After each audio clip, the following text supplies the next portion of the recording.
Oh boy. Errors. I love errors. It's probably fine. Let's turn off the music and listen to that beautiful RimWorld soundtrack. And see if this works. Ah! It works. He works.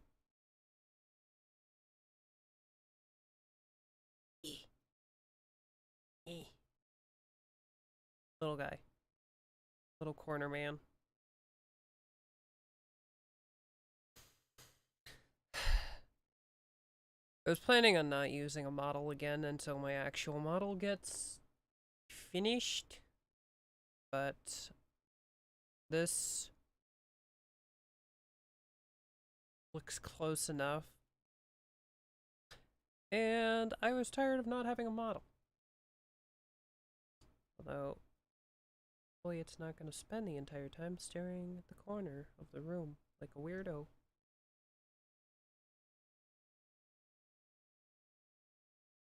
I've already got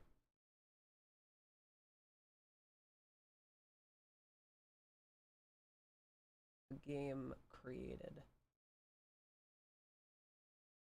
So for context, I'm playing because RimWorld Anomaly came out, and man, I love SCPs.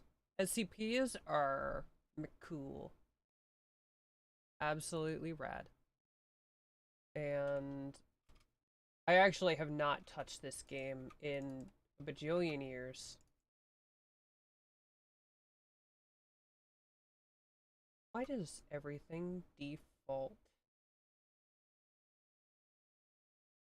to being not touchable? Why is everything default to don't touch it?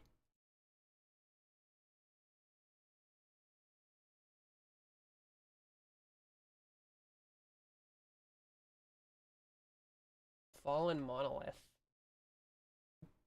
There's just skeletons here. That's concerning.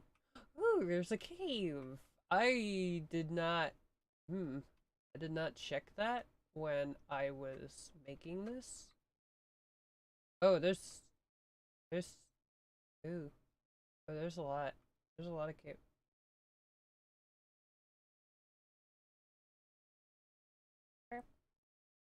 Okay. This thing is not very.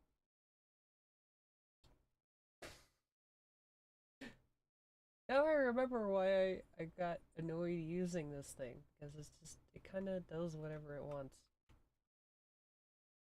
Just like a river in here. Is this all water? Marsh. I did not look too closely at this place when I selected it. This is gonna suck. Because there's so much just like wet. There's so much damp.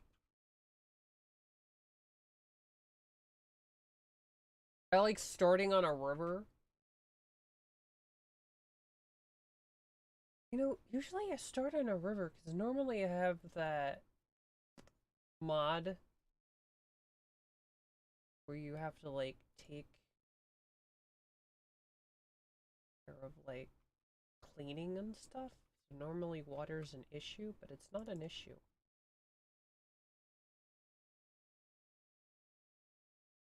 Because I didn't turn that mod on. This drops you with so much extra stuff. Wet. So I took the anomaly start because I wanted to explore the brand spanking new anomaly stuff, but it has been a while in general since I touched this game. So there's a lot I haven't seen. I played during uh royalty. I can't remember if royalty or ideology was first. But I played a lot with both of them. I like making wizards. Wizards are fun. I also like heaving off the empire because I don't like people.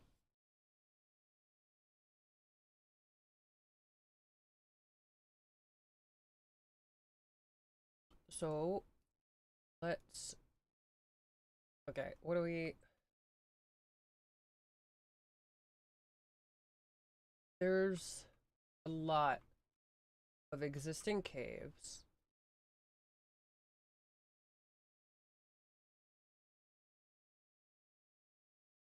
Ideally... Ideally, I think I want to move into this chunk that's directly to the south and stay the frick away from the middle of the map. This right here gives me good protection from the north. Kind of. They would have to path a really specific direction to go through there, though. This is just gonna fill with bugs. Like, it doesn't look like there's any bugs on this one right now, but it's just gonna fill with bugs. I just know it. You don't leave an open cave like this and not have it filled with bugs. This one has a bug. Mr.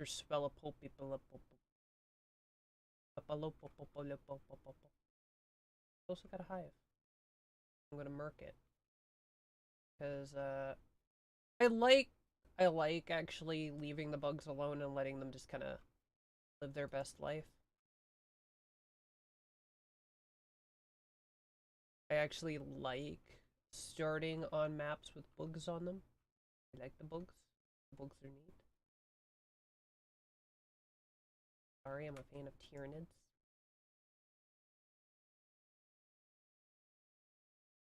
I have yapped for too long and have not. What did I...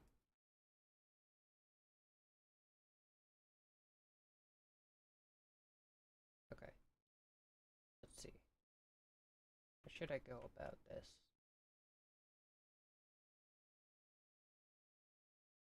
So I could just kind of build off of this existing thing.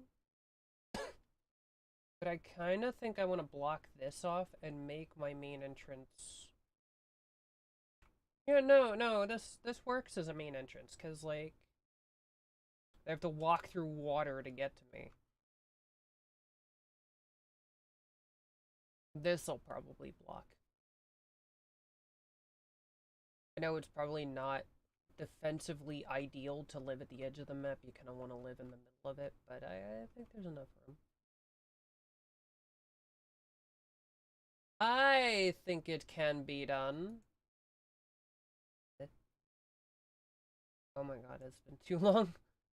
Click and drag. Click and drag. I want to go about this.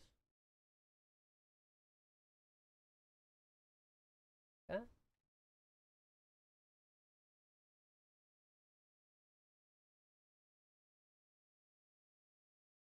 I I know what it is.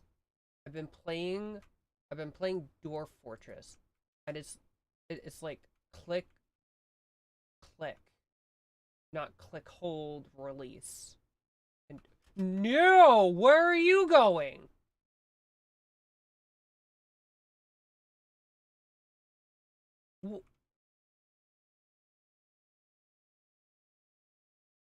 You stupid.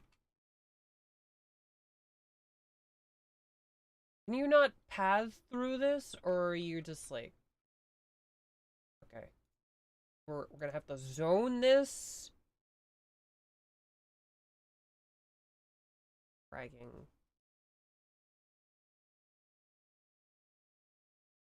Okay, manage areas. There's already an area one. Let's... How do I rename you? This?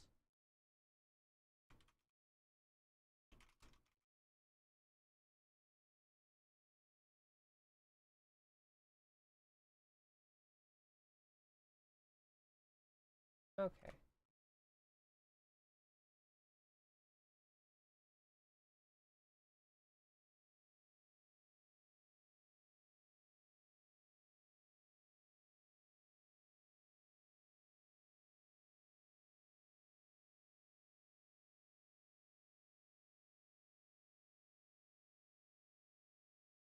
It makes such a weird noise.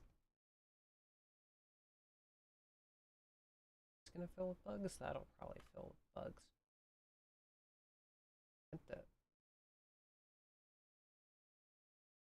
What in the world? That is... That's gotta be a bug, right? That has gotta be just a weird bug.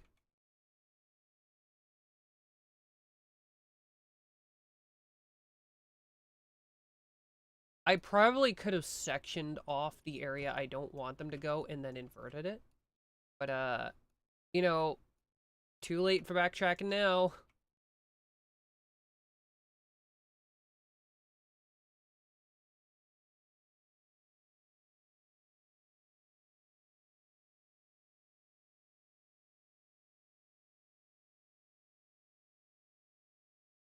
I want you to stay away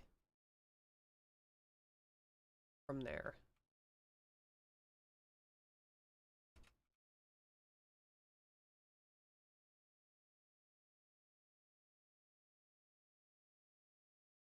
Oh.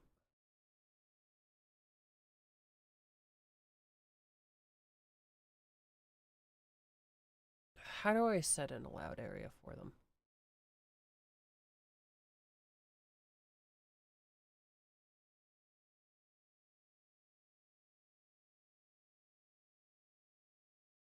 There we go. Okay, yep. Walk away from the bugs, walk away from the bugs. Good. Okay, can we just not go across the water? Is that a thing? Can you not cross this?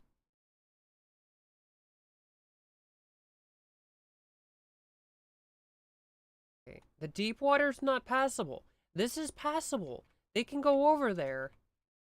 They just don't want to. Cowering. Cowering. Wondering. Wondering.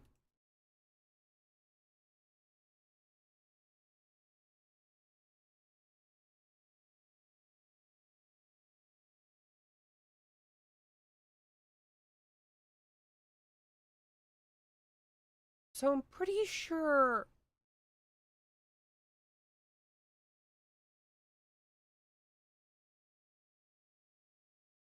Yeah, it says he belongs to me. Does he just, like, count as an animal? What? I actually didn't get any pets. It says that he joins you. The ghoul joins you. He is doing no such thing. Do you stop cowering?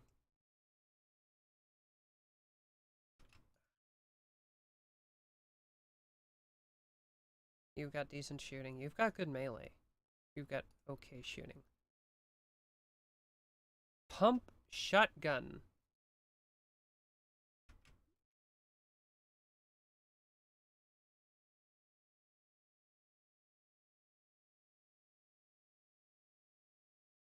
Okay. Okay. They're gonna go do the thing now.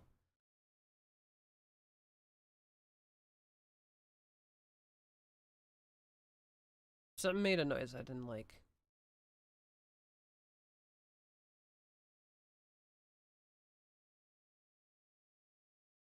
I don't like the bugs.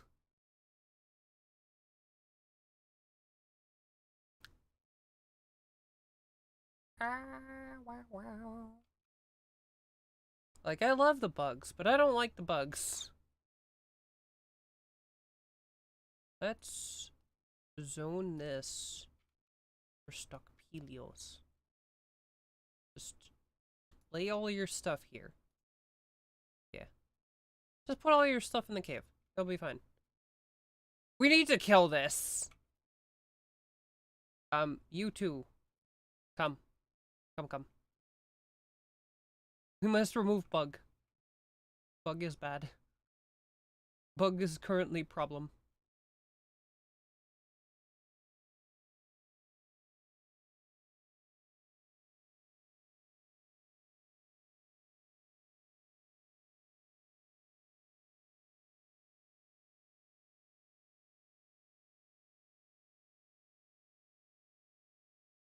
Oop. That was not. Can you see it? You shot the rock. The rock didn't hurt you.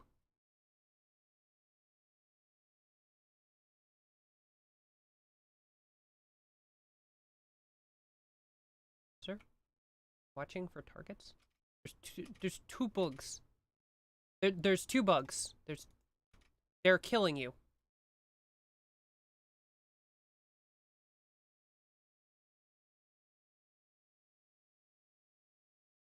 Uh-oh.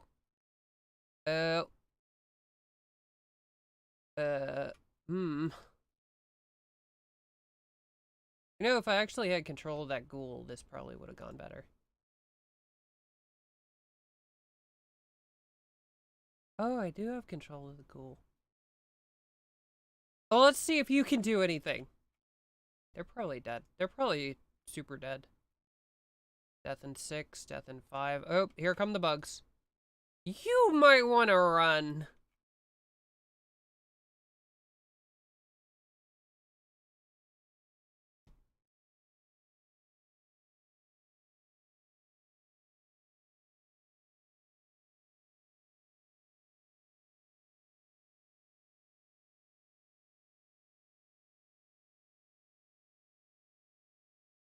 Okay.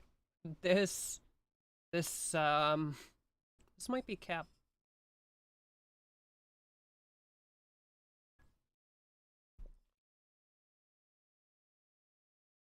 I didn't think the bugs would do me in.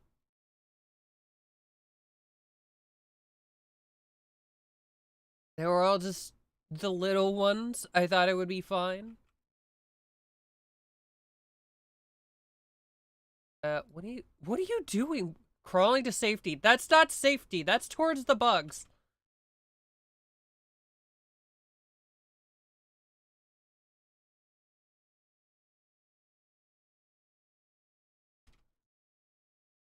You attempt to help her.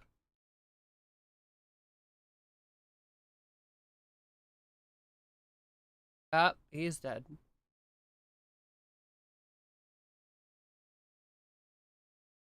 Uh-oh.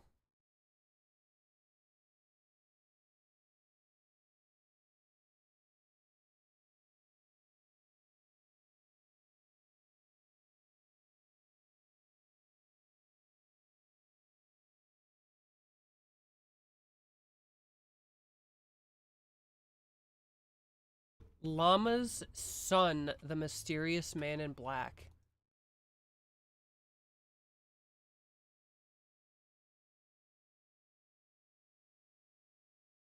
He has a double action revolver and shooting 11.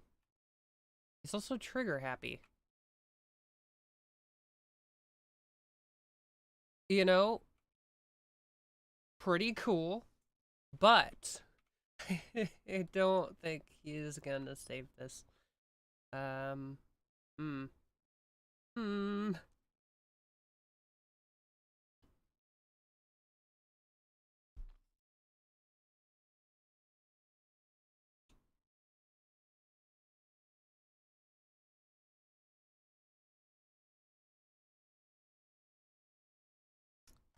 I I think I think this did not work out.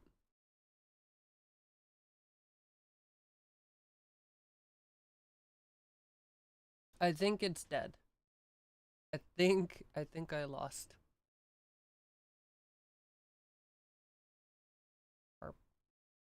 Okay. We'll do the setup again.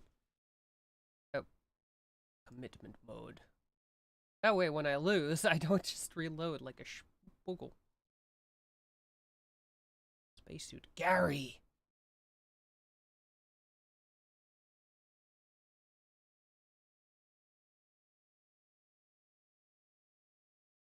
House of Mythic House of Fire. Huh. Sure. Gary.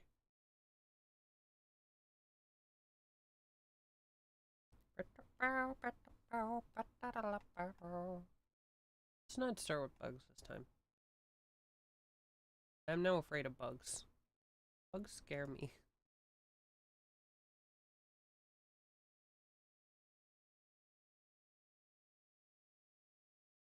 Previously, I made a grave error in judgment.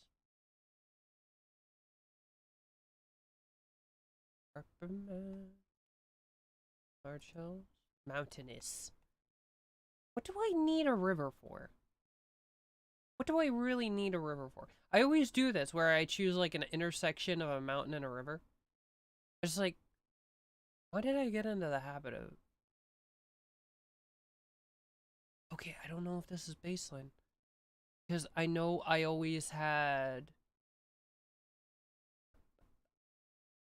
water mills that provided power. And if I couldn't get geothermal up and running, I would run water mills. Because they're a lot. Because they're a lot better than the windmills.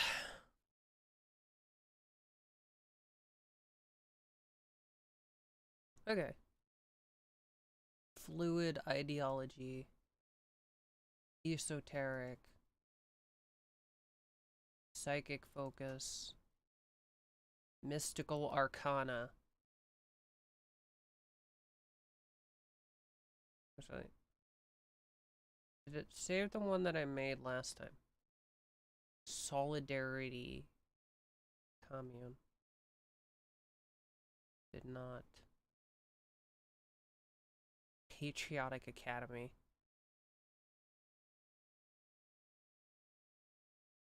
A mechanoid head. Why? Eltex vest. No. Let's find a cool weapon. Ooh. Okay.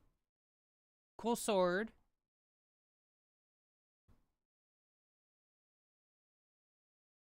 Ooh. Gauss rifle. We will venerate. We will venerate.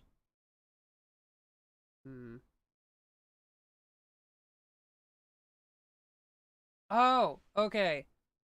So the little guy in the okay. I hate not having like a proper model. It bugs me to like not be able to see movement on the screen. But I couldn't get it to work for a while, and I also have like an actual model that's intended for in the work. And I was like, oh, I'll just wait for the model to finish. I'll just wait for the model to finish. But it's been delayed, and I'm just like, okay, I'll just use this dinky old one. It's not that it's new, it's that it's old, but I was stubbornly not using it because I'm like, I have a new model coming. I have a new model coming. Cat bear.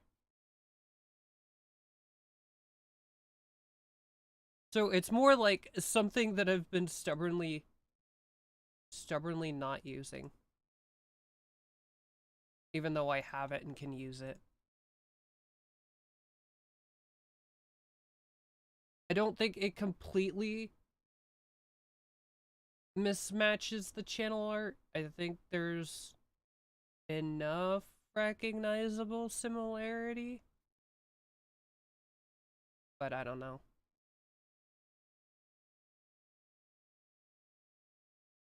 The shape. The esoteric shape.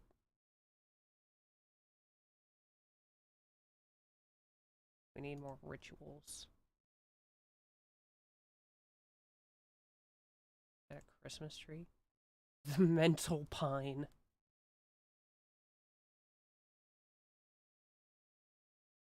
It's supposed to be a guy, more or less. I guess I lean into neither because it's supposed to be a robot. Which is why the skin is gray and the eyes are freaky looking.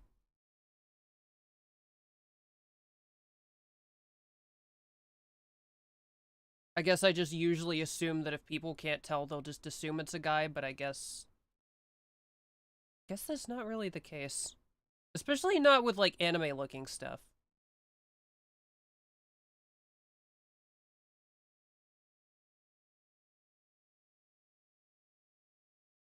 Recharge reverence. What does that do? Random recruit is fine.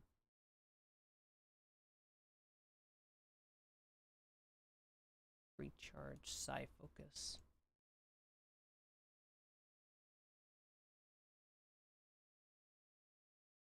Dance party.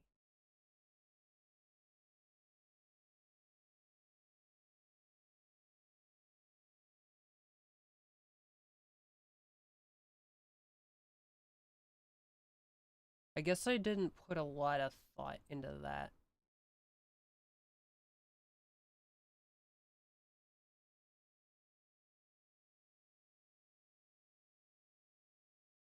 Where's the techist? Okay, that's fine.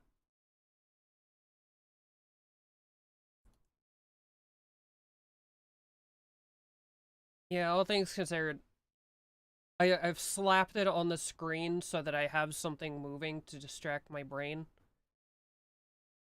And to, like, make it feel like there's something there that's more...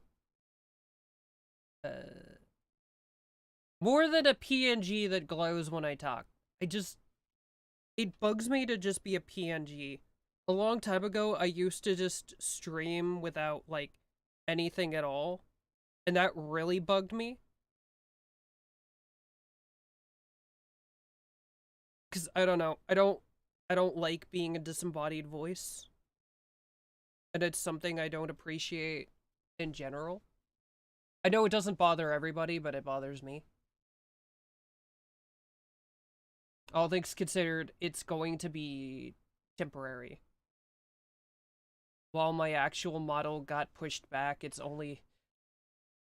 I have waited... I've had this thing sitting around for like 4 months. The actual model will be done in probably about another month.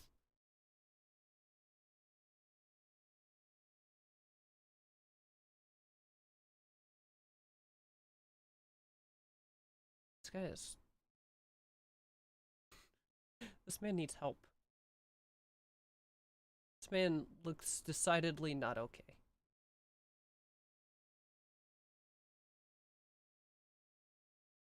Okay, we're gonna use prepare carefully. These people are terrible.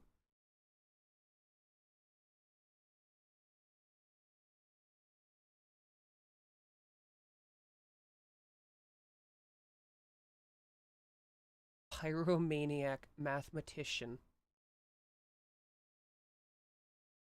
I don't need that.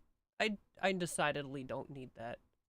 All you can do is fight, so I might as well make you decent at it. You are worthless.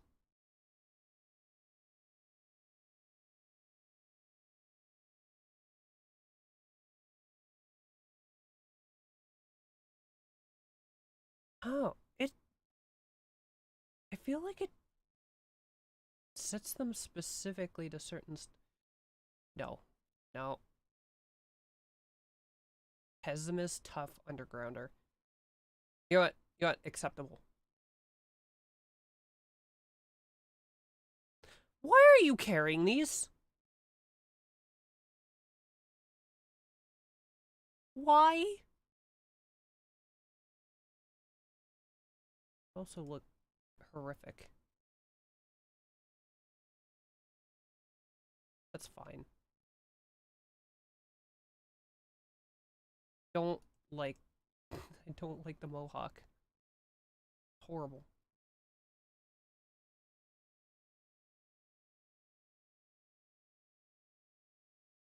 Just clicked on mohawk again. Sure. Raider hair, bright blue. Cannot do medical or social. Incapable of dumb labor caring social. No. You, I don't need that as, like, one of the default people.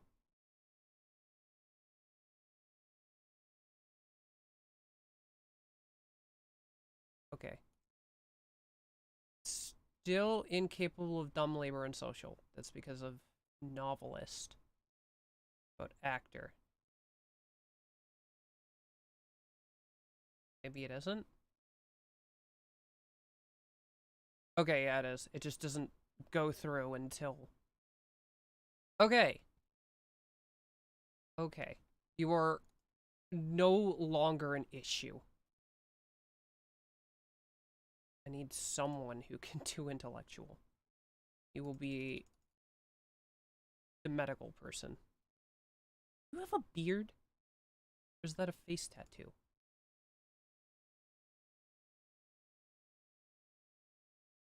It's a beard, but it's half hidden in the frickin' scarf.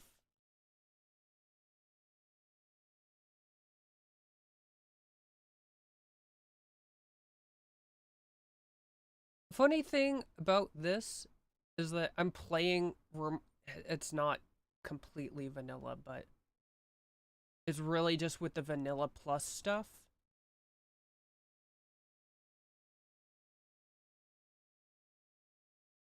Normally... Oh, I didn't need this person to be able to do cooking. Normally, I'm playing this game with a bunch of 40k mods, because RimWorld actually has a whole bunch of really good 40k mods.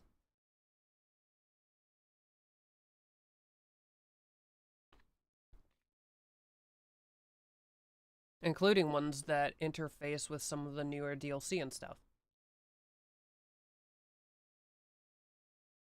You will be the crafter person. Might as well be good at mining and construction. Need everyone to be good at mining.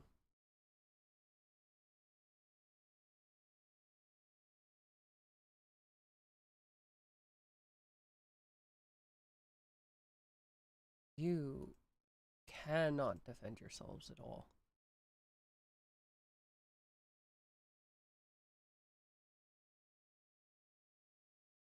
Just have, just live. Just, you need enough competency to not die.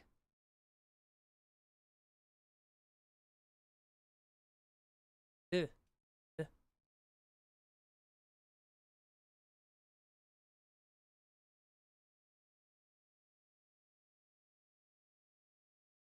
It looks so sad. It's perfect.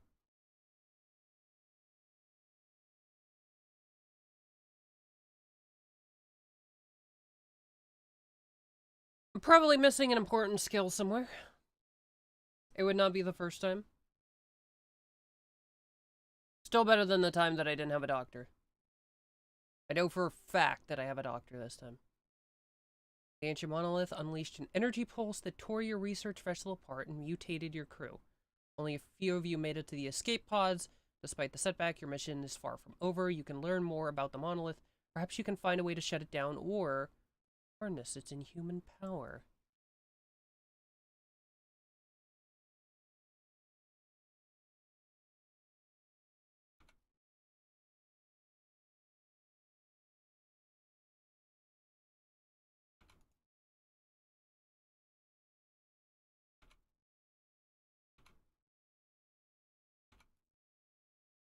Yeah, it is a confusing mess of mods for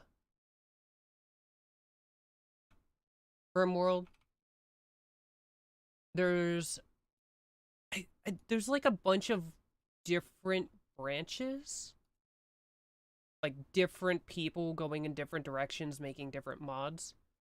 But there's a few really big ones that add like a ton of stuff, like species and gene modding and weapons and stuff. And you know, you get used to having bolters laying around to defend yourself, and you start thinking certain stuff is a threat, and then you realize, no, it's kind of a threat. Most things in this game are a lot more threatening when you don't have a bolter.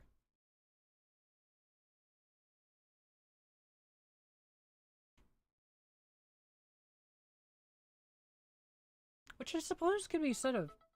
Hello?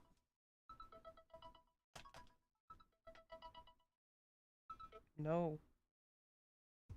Which I suppose could be said of 40k as well. If you don't have a bolter, 40k gets a lot more difficult.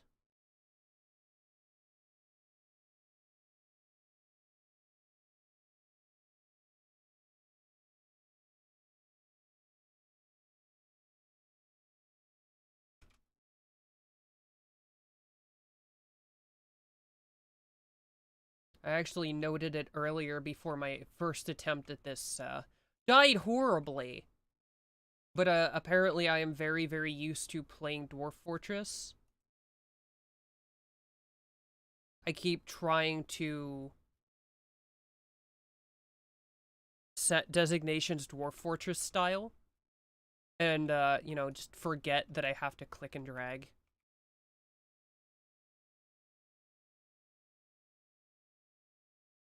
Cut down all the trees. Deforestation is the name of the game. What is your purpose?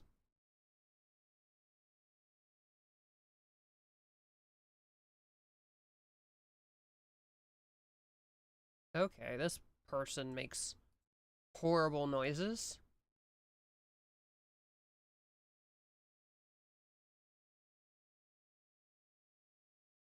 I don't appreciate that.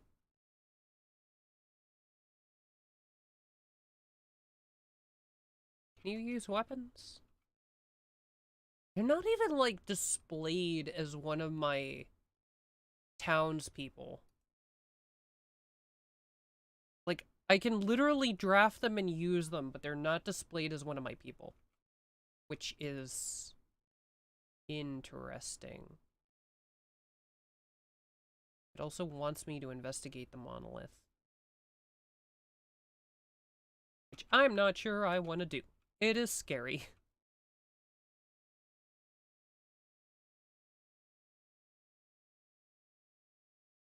That looks concerning. Contains an ancient mechanoid transponder. I think that's bad. That sounds bad.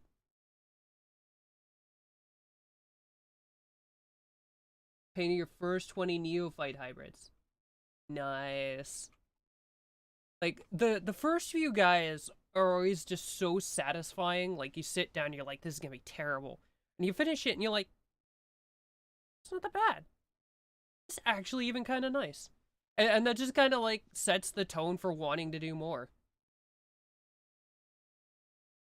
It's always good to do the regular infantry first, because it gets you... It's okay for, like, a swarm of dudes to not look that great.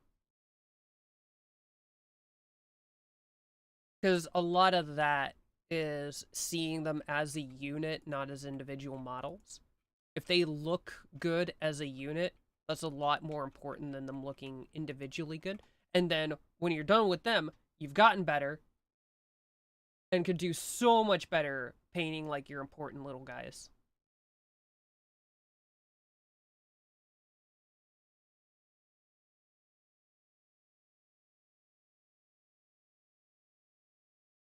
Though, to be fair, a lot of my initial paintwork was absolutely terrible.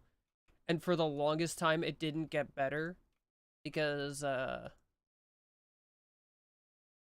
Eldar and Necrons are pretty forgiving because Eldar, you could just, like, paint it one color, paint the helmet a different color. And then if you're feeling cheeky, paint the soul stones a third color. And you're done, and they look fine. Do they look good? No. No, they don't. But, they're painted. Which is better than I can say right now, because I just kind of reprimed all of my Eldar stuff all at once. So there's a lot of stuff that's just like primer black and or has the base coat on it. People are going so slow. Speed it up. Go.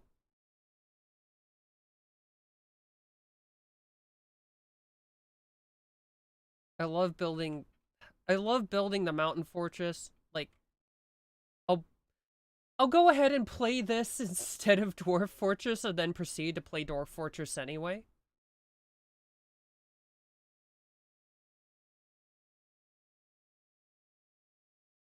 Which I think takes a certain kind of insanity.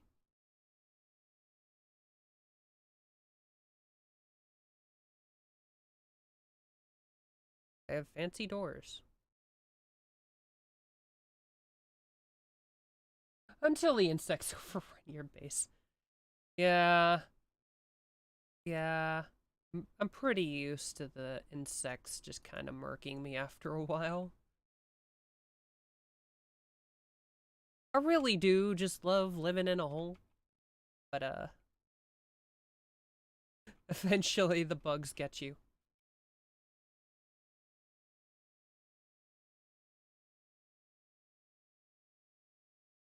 Does the ghoul sleep? No, the ghoul just... It just hangs out. That's just creepy.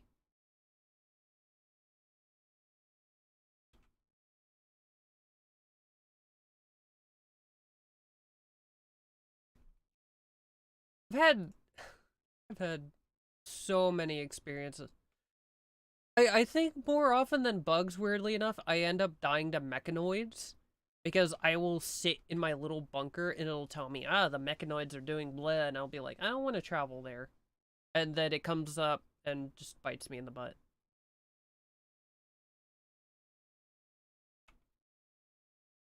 Because this game has that entire, like, travel system that I just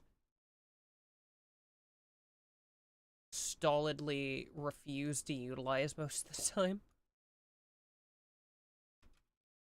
I did have one game where I really wanted to use the travel system. I don't remember what happened to that game.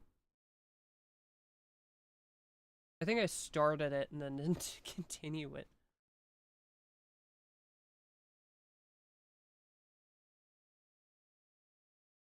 Yeah, that's understandable. Easy mode with reload. I I try not to play games with reload because this thing likes kind of. I find it interesting to just like see what kind of stuff happens. It is frustrating on occasion because sometimes you're just like, sometimes something game ends you and you're like, yeah, but I wanted to keep playing and I don't want to start over again. And that just kind of kills it.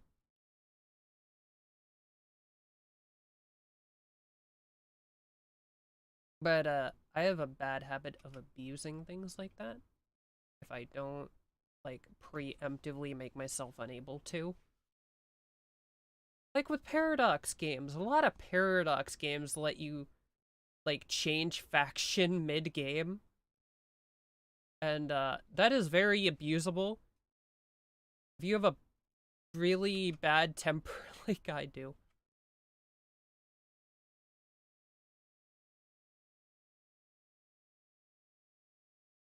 How big do I normally make these? It's dwarves, they could just live in a little 2x2 hole, but like I actually agree. I usually just focus on like building something interesting and doing weird stuff.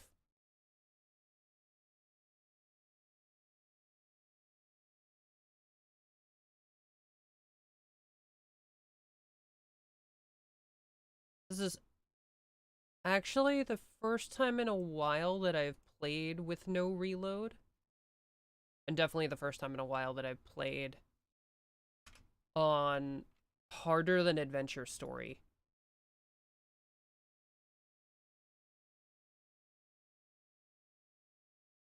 That cannot be comfortable. I guess it's better than sleeping on rocks, though.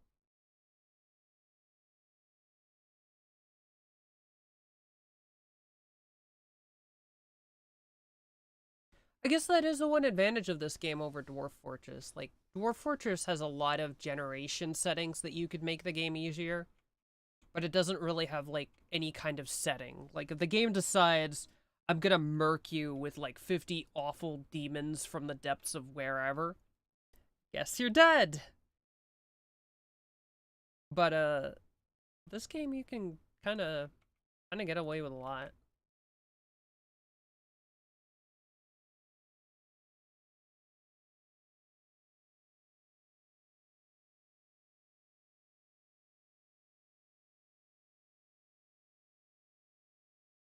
Dwarf Fortress also likes you digging tunnels. This game does not like you digging tunnels. It takes forever. I I should have started with the Undergrounder meme because I think that lets you dig faster. Which would be really helpful right now.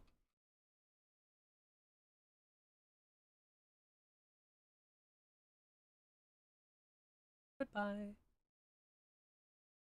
Honestly, speaking of bugs, like when when I started this up, I had actually like prepared everything ahead of time, like I had set a game up.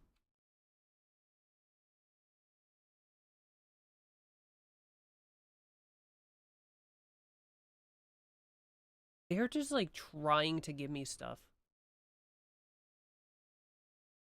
But I guess I hadn't paid attention. Yeah, Tim the elephant. I think these sound effects are new. That is such a weird sound effect. I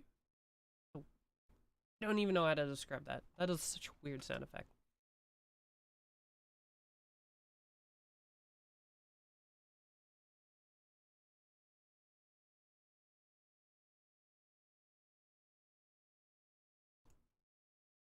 But unbeknownst to me, the map I had chosen started with bugs on it.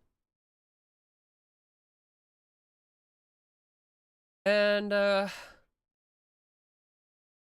the starting gun and knife and this weird ghoul guy that they give you, not enough to kill a couple bugs. It was just like a couple of spellipedes and two of the like really little ones, and they just kind of killed everybody. It's not a great time.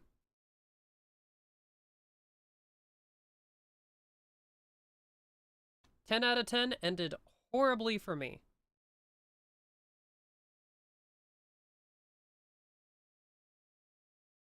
Normally I kind of like having like free roaming bugs on some cavern on the map, because I found that on occasion they'll just take care of problems for me. This still worries the heck out of me. Just like that blinking red light, that's concerning. And it says there's a transponder. That means somebody knows I'm here. Does not look good. Okay, everybody now has beds, so they should be slightly happier. Ugly and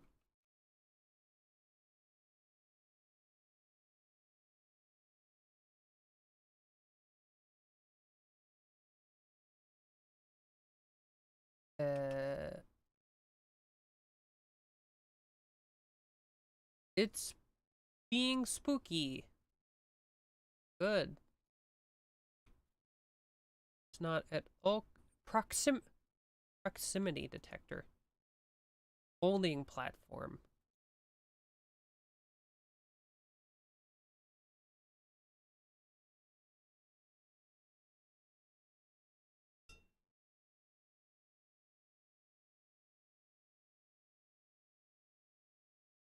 Large lumps of resources.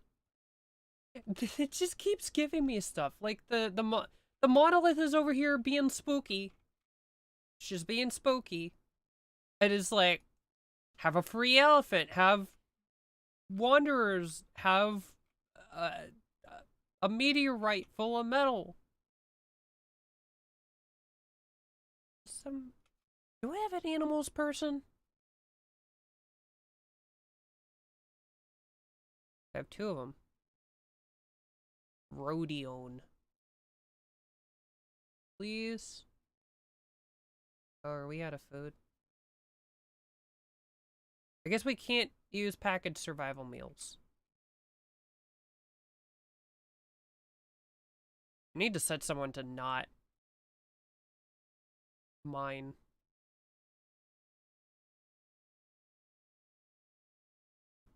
Your mining is the lowest. You go do other things. Actually, which one of you has the gun? You are the one with the gun. That is important and useful.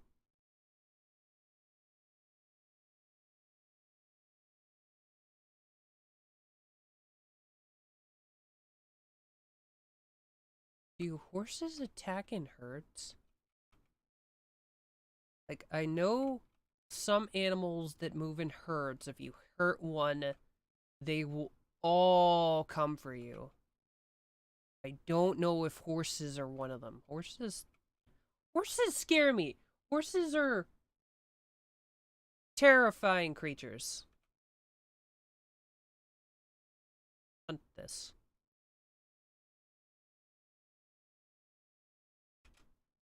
And I find people consistently underestimate the true power of horses.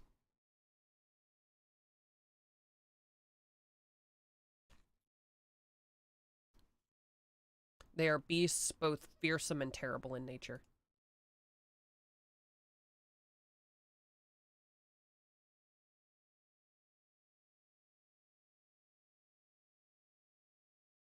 Dowagomi Alliance.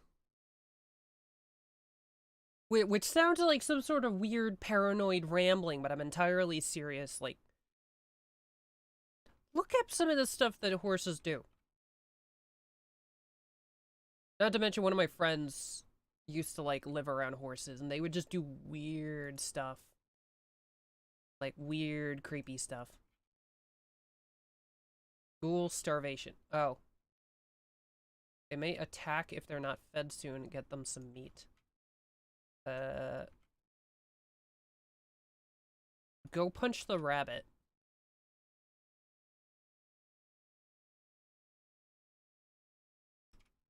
Yep. Okay, yep. This is a wild animal. Okay. I understand.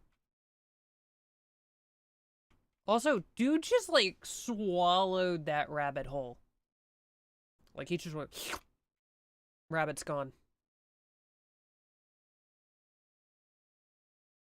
I have not seen a video of a horse eating a chicken, but I am well aware that horses will just, like, eat smaller animals, like...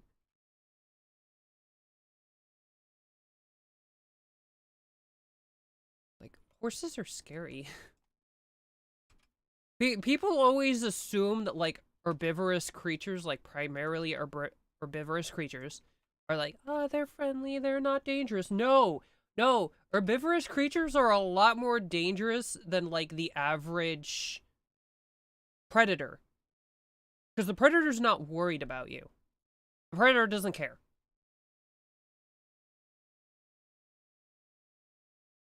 Unless you're, like, specifically threatening it, you're not really concerned of the predator. But herbivorous creatures exist and grow up and, like, maintain their existence by being fracking paranoid. Like, to them, everything is a threat. And if they have even, like, the mildest reason to suspect that you are somehow a threat, they will off you. And, I think people don't tend to realize that. Like,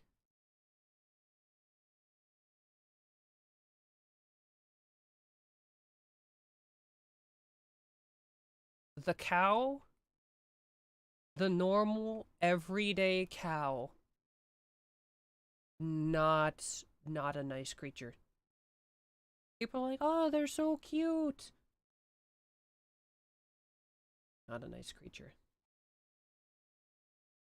I grew up around those things. Like, we would take care of cows and stuff. We had cows. Well, we had steers, which is worse.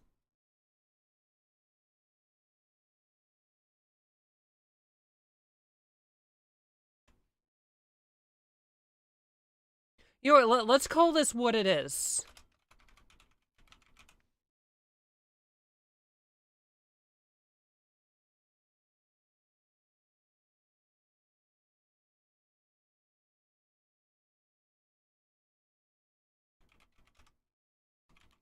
Let's call this what it is.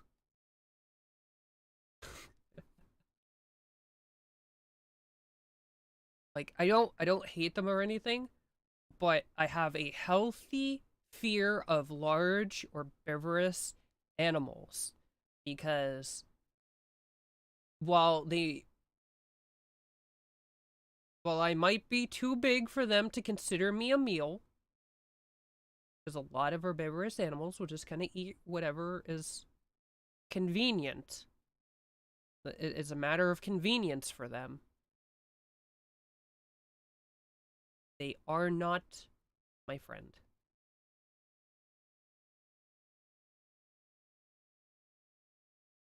I honestly don't think I want.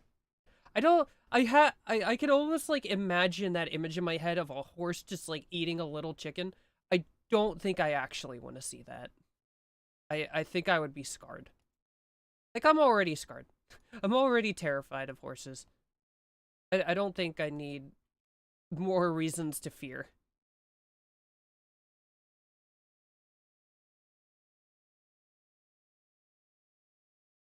I probably had this person shoot that llama and then... No, they have not touched the llama. We're also out of food. Okay, this is going well.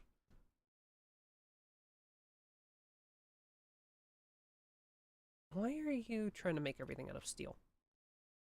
Could you people just cut some trees, please and thank you? Why have I paused?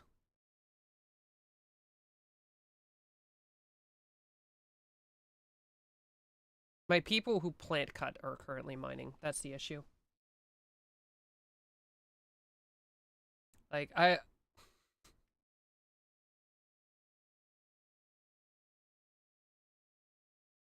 go on the internet and I seek cursed knowledge for some reason.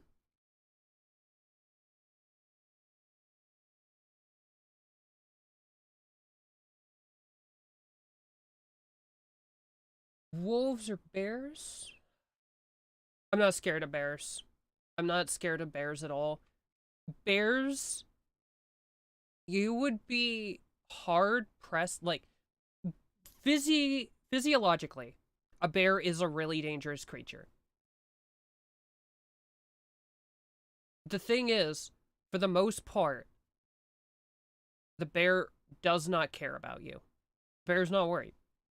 You are not the bear's primary source of food, so it's probably not going to eat you.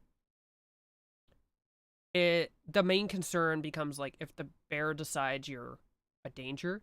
So if it has like a cub nearby, then it will probably kill you, you know, because you're a danger to its kid.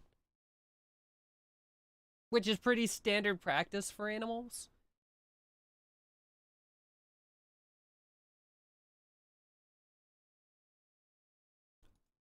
But other than that, the bear will probably ignore you. The bear will probably ignore you.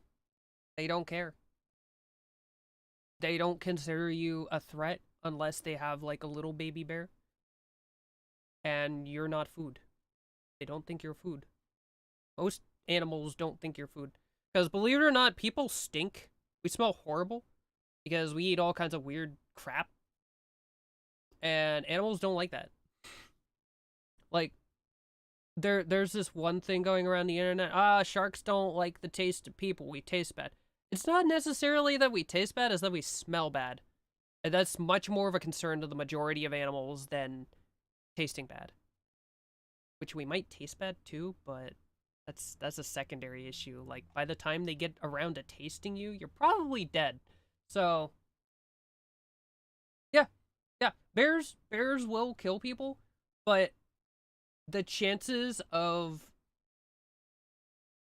it's a small percentage of people that like come face to face with a bear and actually die to it. Like, I do understand what you're getting at. There is absolutely a reason to be afraid. Have a healthy fear of a big frick off animal with big frick off claws. Like, it's no joke.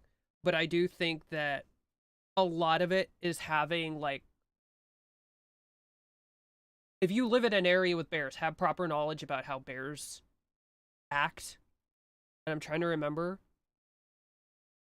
Because there's a I'm an NA, so there's a difference between like black bears, brown bears, and then like I'm not far enough north for this to be a problem. I don't think many people are far enough north for this to be a problem, but like polar bears. Polar bears will kill you because it's funny. Like polar bears are actually evil. But then black bears and brown bears, I can't remember which is which, but one of them is pretty much just like make yourself big, like spook it, make look and sound like something it shouldn't mess with, and it'll just leave. And the other one is lay down and just stay out of its way. Don't be an issue. Don't be a problem. Leave it alone. And most animals, like, at a distance will make noises at you to tell you, hey, frick off. Because, like, if they're protecting something, they don't really want a fight. They want you to leave. That's why rattlesnakes rattle. They want you to leave. It doesn't really want to pick a fight. Because if it picks a fight, it might lose. And if it's purely a situation of it wants you to be gone, if you leave, that is easier than fighting you, and much less dangerous. Yeah, if people are not used to there being bears in the area, yeah, that's a big problem. Like, that's one of those things where, like, if you know an animal is moving into your area, like, I would tell people, like, learn a thing or two about it. Because the most dangerous animal is the one you don't know how to deal with.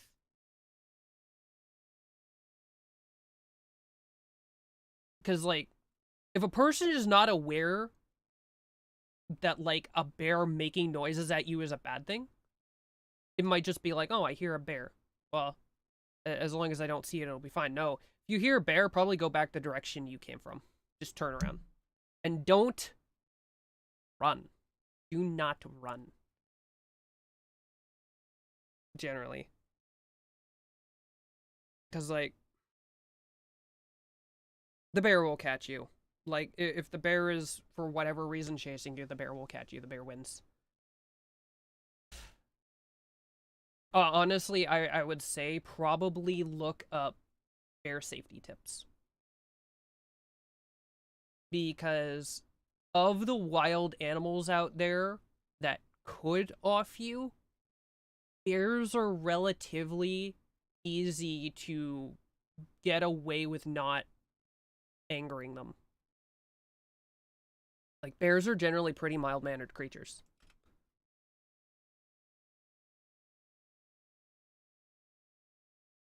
Now, that said, even, like, the most well-adjusted person to a bear could still get gracked by a bear because of bad luck. Like, you accidentally walk up on an area where a bear, like, didn't notice you until the last minute. It's got a cub, and it's angry, and it's ready to take you on. It's just bad situation all around right there.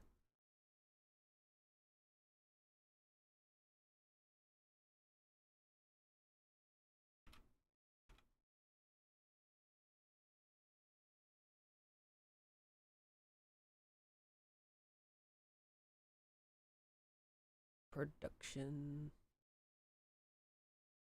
Need stonecutter's table.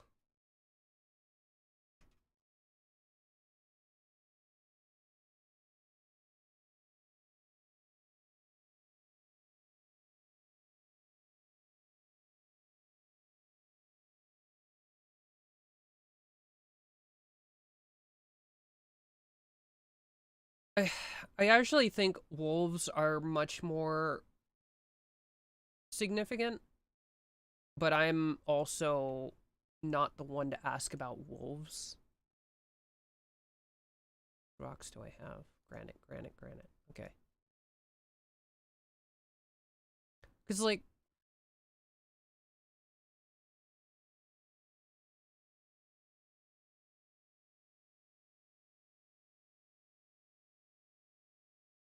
There is so much going on.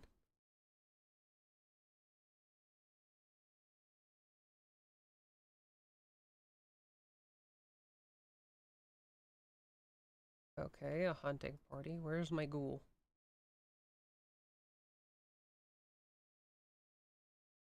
You need to murder something.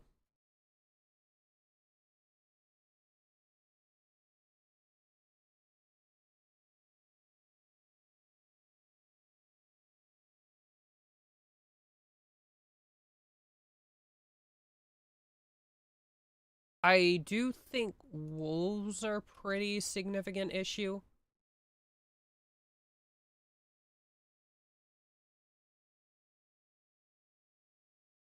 But I don't know nearly as much about wolves. Like, wolves don't come up in my area as much. Actually, something that does come up in my area is, like, bobcats, mountain lions, like, big cats. Big cats are a lot harder to deal with. Like, cats in general are more aggressive and more likely to just kind of attack you because.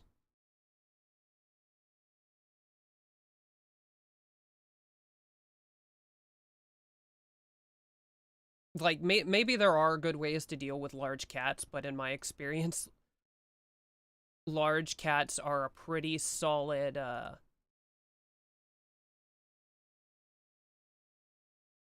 if they manage to, like, sneak up on you, I'll guess you're dead. No, I don't think they usually, like, go after people either. Like, most wild animals don't go after people. We're not really anybody's, like, primary food source. Usually when an animal goes after a person, it's because, why are there so many events? What is going on? Rare thrombos. The settlers have given me a gift. Thank you. I well appreciate it. Why are people giving me things? I'm not playing on like a super easy difficulty, and the game is just like, take this and this and that and this and that. Can I tame these? Are my people starving? Probably.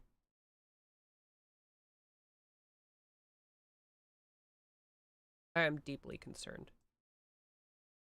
This will be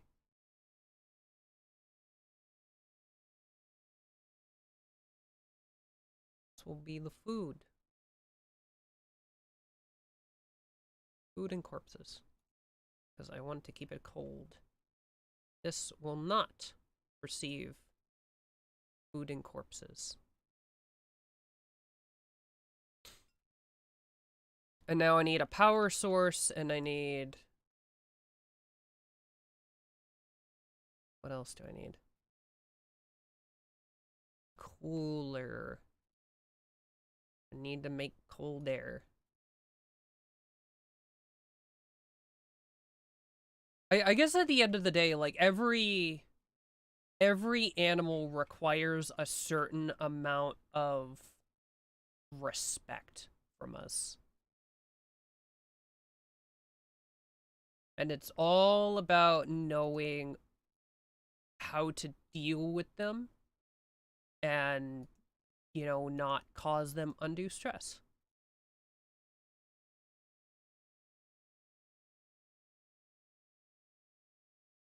Because animals don't have anything against us. They don't hate us. They're not, like, chaotic evil.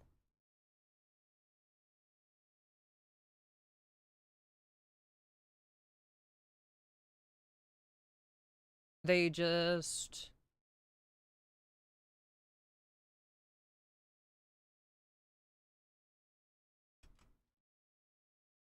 They just have their own thing going. And it's just learning how to deal with that.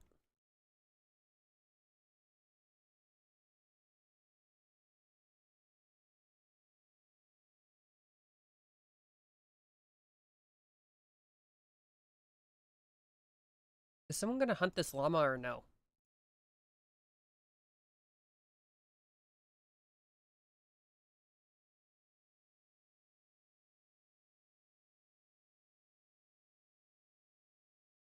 We have a person set to hunt. You are currently... Oh. Okay, it's because the green-haired one is the one with the gun. Drop the gun. How do I make you drop the gun?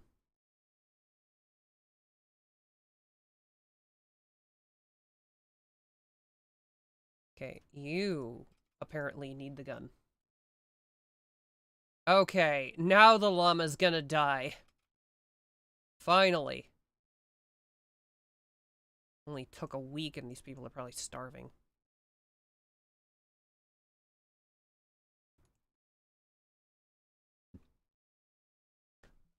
Another one.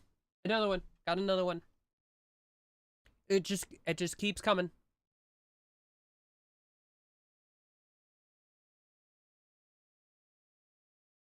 Until you have 10.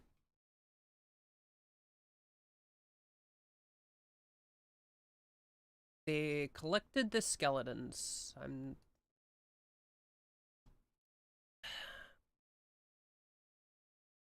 Okay.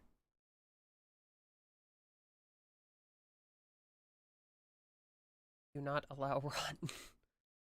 Please stop collecting rotten things.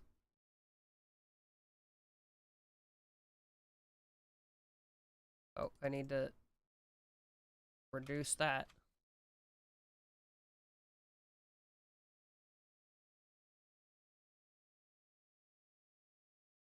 You know, it said cargo pod weapons. I was a little bit excited. No, I see what to do with this. Where are you going? Oh, you're gonna go chew on that alpaca. Can I make you use this? No. Okay, never mind. The ghoul cannot use the club. What is your purpose?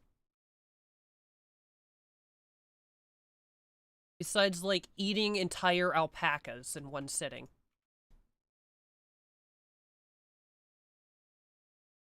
I should probably tame these alpacas instead of eating them.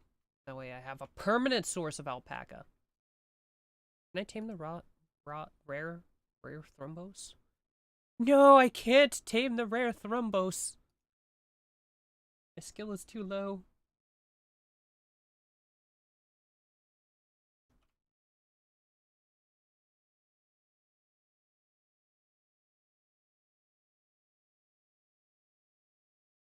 I do have a mild 40k rant. Do have a mild 40k rant. That's actually not what I wanted to do. Harvest is what I wanted. Because, I do this to my friends a lot, but I try to avoid it. Because I don't want to blather 40k at people who don't want to hear it. Because some people don't want to hear it. But I'm an Eldar player. There are two Eldar factions. There's Craft World Eldar and there's Dark Eldar, and I play both of them. But Dark Eldar are frustrating. Dark Eldar are frustrating in a fascinating kind of way, because they don't really have a model line anymore.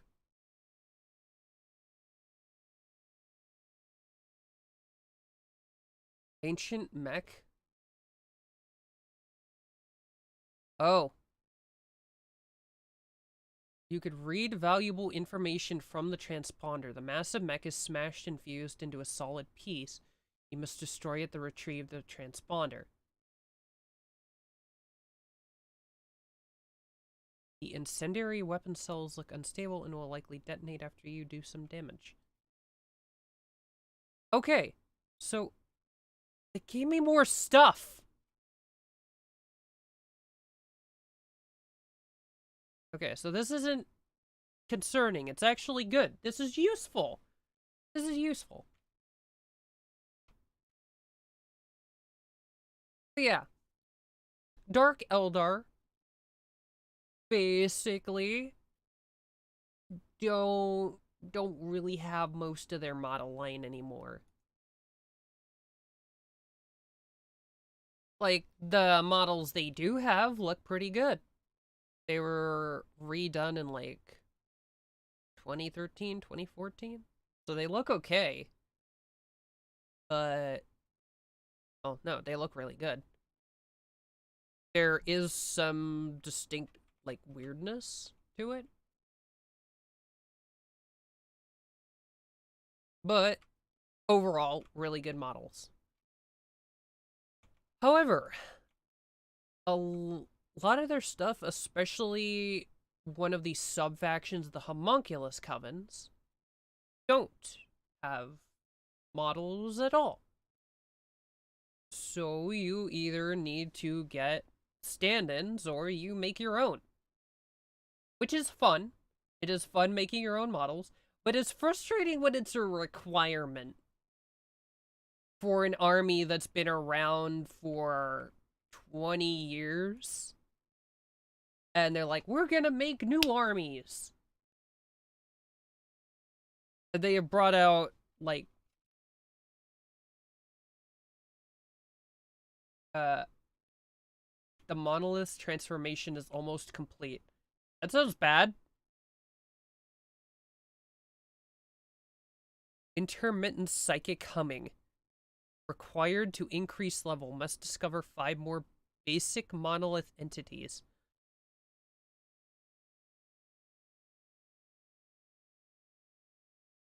Huh? Huh?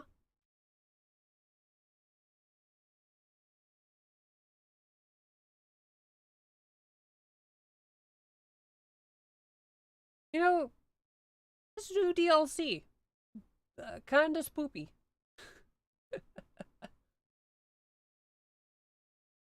New quest has become available. It's called the Fleeing Knight. A knight of the Exodus Empire is calling from nearby. His guards were killed in an ambush. He escaped, but is now being followed by a man-hunting rat.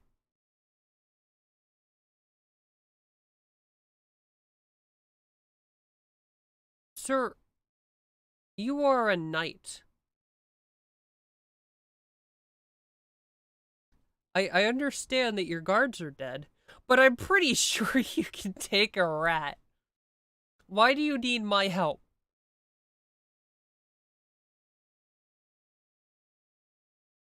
Anyway, I always refuse these. I don't help the Empire. They smell. Eh. As the monolith twisted and changed, Rodion was overcome with a horrifying vision. In an instant, he understood.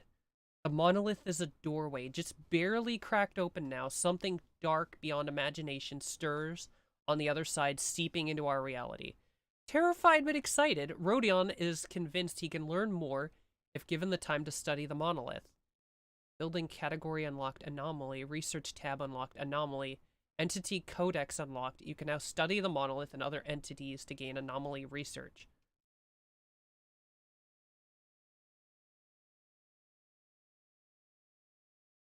Okay. Yeah, yeah. It's SCP.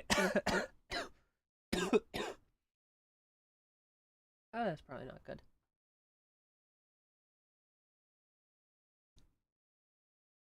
I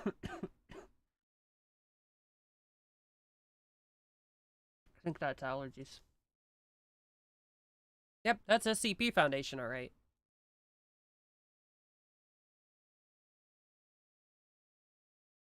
Harbinger trees? Flesh-like coverings and can feed on corpses and raw meat placed nearby. If well fed, the grove will continue to grow. In a tribal myth, these trees are the emissaries of a shapeless god who rules an endless black ocean. The myth ends after the shapeless god reaches up from the water and tears down the sky. That doesn't sound like something I want to happen. Can I put these in a box? Can I put these in a box somewhere? That is concerning. An online game against Eldar. Shoot first. Shoot first. Like,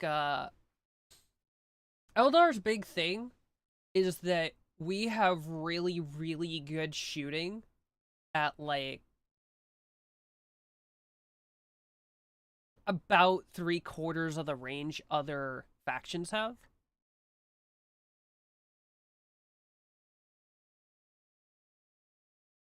Like, we have really cruddy range, but our weapons are just better than most other factions. And we have a lot of movement shenanigans. So, like, if they know how to play it all, they're gonna be doing stuff like moving, shooting, and then moving again into, like, full cover, or they will move at the end of your move step. It's a lot of stuff that's gonna make it really hard to return fire on them.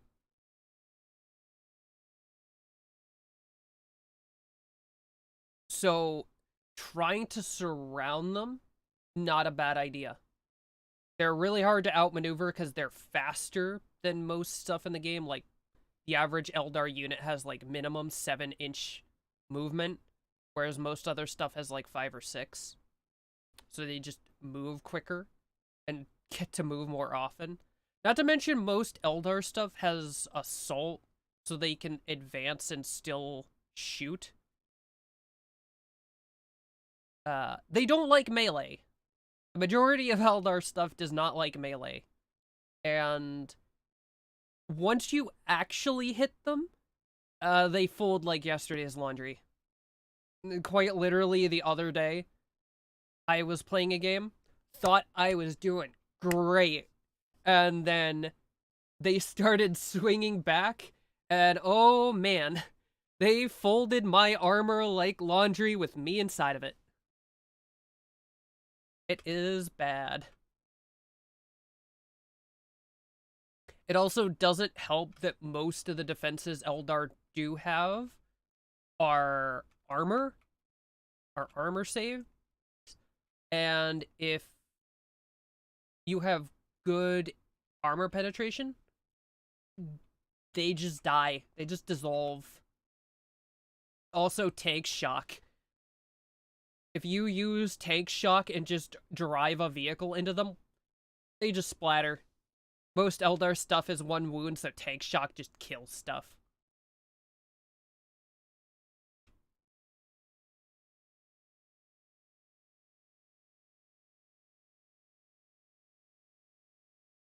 Uh, Tank shock being one of the regular stratagems in the core rules.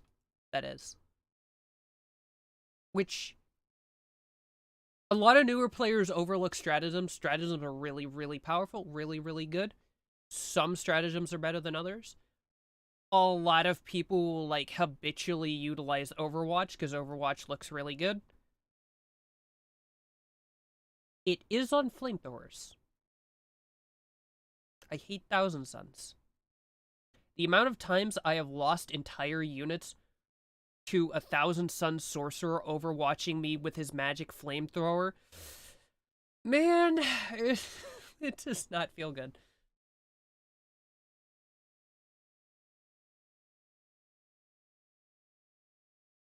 Pretty much, if you can manage to get the first shot off on them, like, Eldar don't have a good time. Like, we're unfortunately made of paper. Like, early 10th, Eldar was renowned as, oh, our win rate is so good. Eldar win rate is for people who are good at playing Eldar.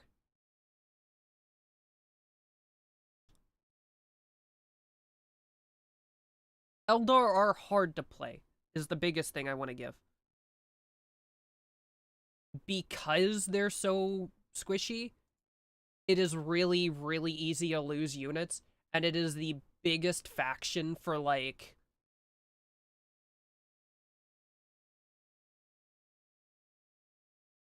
what?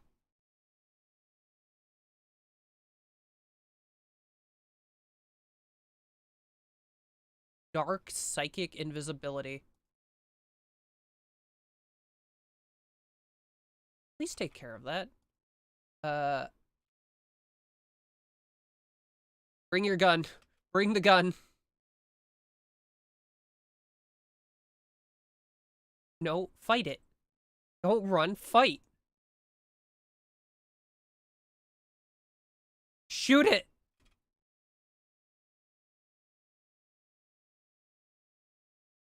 Proximity detector. I have one of those. A blanket of gritty fog has descended in this area. The fog smells ancient somehow, and it stings the skin. The unnatural grayness of it invokes a sense of dread.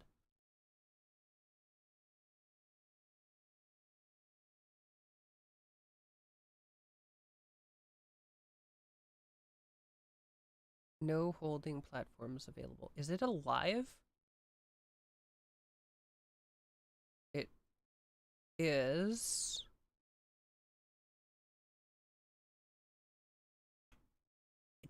I don't have enough room for you right now. Please just end this thing.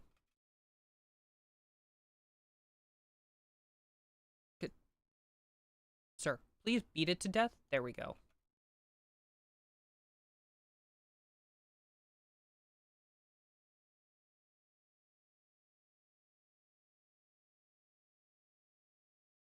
Okay, there he goes. Uh, Eldar is very swingy, I think is what I'm getting at. There is a really, really big difference between good Eldar players and bad Eldar players. I'm really good at telling people how to beat my Eldar, very bad at playing Eldar. For as long as I played Eldar, I'm very bad at it. I really like just swinging hammers at people. Realistically, I should probably be playing orcs. I like my pretty elves. To be fair, I tend to spam Wraith units. Which, you know what? That is something to be aware of. If they have Wraith units, they kind of look like dolls with, bowling pin heads. My advice is to cry.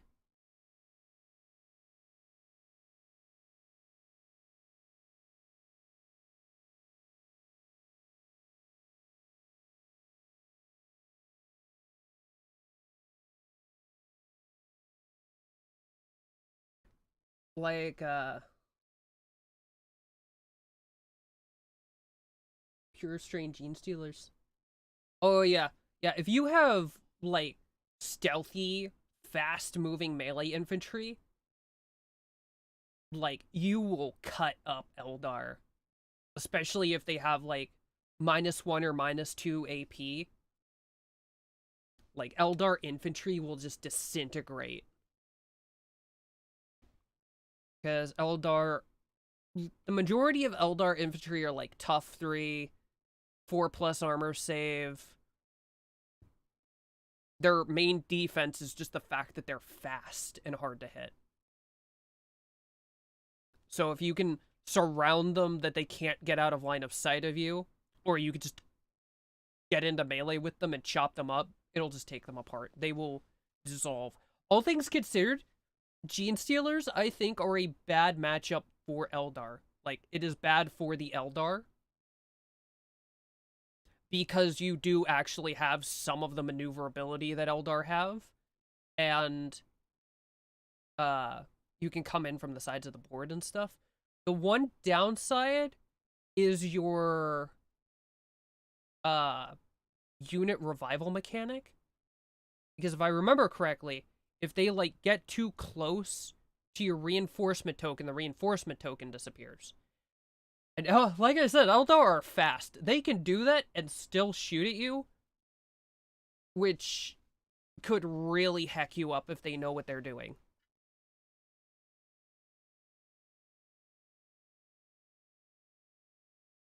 And yeah, I should warn you about just Wraith units in general.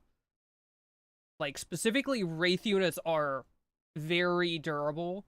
You take Space Marine Terminators. Like you said, you played Grey Knights at one point. Space Marine Terminators got nothing on Wraithguard and Wraith Blades. Tough 7. It's either, yeah, Tough 7, 2+ armor save, 3 wounds, and the Wraith Blades have a 4-up invuln. They're really, really tough to get off of the board. But for as tough as they are to get off the board, they are expensive, so if you can get rid of them, it will hurt the Eldar player a lot. I think the last time I played a game with a bunch of Wraithguard on the field, I lost them turn 1 and I almost cried. If you want to make an Eldar player cry, you one round their Wraithguard.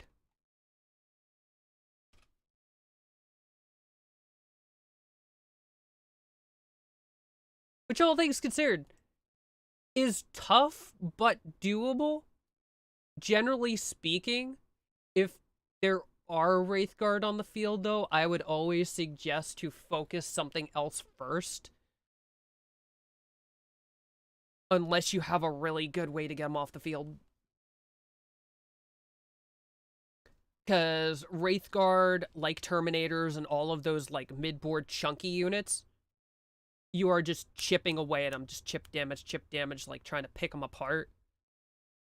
And then, like, Wraithguard are really dangerous. They do a lot of damage.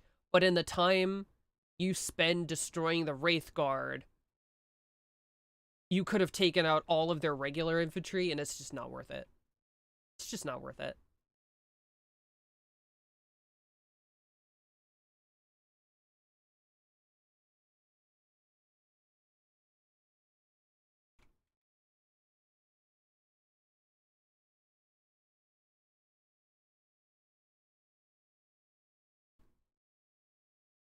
Actually, I don't know a lot about the stat lines of Genestealer cults. I've played against Genestealers a couple of times.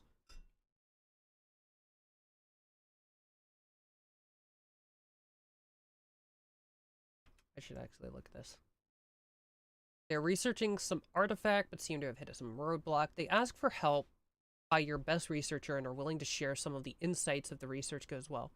It could also be an opportunity to improve relations with their faction, but beware, a poor researcher can cause more harm than good. Setting back their research might anger their faction. So do I need to send a caravan? If I need to send a caravan, I'm not doing it. It's just like, bleh. No.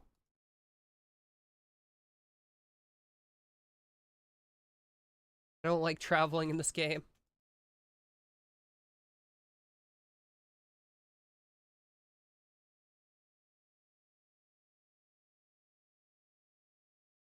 I'm actually gonna look at the... I'm gonna look at the stats for Pure Strain Genestealers.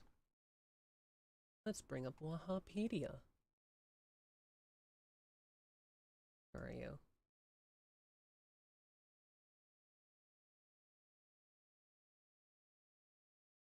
You actually do not have as many, like... I forgot how small of a faction Genestealer still is. Although, Genestealers can field a lot of Imperial Guard stuff, so I guess, in a way, they're not that small. Ooh, 4 strength, AP minus 2+ weapon skill? Holy crap!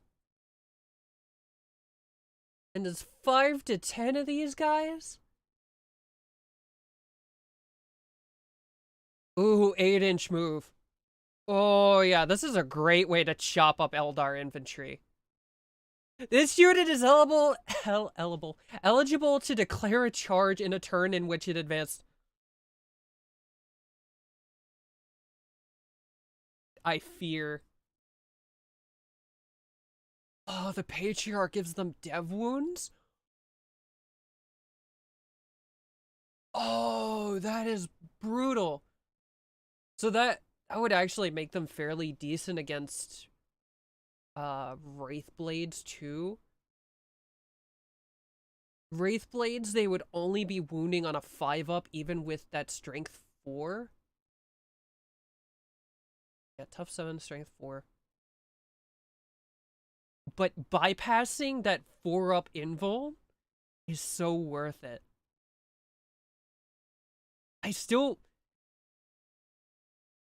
If they field the bowling pin heads, do not close these to melee with them until they've, like, paid for themselves, because that might be a fight they lose. And Wraith Blades can swing on death. Like, if you kill a Wraith Blade, it often still gets to attack.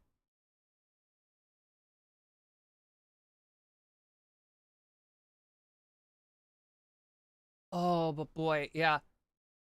Yeah, this would absolutely take apart regular Eldar infantry.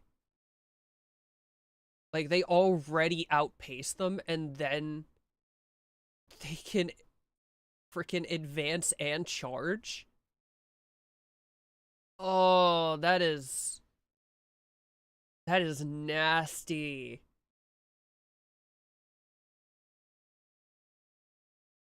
I depending on how big, how expensive are...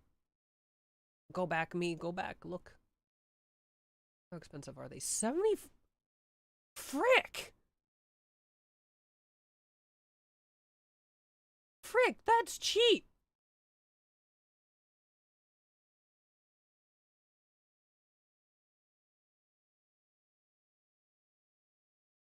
Deep Strike and Infiltrators.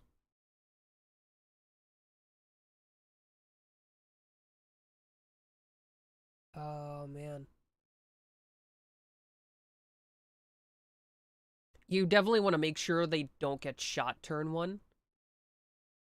Because tough 4, 5 plus save, 5 plus invuln, 2 wounds. They actually might live. These are actually really tough. And invulns are just annoying. Eldar hate invulns. Eldar have so many weapons with, like, really good AP.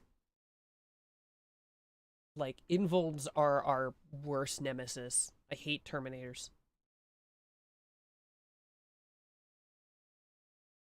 They're not the glassiest melee unit I've ever seen. Like, that invuln save actually means a lot because it means they will always get that save unless they get hit with dev wounds. And 2 wounds is nothing to sniff at, but yeah, they'll kind of dissolve under heavy gunfire, so you just kind of want to make sure they don't get shot right away. But these close into melee, they will just...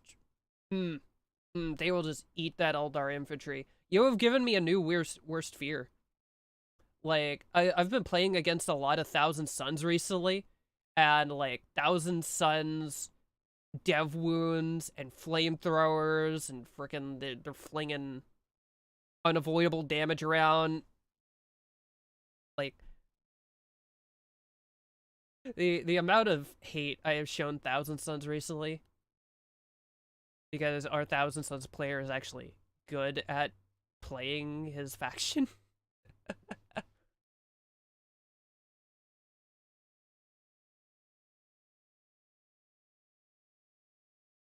uh, Depending on how big your game is. Huh. Huh.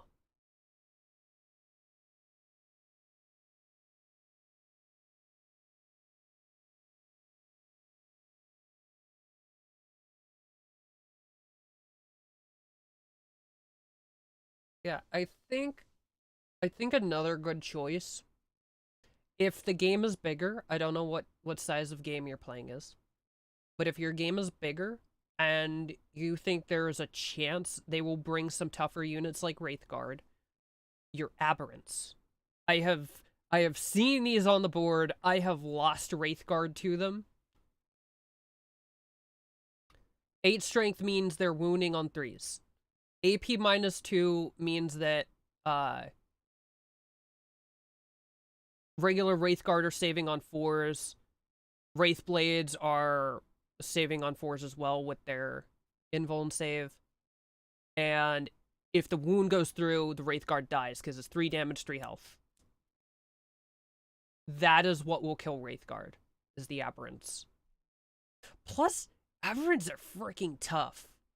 Like, I talk about how difficult it is to get Wraithguard off the field, but Aberrants are brutally tough. Yes, I am not a static image for today. I'm not a static image for this month. To explain, my actual model got pushed back another month for reasons. I don't want to go into detail, and it's not the rigger's fault.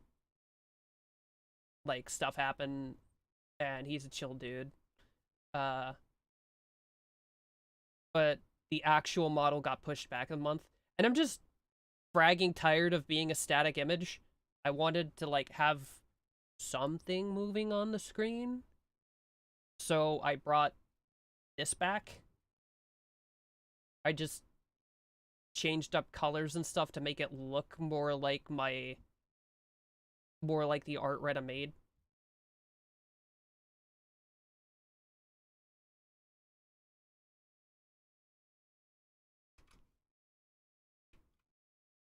So I'm gonna be using this for like, I've been a static image for like, what, 4 or 5 months? Because I've been stubbornly not using this because I'm like, I want to use the new art. I want to use the new art. I'm like, all right, 1 month till the actual model comes out. I'm gonna use this thing. This derpy ass thing.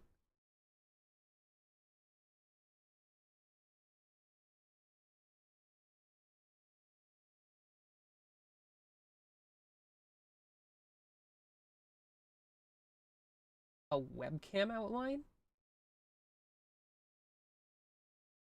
Like it's just a webcam, but you like shift it that it's just like a line around you. That would be visually interesting.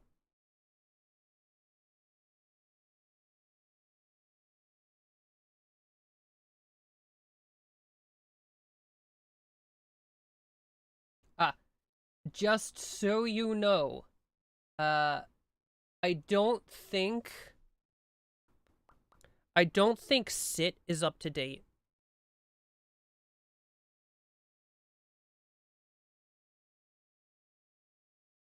With the current version of Tarkov.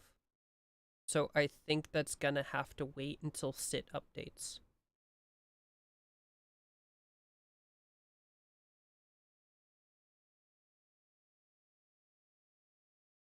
Unfortunately. However, in other news, RimWorld has a new expansion. It's basically SCP Foundation stuff. There is another thing we can use? Okay. Someone is in very poor mood. Research into the rundown lab.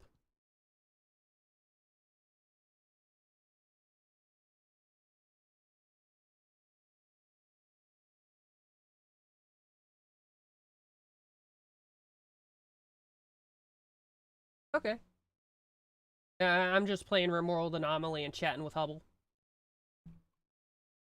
We were having an in-depth discussion about 40k tactics. I'm giving him the inside scoop on how to kill elves. A lot easier than you would think.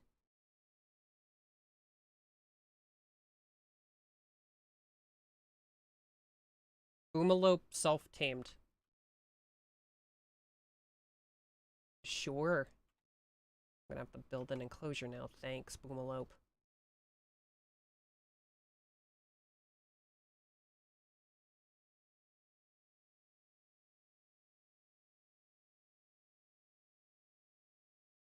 Actually, I can build a defensive wall. Because I'm gonna need to set up farming out here, too. Which I should have done already. I'm also running out of food.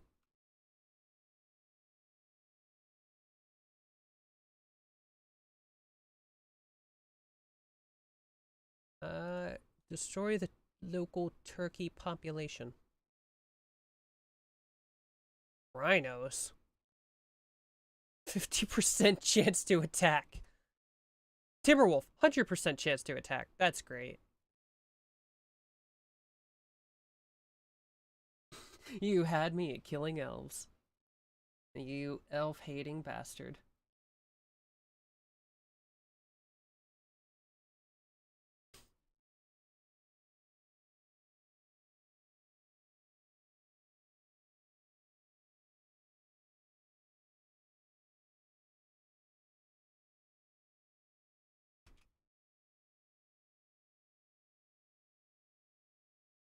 Harbinger tree sprout. Uh-oh.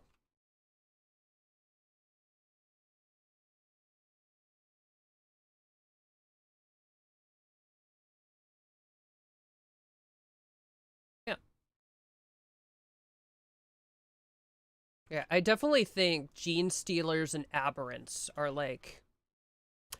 Gene Stealers and Aberrants are definitely your best bet for killing elves. The tanks are a little bit tougher. But as long as you have some, like, regular anti-vehicle weaponry, it'll sort itself out.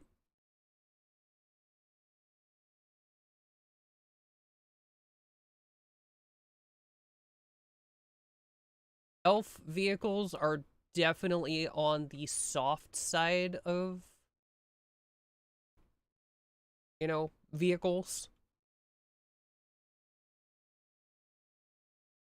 Wait, can't you milk these for chem fuel?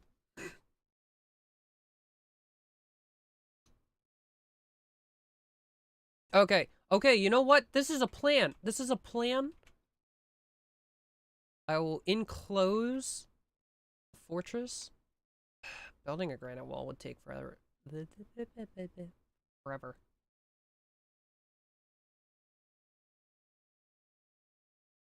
So, for now, I'll do this.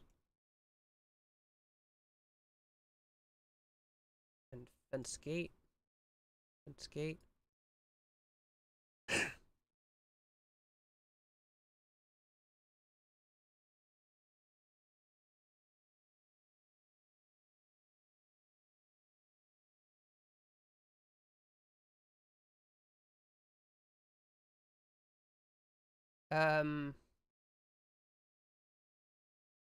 Refuse visitors until I have guest beds. I forgot that was a thing.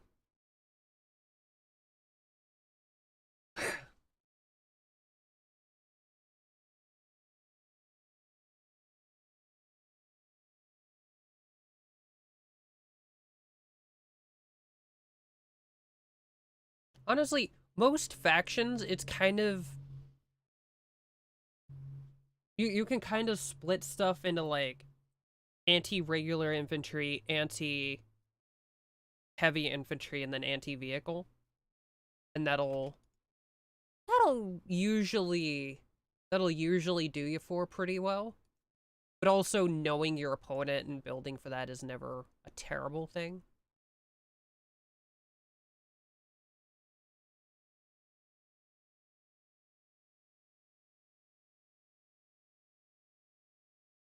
Especially if you feel like you're gonna be at a, like, overall skill disadvantage.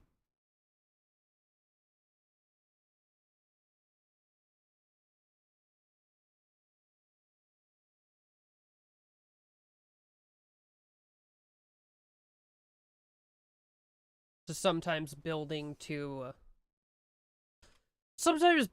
go up against whoever you're going up against is not the worst plan.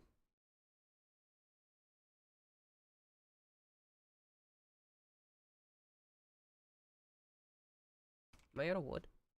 No, I have plenty of wood. Like, knowing the kind of tricks they pull and being able to deal with that is always kind of important. Even if you're not specifically counter-building them and being like, ha, you're not going to get to play the game. Skeletor.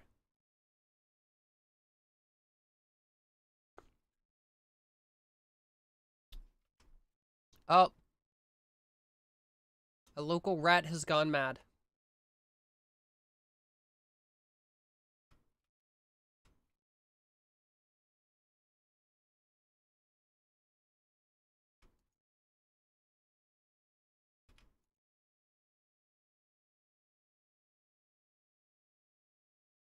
Where's my ghoul?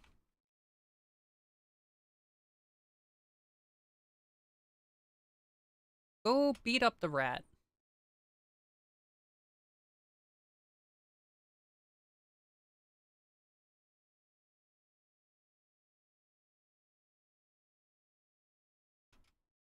Oh, that occurred.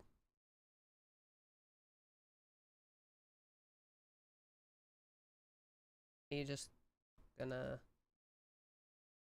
You just sticking around there.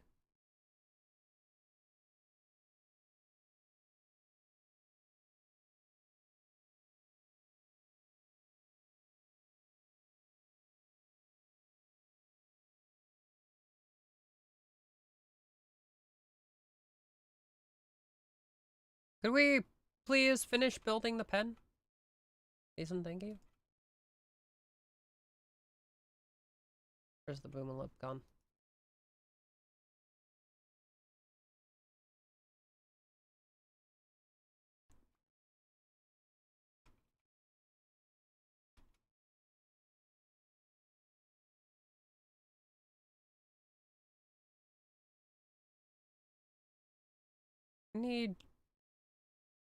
I need you to stop shooting things and to please focus on building. We need this fence up and running so we could keep the exploding deer. See? It goes so fast once you actually work on it.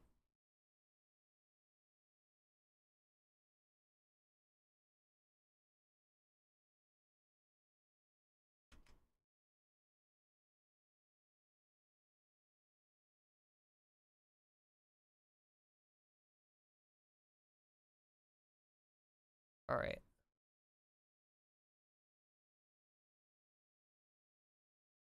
Are there... Where's my boomalip gone? Why are... Male boomalip.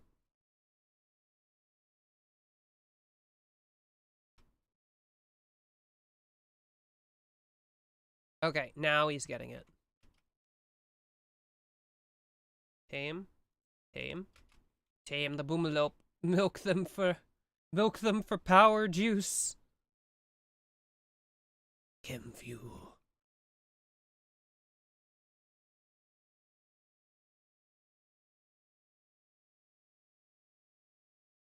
Hopefully this is acceptable. Put a little growing zone here for heal root. Why can't this be in alphabetical order? It would make things so easier. None of your noun. Oh, great. I don't have anyone who can actually grow heal root. Grow 7. Grow 6. Hopefully they'll get grow 8 soon, and they will plant the heal root that I desperately need. I don't really desperately need it, but I would really appreciate it. I've got like 7 herbal medicine. I think the ghoul might be eating it. I don't know.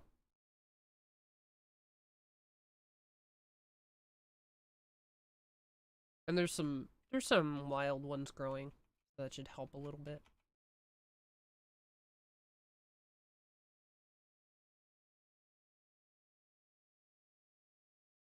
I don't know if this is a mod or if they just updated the sound effects for this game. And I'm not sure if I like it. Do I have the music on this game muted? Yes, I do.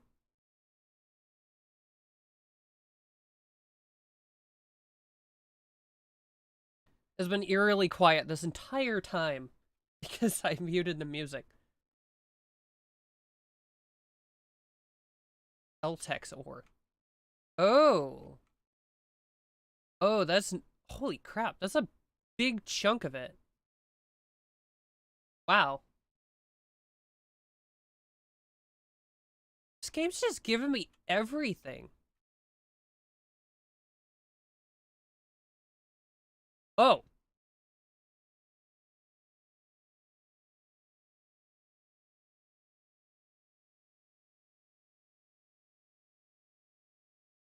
Let's go.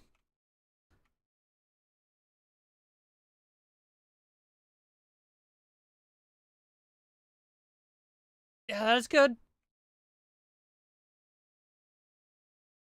I'm not scared. Were you scared? I wasn't scared. Why would I be scared of lightning? That would just be silly. Let's hunt these alpacas. Wild boars and another turkey. Give me that big chicken.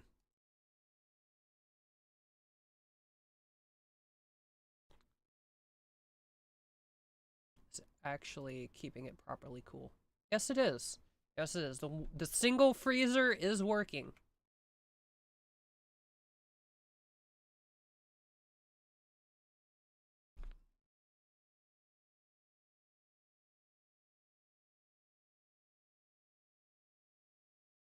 It's another ghoul.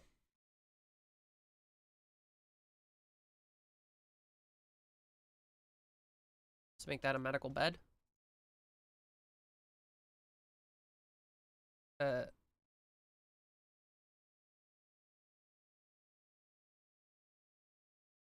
Carrie Perkin.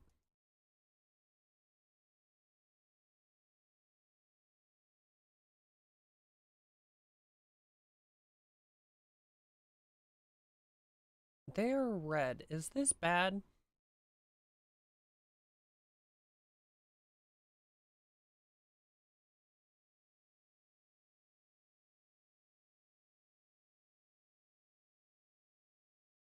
A transport pod carrying a ravenous, hostile ghoul has landed nearby. On closer inspection, it appears to be Perkins, a previous member of your crew. Capture it or kill it before it awakes. Uh... Uh...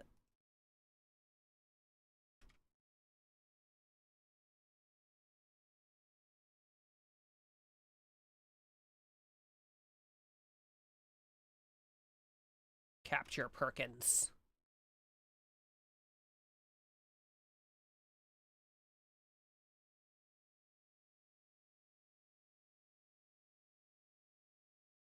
Okay.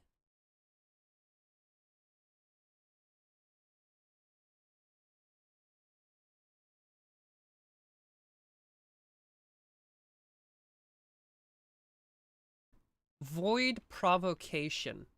Build a psychic ritual spot and perform psychic rituals. Use the Void Provocation ritual to discover new entities.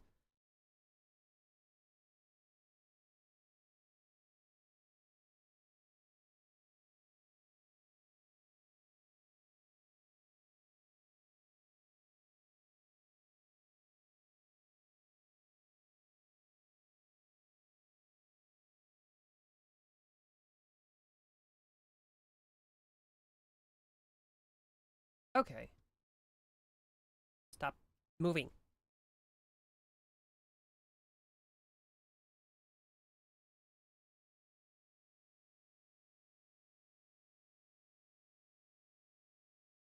Okay, got plenty of wood.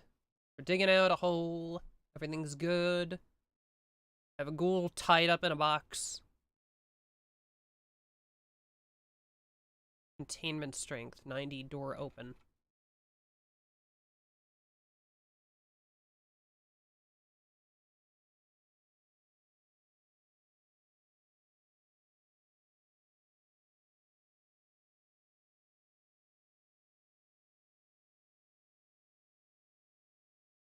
I think I think this song is new. It's very I don't even know.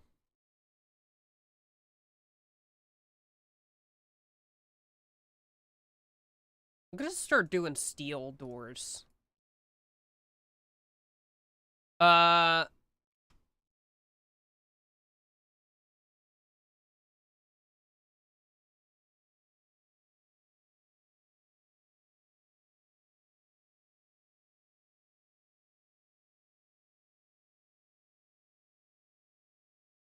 Oh, we need our hunter to go hunt.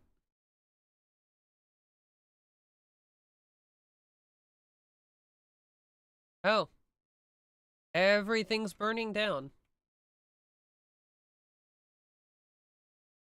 Hopefully his rain puts it out.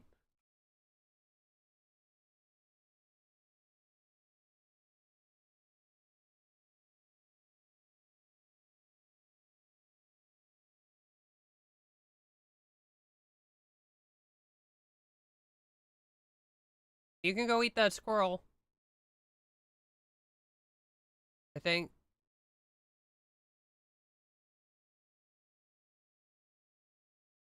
Okay, now you're gonna eat it.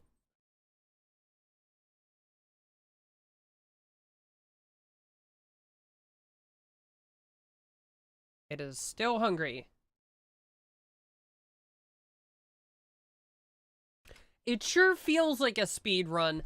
This game has been like kinds of stuff.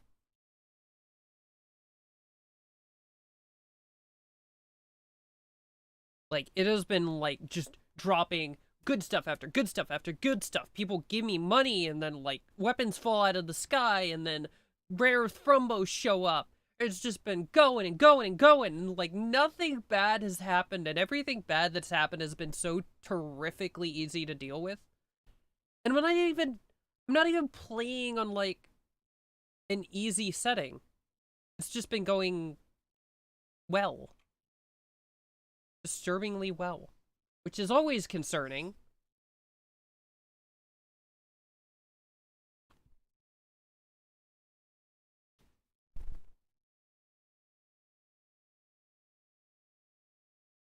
Whenever things are going weirdly well, one must imagine that something terrible is about to occur.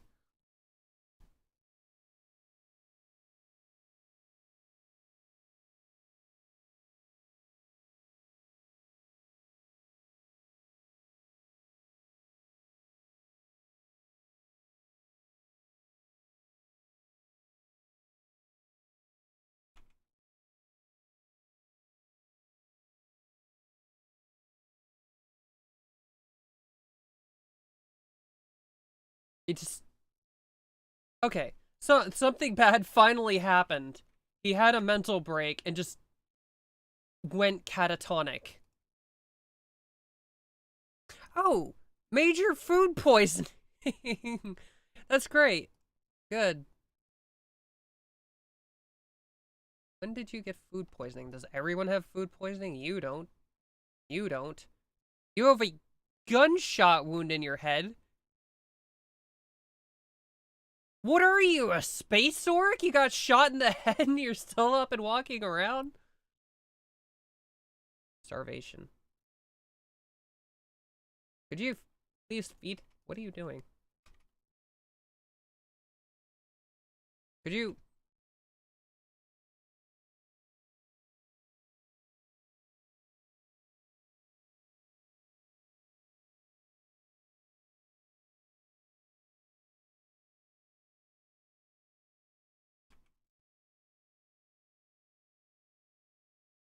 No one's assigned a doctoring, so no one is going to feed him because he was the doctor. And you need to be a doctor to feed sick people. Because that's so logical.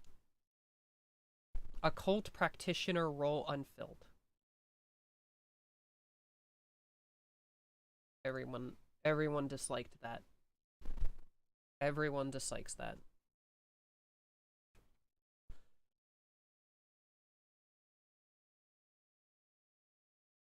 Okay, you grab the shotgun. You will now have to hunt. Because Hunter lost his mind and went into a catatonic breakdown.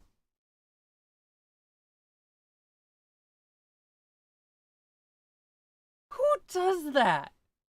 Really? Is that a thing? They're like, man, I'm stressed, goes catatonic.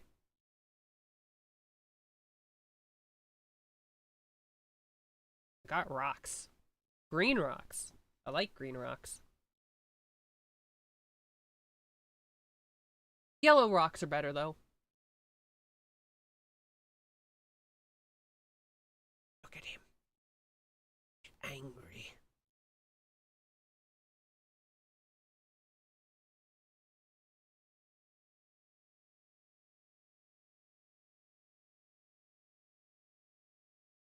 He's just eating a whole turtle. What are you doing? He's just chewing the legs off.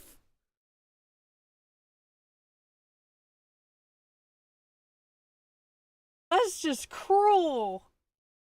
Like, I knew it was already dead. But man, oh man.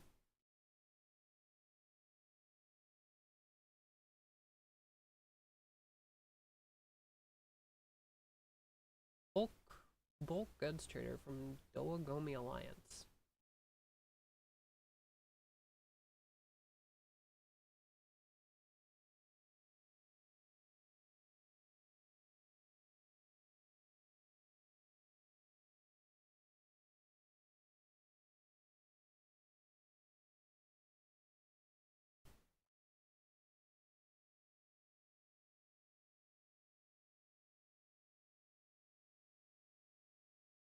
A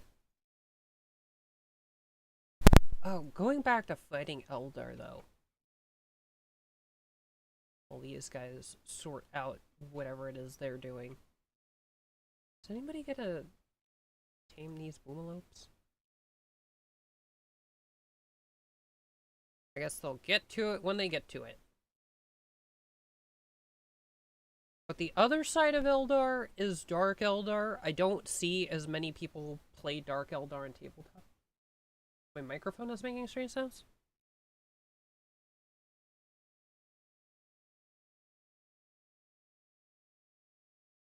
Give me a second.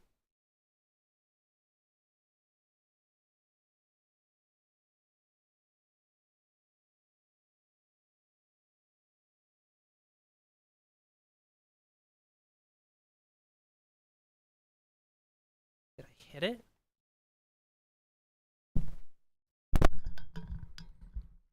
You may experience horrific sounds.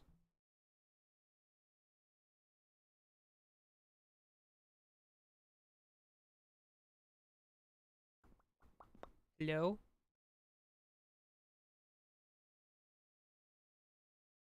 Maybe it was like game or something. I actually...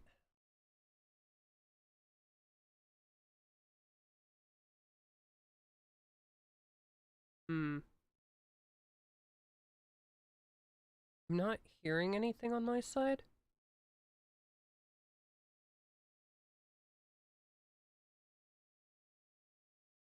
I wish I could scroll the stream backwards to look for what you're talking about.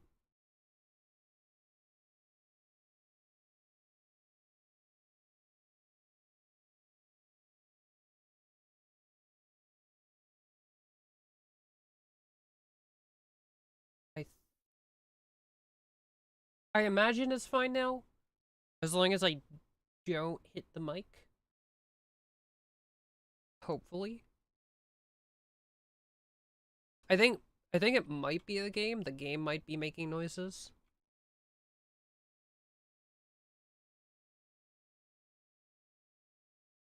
Because I've started to realize the background wind in this game sounds like snow. Audio snow. Which I don't like.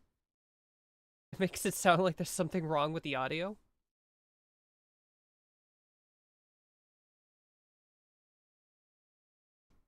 Hopefully it's fixed. If it's not, you can just yell at me again and I'll try and figure it out.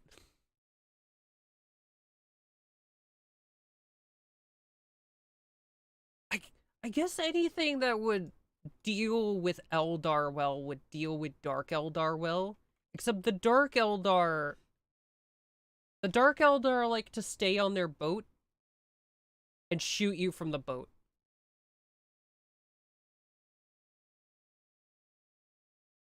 Okay, yeah. Yeah, I think I knocked my hand against it and I think the plug came out a little bit. So just kind of tugged and pushed and it was a little bit loose. It did definitely seem like the plug on the mic side was a little bit loose, so it probably came loose. Dark Scholar.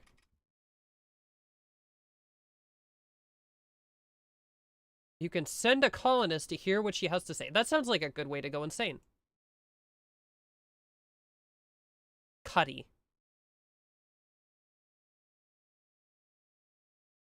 Oh, are you back up? Hey, he's better.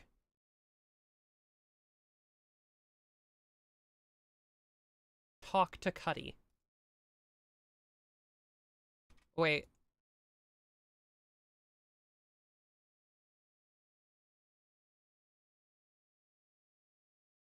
I might need someone with social. Who's my social?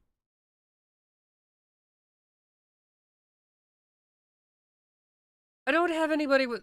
I knew I overlooked something. I guess the backstory is that they were off a research ship, so nobody's really a social butterfly. Alright. Phenox has... Nobody's really a super good intellectual either. Phenox is the best intellectual and uh social together. So you talk talk to Cuddy. The Dark Scholar slouches in place, lifeless and silent. Only her eyes seem alive, as if she could look inside you. She says that this is where she belongs and asks to stay for a while. Her tone indicates that she will not take no for an answer. Cuddy's body is riddled with corrupt archites. She can release them at will, creating a cloud of dead life dust which can reanimate nearby corpses. She may be very useful, but you also sense there is something Cuddy is not telling you.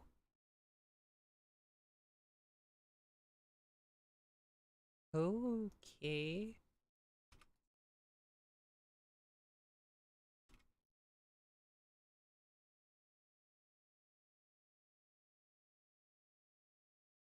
So,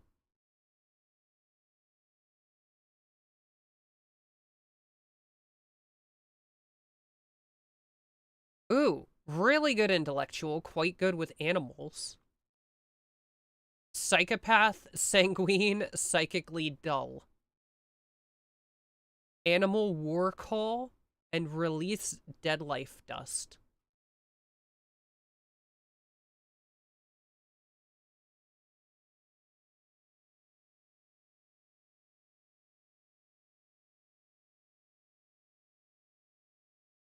Okay, that's pretty cool.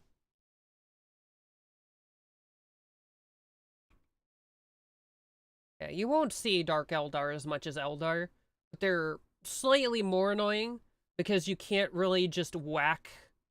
You usually can't really just whack their infantry because a lot of Dark Eldar players will leave them on the boat because they can shoot out of the boat. So the boats will just fly in circles around you and shoot at you until you die. So you have to destroy the boat. So just bring a big gun to kill the boat. Couple big guns. Several of them. And then once the boat is gone, Dark Eldar don't really have a leg to stand on.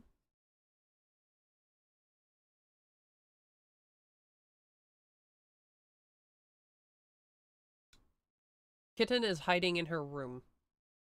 This happened because of poor mood. The final straw was observed rotting corpse. That's concerning. Oh no, it's not. It's because I have them in the freaking freezer. I need to get rid of those. I've been putting that off for too long. Miscellaneous. Over here seems like a good spot. I don't know who these people are, but we need to get rid of them.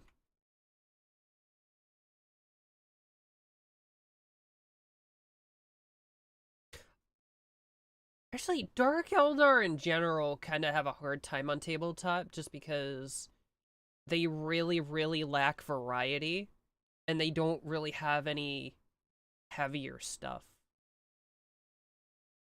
Because, like, they've got some, like, light, dreadnoughty, like, monsters, but their vehicles and their dreadnoughts are really soft compared to everybody else's, and they don't really have anything really tough. Like, they are really, really just flimsy as an army. They do have some really brutal weapons, though. Dark Lances are so easy to come by, and man, do they hurt.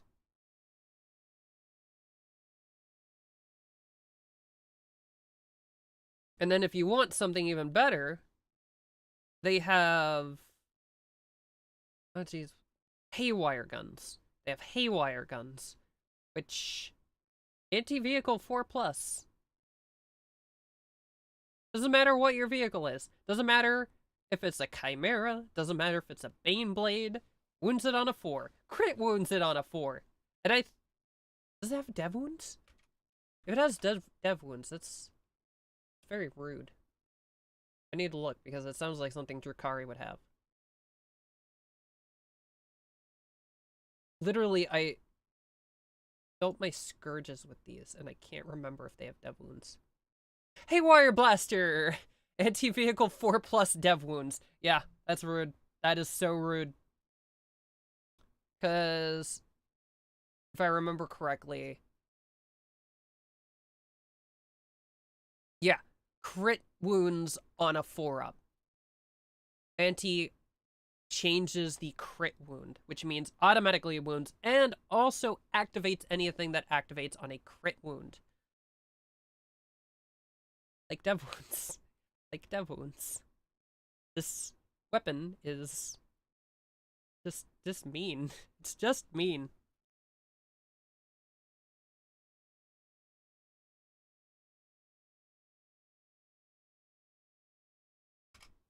Which is why I love Dark Eldar. They're just mean.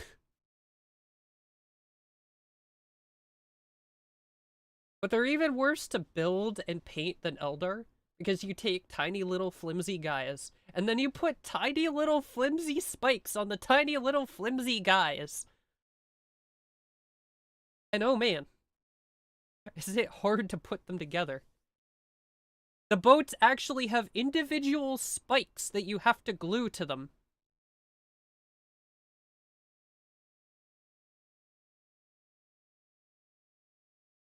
Oh, great. Power's out. Which is great for handling them. Handling boats is so fun because it's an unwieldy shape to begin with, and then it's covered in spikes, so it's just like, man, I'm worried everything's gonna break. Also, it's stabbing me. I think the terminology I used is that it's probably painted as much with human blood as it is actual primer.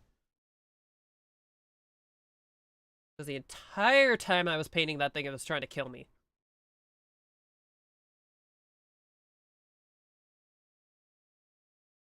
Oh, I got a second Boomalope. Woohoo!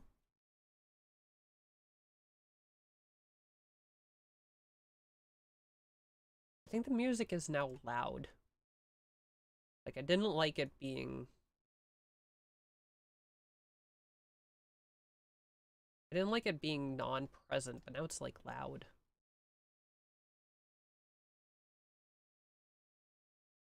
But I just get excited about Eldar. There's lots of cool kit bash stuff to do with Eldar. Especially Dark Eldar, because they're so cool and varied.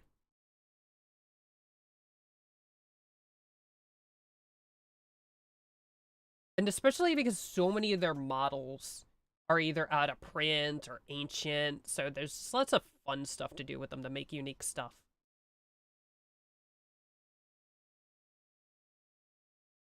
Eldar's what you know the least about. That's understandable. Like,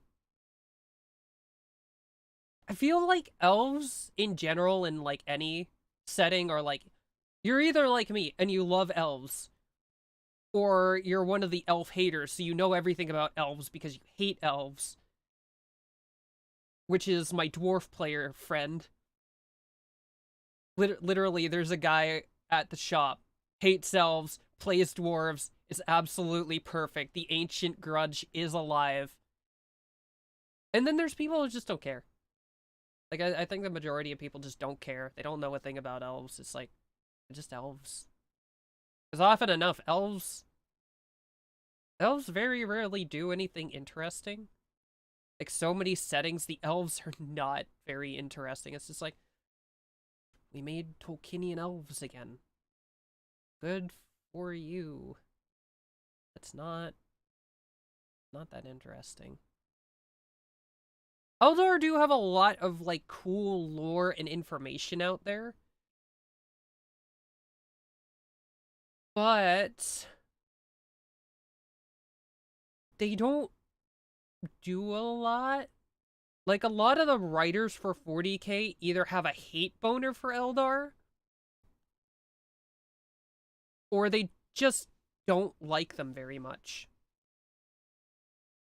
Like, I feel like they pretty rarely show up. The majority of writers who write Xenos write orcs. They write orcs. which is fair. Orcs are fun. Orcs are very fun. Every orc book I have read is so freaking good, which makes me mad because every Eldar book I have read is so freaking bad. Like, I specifically searched out the best Eldar book as deemed by the community, and it was so boring. It was so boring. I love Eldar, and it was still boring. It's like, this is a neat thing, but as boring. So most of my Eldar lore actually just comes from going through Lexicanum and just, like, reading secondhand about all of the things that they have done and what their stuff does. Like, all things considered, the thing that got me... My goal is starving again. Sure, if you can just go punch this turkey.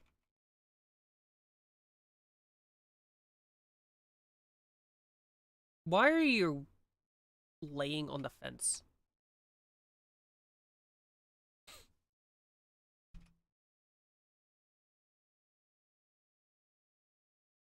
Kill it.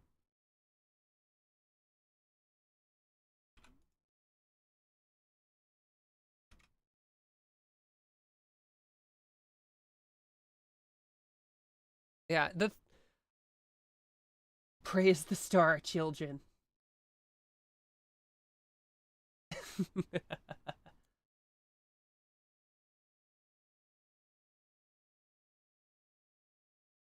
That's a fair opinion from Tyranid and Tyranid adjacent players.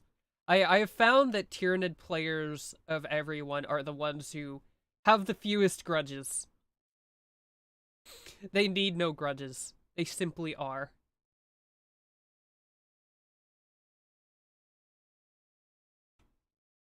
I think the players with the most grudges are actually the Eldar players.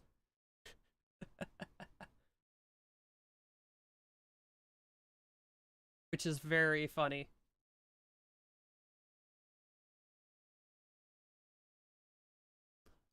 Like, all things considered, I got into 40k because of one of the video games, the RTS Dawn of War 2.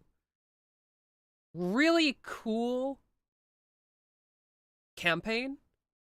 It's kind of a combination of an RTS and Diablo, where you've got a squad of, like, Diablo-esque characters with character progression, but then they also have squads that follow them. It is very, very neat, and it's very difficult to suss out how to describe it. If you like the idea of an RTS with some RPG mechanics, It is absolutely worth checking out. But because of that game, I fell in love with the Eldar.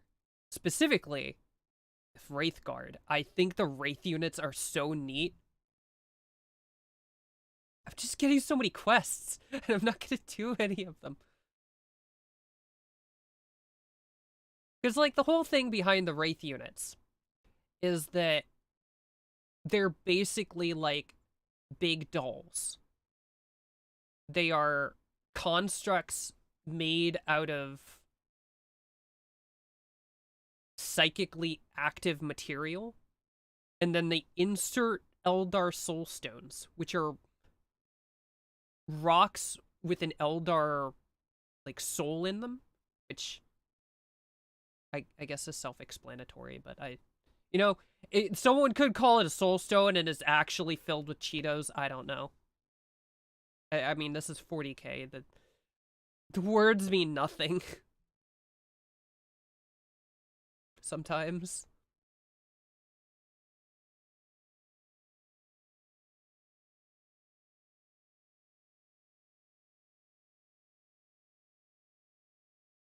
No food. No corpses.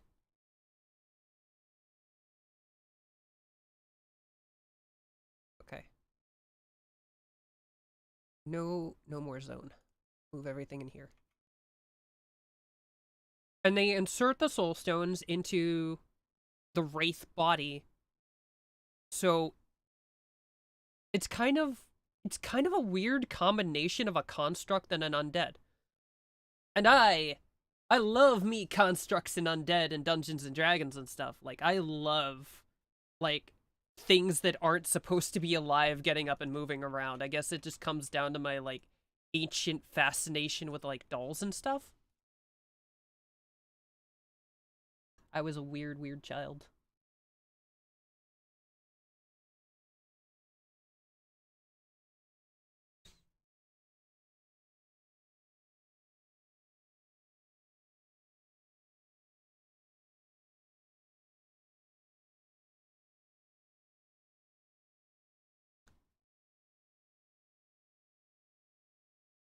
But they were just like the coolest thing on the planet to me. I thought they looked awesome, and the concept of a construct powered by the souls of your dead was just so neat to me. And then there was a sub faction that was built around it, Craft World Endin, who got kind of hecked up pretty bad by the Tyranids, lost most of their people, so now they have a lot of really angry Wraithguard.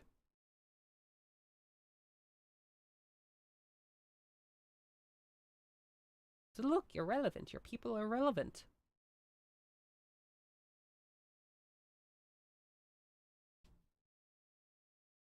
So yeah, I think actually the most grudges are in fact kept by the Eldar because we're mad at everybody. We're mad at the Tyranids because the Tyranids ate us. We're mad at the Necrons because we fought a war with them. We're mad at the dwarves because elves and dwarves just don't like each other. We're mad at the orcs and the humans because they just kind of smash everything they run across because why not?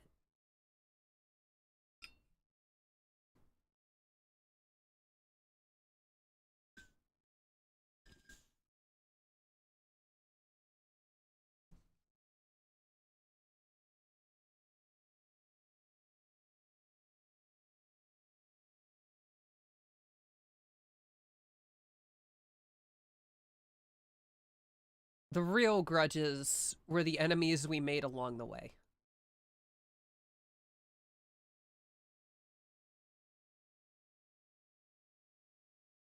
The Tau and the Eldar, buddy? I don't know. I think they get along better than most. The Eldar kind of have a history of considering other races beneath them.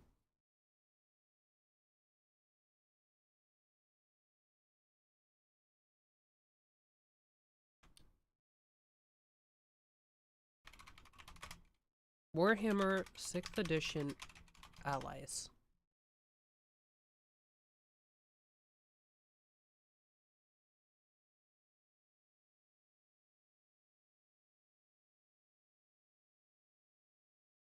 Oh, they are.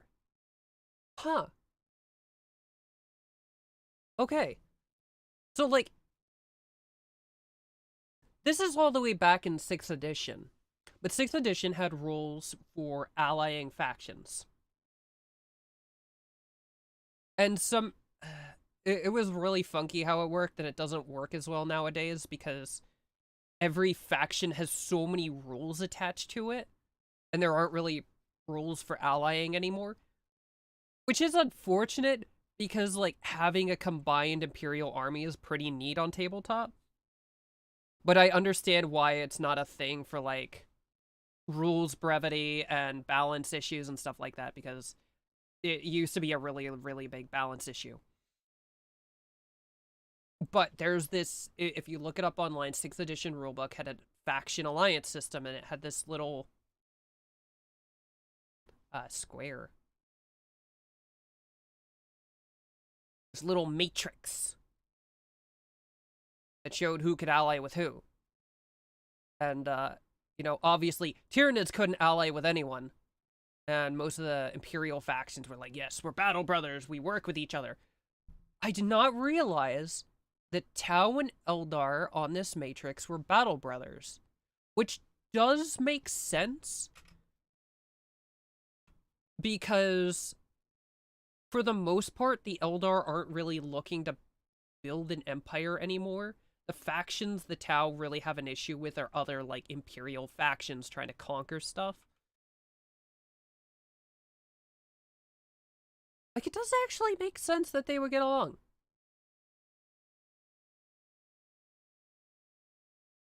Now, the Tau would probably take a little bit of offense that the Eldar don't want to join the greater good, and the Eldar would take offense that the Tau aren't Eldar. Because the Eldar are a little bit snooty. But, yeah, yeah. Tau are very much diplomacy first. Diplomacy now, shoot later. Which has bit them on the butt. They met orcs, learned orcs don't do diplomacy. And, orcs are kind of like on their crap list.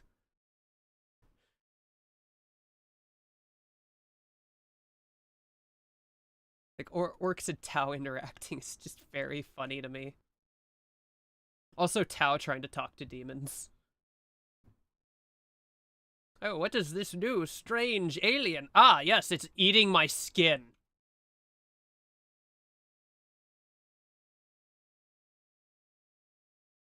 There are some creatures with which you just cannot get along. I think 6th edition was still when they were trying really hard to make Tau, like, the good guys. Like, since then, they have fleshed the lore out a bit.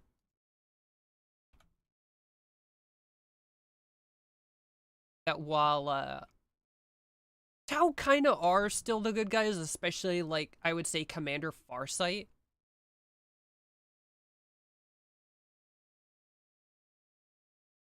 Like, I would say Farsight Enclaves is actually probably the closest thing to legitimate good guys 40k has.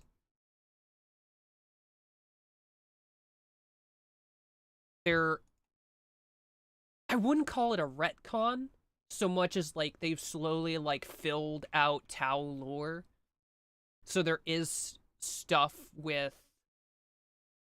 like, brainwashing and mind control and a little bit of skeezy stuff from the ethereals. They're a little bit not great guys. They're better than most, though. And they've actually got a lot of aliens under them. I think the thing about Tau that bothers me the most is, while I love Gundams, I have freaking 3 Gundams sitting on my desk right now. And I do love it, but I wish they would expand on the auxiliary races. Because I want to see the psychic bears. Please. I want bears and power armor. You can't take this from me, GW. You can't You can't put that in front of me and say it's a thing and then not give it to me.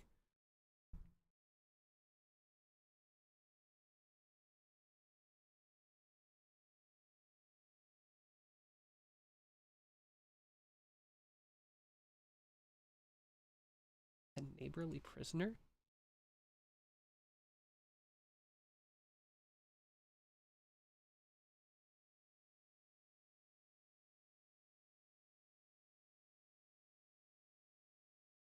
I'm not helping the Empire.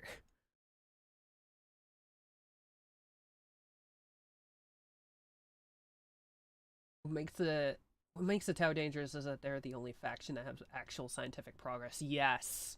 Yes, so much. Like right now, Tau are in an interesting position that like their baseline technology, like their common technology, is way, way, way better than most common technology in the Imperium. But Imperium do have like higher level rare technologies, like stuff they can't bring out as often, that is far and away better than the Tau. But the Tau are still advancing their technology and building new stuff and adding new races to their empire. Their empire is growing. They're getting bigger. Imperium is getting smaller. Not to mention, they don't use warp travel. They don't have psychers. Like some of their races that work with them have psychers, but they themselves do not have psychers. So chaos isn't a threat to them. And even to the races that do have psychers, where chaos is kind of a threat, chaos is more concerned with the Imperium, because there's a lot of humans. Chaos thinks humans are pretty darn tasty. Except for Slaanesh. Slaanesh is mostly concerned with the Eldar because she thinks they look delectable. Intercepted messages about an abandoned vault ruins not far from Area 52. It seems there may be an unknown threat.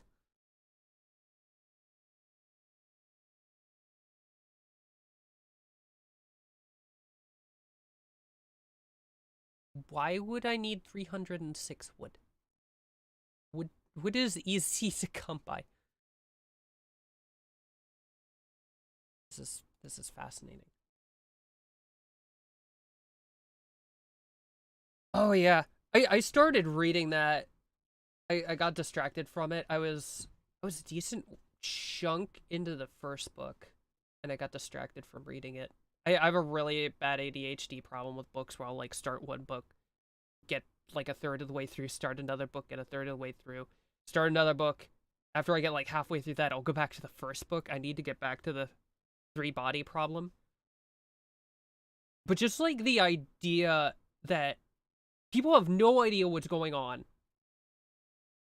and these aliens are like messing with, so far as I can tell, the laws of physics themselves. Like they do stuff that's just incomprehensible to you. It's like, how do you fight that?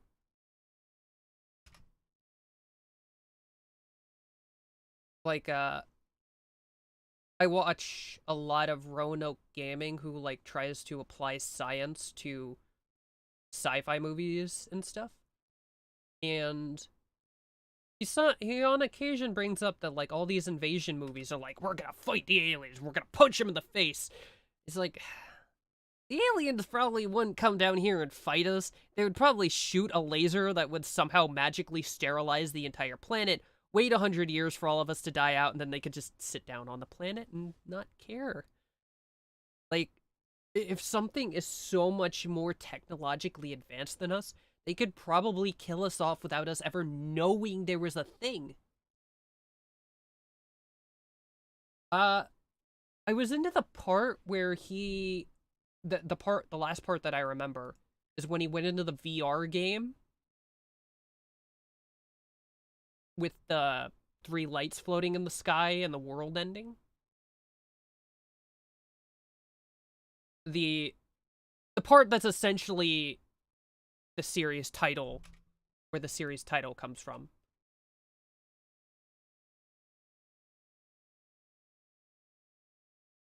which I feel was supposed to be eminently meaningful, but man, my brain was confused. I was like, there's obviously a thing here to work out, but I feel like I need more information.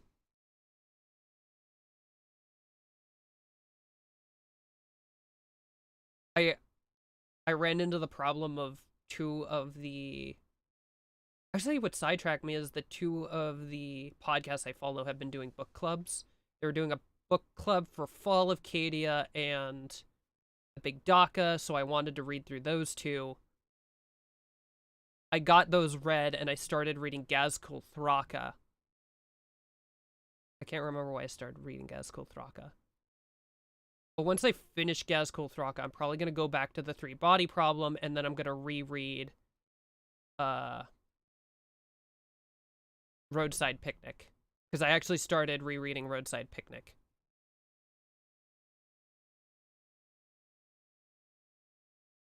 Yeah, it's very trippy, but I also feel like there's supposed to be some kind of meaning in it.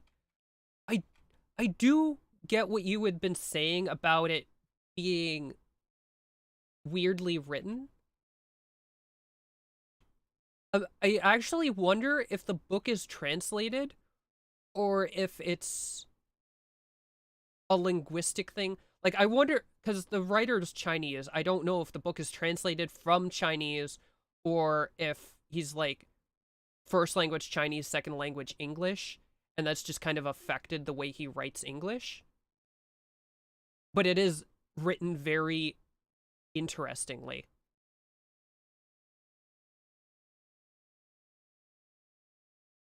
And holy crap, it is translated. That makes sense. That makes a lot of sense because there's a lot of stuff that is very... There's a lot of stuff in it that's very weird stuff that's specific to the Chinese language. Because, like, the average person who just picks it up and doesn't realize might be like, this is really weirdly written. But it's just... It's weirdness with the Chinese language that is very difficult to translate into English. Because there are just ways that it kind of works differently. And there's stuff that's probably not coming across correctly. I actually really... This is one of those books that makes me wish that I could read the original language it was written in. Because I've read a few Japanese novels, and the way Japanese novels get translated is so... They just feel weird in English. Like, they're not quite right, so you kind of wish you could read it into Japanese. But I cannot read, like, half of the kanji in those books, so... I'm SOL.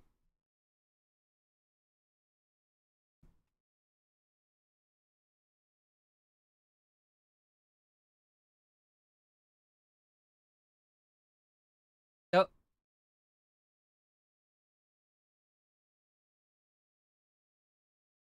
I have to retame my settler.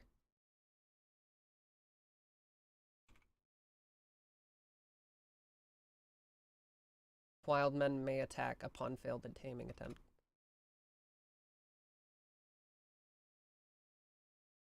Okay, I have 2 people set to taming. Alright.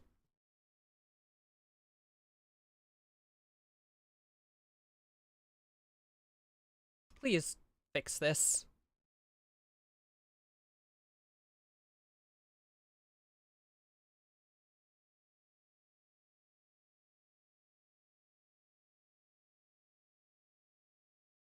Human Madden the Manhunter.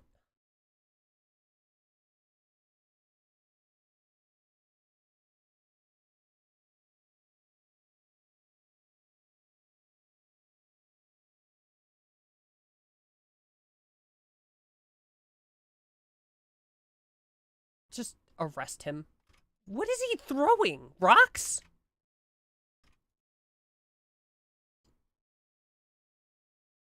Uh...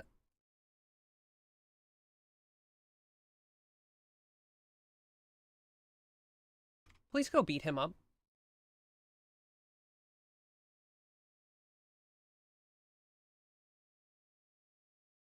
You also, when you talked about there being Chinese history stuff in it, I was like, oh, that sounds cool. Chinese history is very interesting. I did not expect it to be that specific part of Chinese history that was in the book.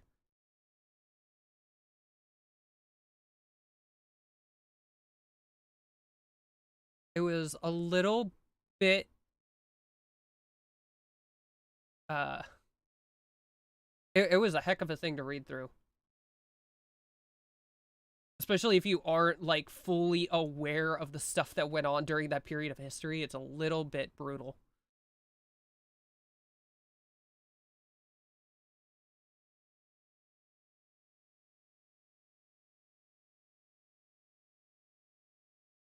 Need you to go punch him. Like hit him over the head with the stock or something.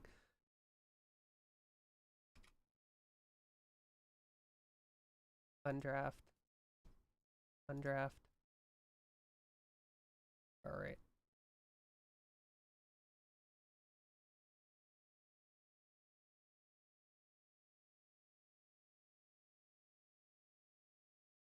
Okay.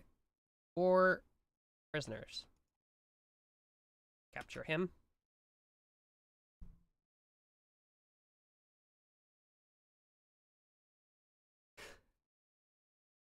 Yeah, you know, maybe I should be playing on load anytime mode.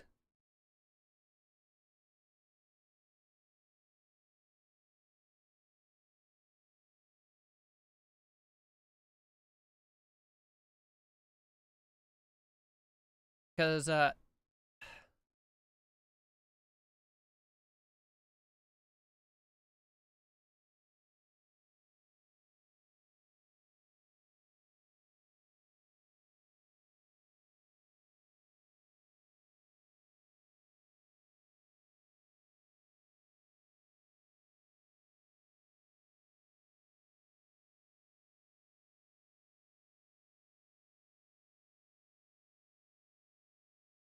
I need this guy to rejoin. Him leaving is kind of a problem. Keeps having mental breaks. It's kind of a pain in the neck. Actually, don't release him yet.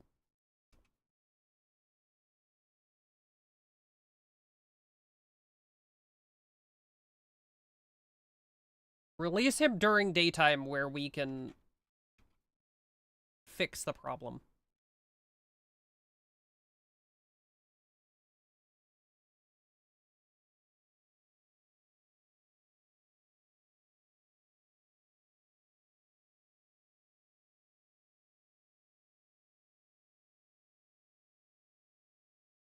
Someone needs to go hunting. Please, we need food. Desperately.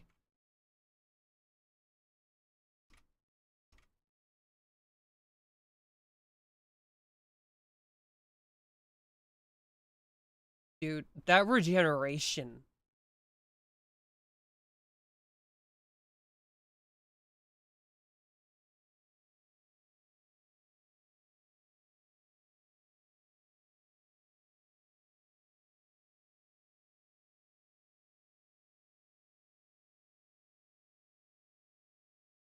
It would be really nice if I could, like, convert and recruit the entities.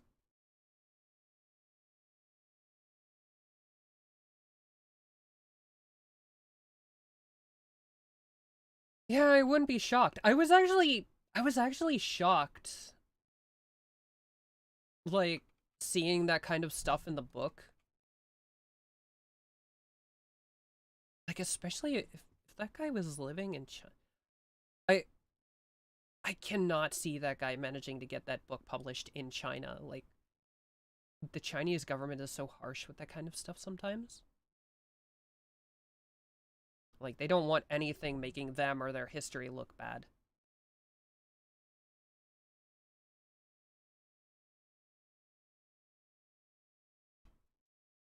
But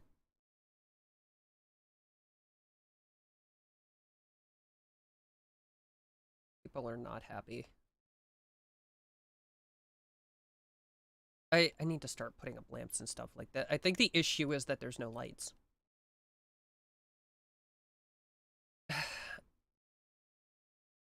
It does slightly bug me that the show is going to be censored. Because I think that's the kind of thing that history really needs to remember.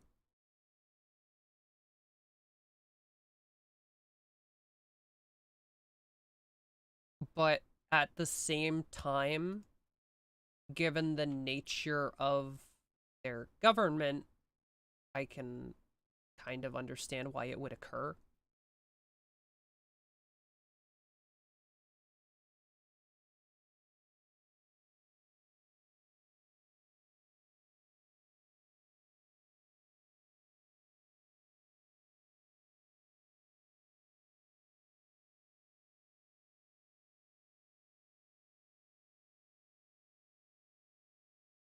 Like, I guess at the end of the day, there is no chance of that not happening.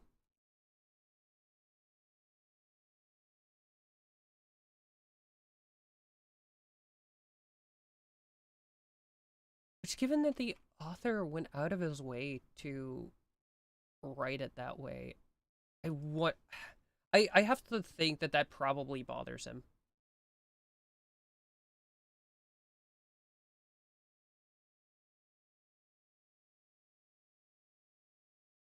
Let's start replacing walls.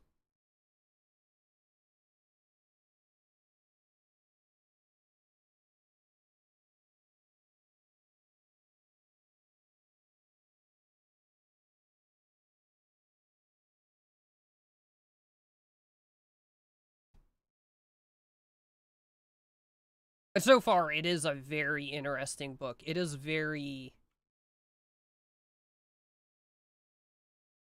It feels like a really solid, like, mystery story. Which I'm very fond of mysteries.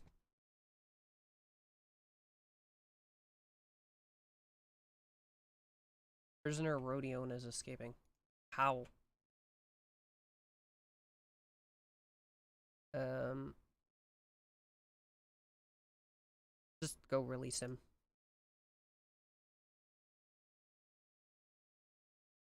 Why is the... door's just open.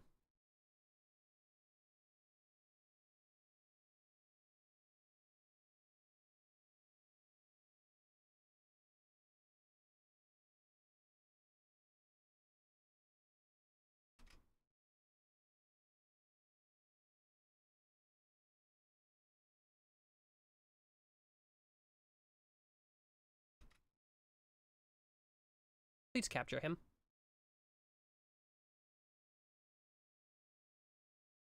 Again.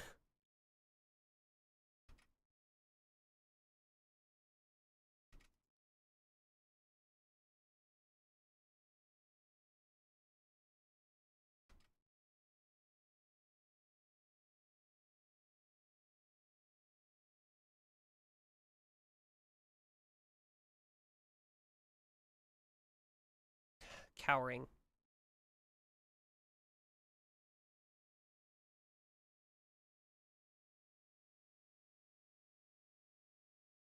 Could you stop running? Move this stupid rock.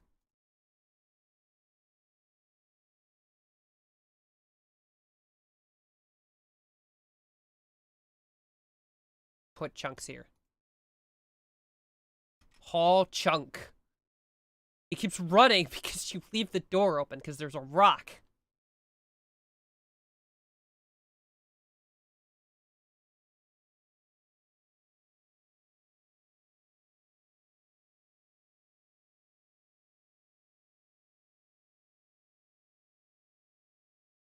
I've been like plowing through a lot of books recently. Though most of it has just been 40k books. A lot of... Mostly because I follow a lot of 40k podcasts and a bunch of them have been doing book clubs recently. So... Though I don't regret it. The ones that I read were very, very good.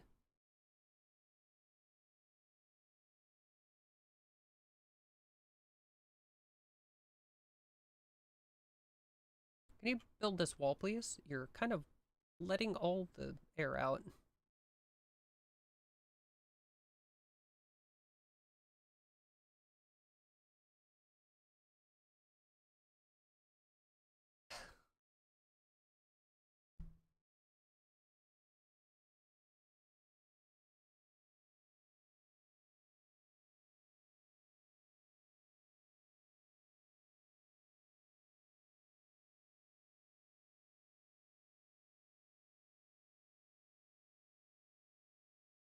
What?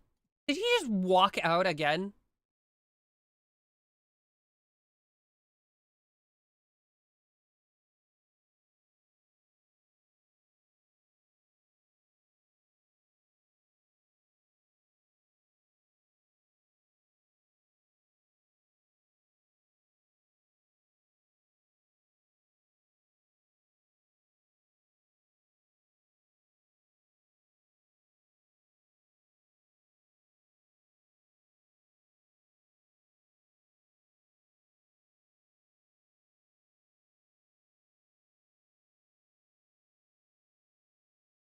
This man is a bigger pain in my neck.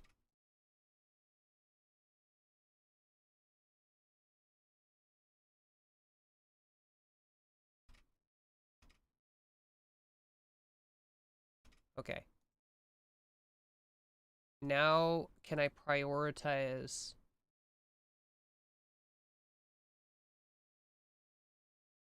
taming him? There we go.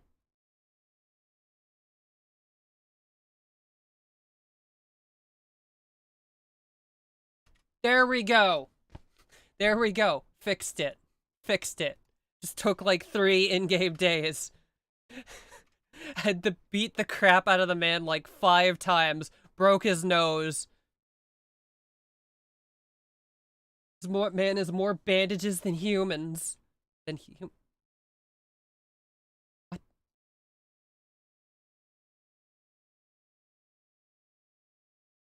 Could someone build this wall? Please?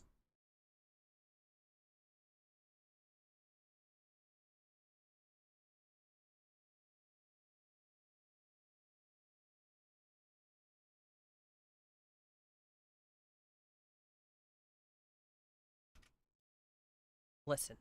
Listen. I know you're hurt.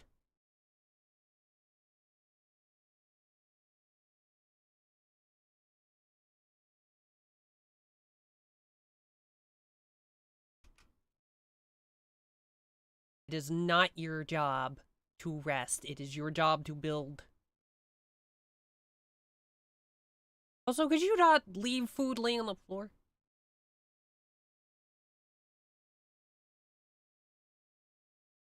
We are researching entity containment.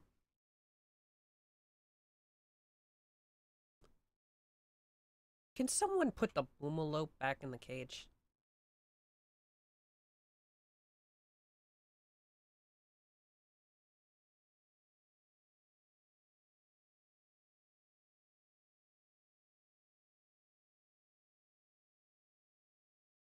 We need electric.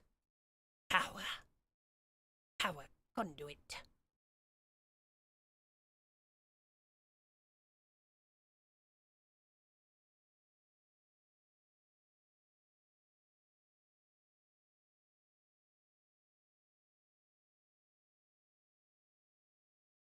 How close do these power lines need to be?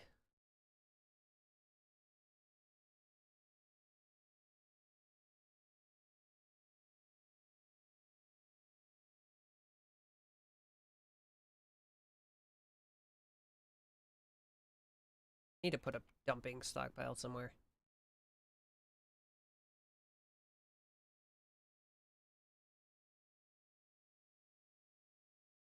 Gotta dig out a hole to put all the rocks in.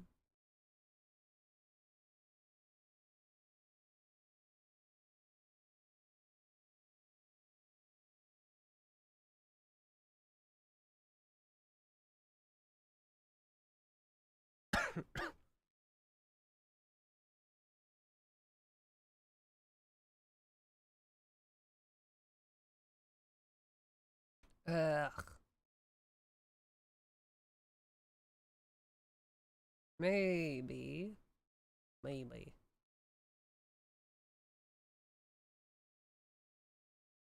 I've also been considering doing streams where I just kind of like sit and chat while I paint some of my miniatures. Because I have a long list of miniatures I want to paint.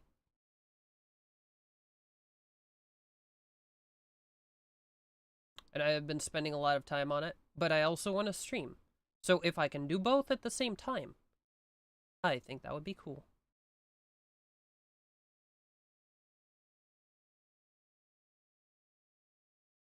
It's very dark.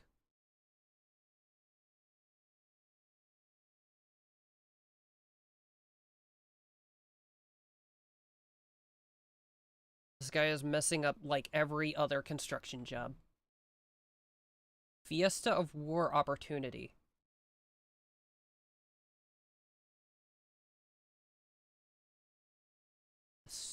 Stellocalifists. Oh, that's probably Cuddy.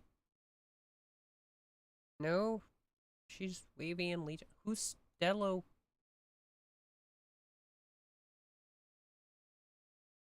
I have no idea what they're talking about. I have no idea what that is.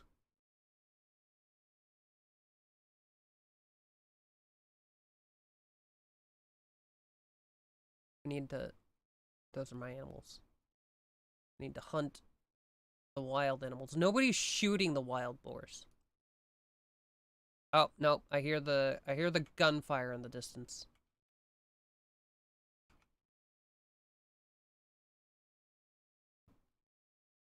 Okay.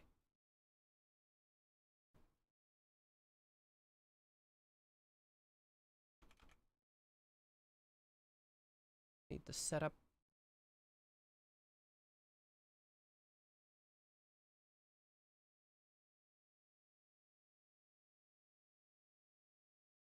Why can this not...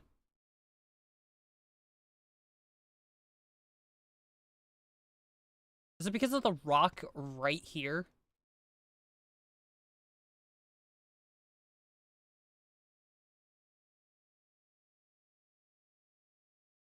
Where'd it go? Yeah, it's literally because there was a rock in the way of where you sit. Couldn't you sit on the rock? Like, it's a boulder. You sit on it until it's smooth. And then there's a nice chair. Very hard and uncomfortable chair. But a chair.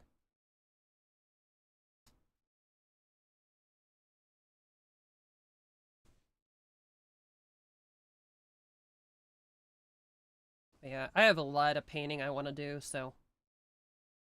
Once I figure out the setup for it, I think I'm gonna go starving. Again. Oh, he's eating.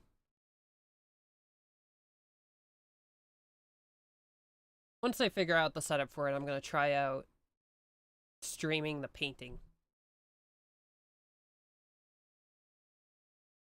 Because I have a little camera that I was using, and I was fiddling around with that. But I think I'm gonna need to tape it to my painting lamp, or it'll just fall off. Because it's not really set up to point straight down. It's not really designed for that. So, it's gonna look kind of jank on my side. A little bit messed up.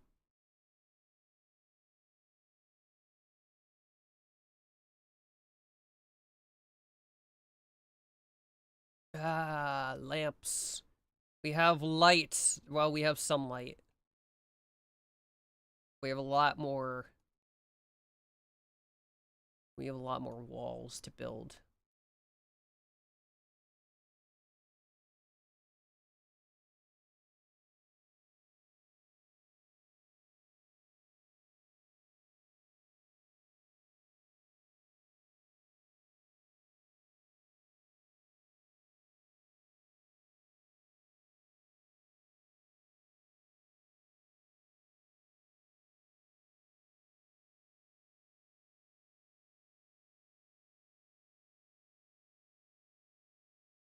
Uh,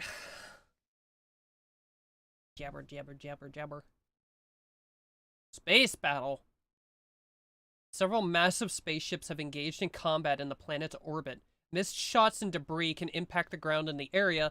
This can lead to fires.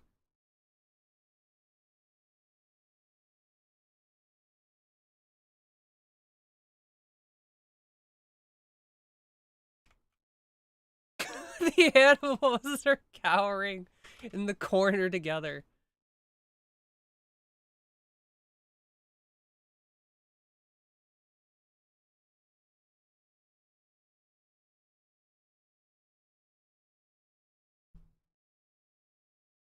Dude, you were running around outside in that?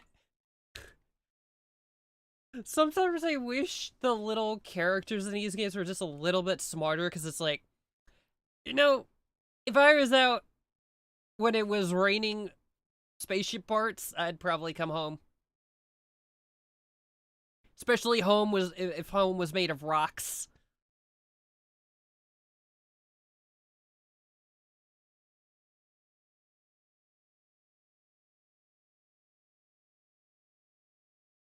Uh, Void curiosity.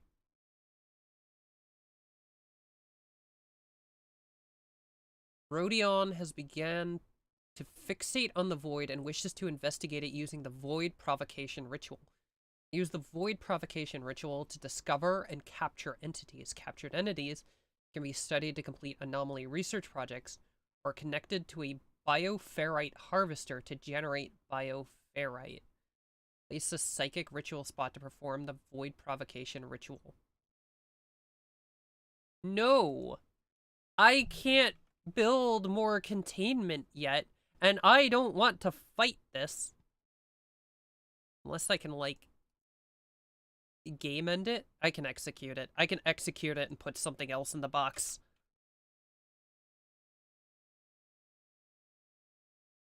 Which, all things considered, I don't think my one villager would like that. I think this was like her brother. Although he looks decidedly not in great shape.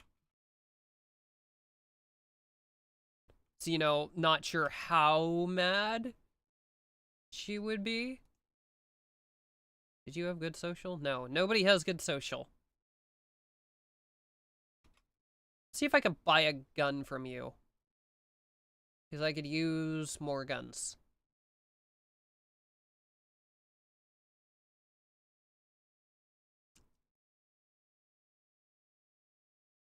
Ooh. That's cool. But I do not have enough money for it. Prestige cataphract armor. Prestige recon helmet.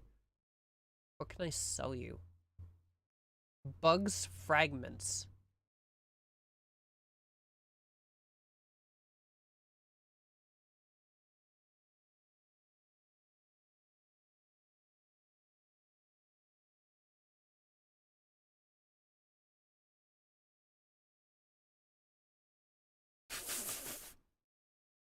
Void provocation 0.3 an hour. Mental break chance.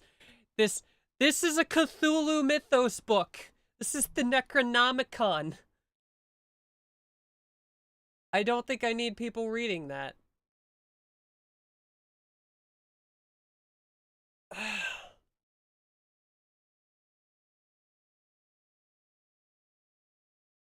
Not a good choice of light reading right there. Got like 31, 160.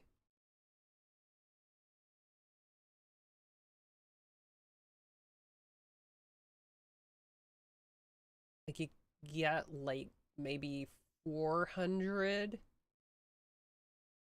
silver.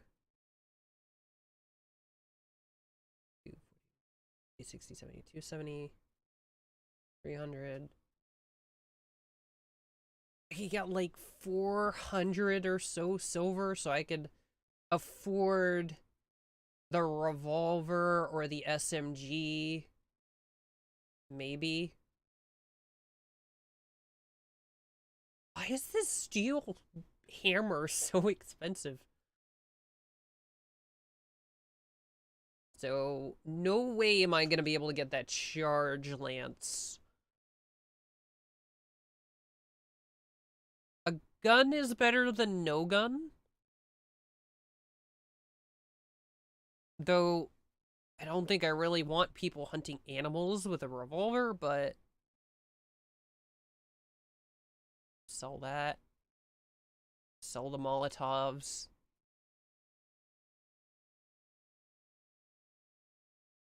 Sell the club. I don't want to sell the other books. So, yeah, I guess that's good.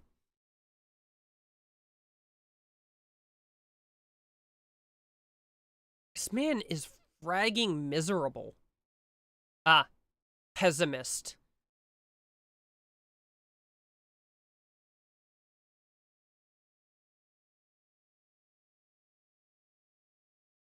This man is just... I need him, but he is such a miserable fricker.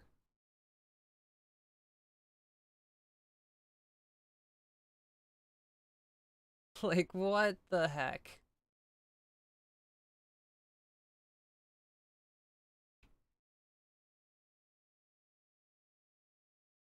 We have no granite blocks, and nobody seems intent on making any.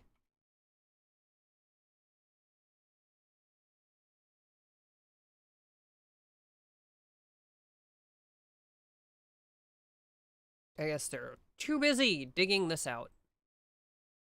What the? And we have plenty of granite chunks. This is all granite. So, you can do it.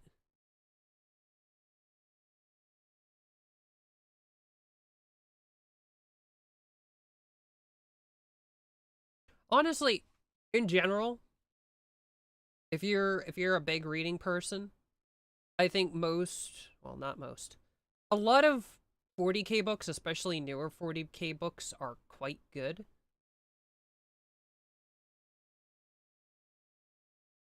Though it does depend on what kind of books you like. The interesting thing is that it's a really wide variety of stories.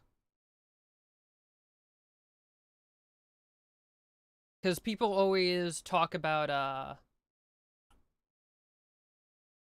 the old Gaunt's Ghost series is like, if you like Band of Brothers, you'll like Gaunt's Ghost. If you like war stories, you'll like a lot of the Astra Militarum stuff. If you like James Bond, you would like, what's his name? Stupid Inquisitor. Greyhorn? Grey Fox? Eisenhorn? Eisenhorn Xenos. I have a hard time remembering his name. I do not read very many Imperium books. I've read like every Orc book and every Necron book under the sun. I've read so many. I've attempted to read so many Eldar books, and they are just fragging awful. Doesn't help that it feels like the people who write the Eldar books do not like Eldar.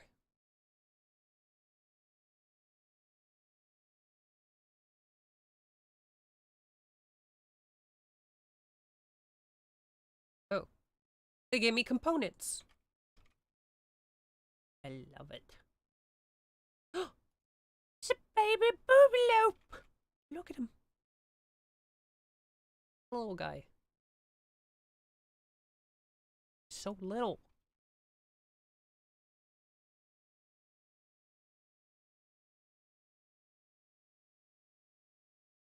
You were my original Boomilope. You're the one who trained yourself.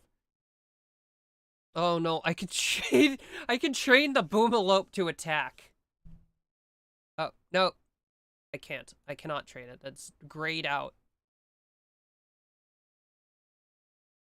Boomalope trainability none. They are dumb. Dumb and useless. It would be really funny if you could train an attack Boomalope. It runs up to stuff, kicks it, and if it kills the Boomalope explodes on it. Oh, that would be awful. Oh, why isn't there a unit that does that in 40k? That would be... Oh, dude. That would absolutely be something that, like, Gene Stealers would do.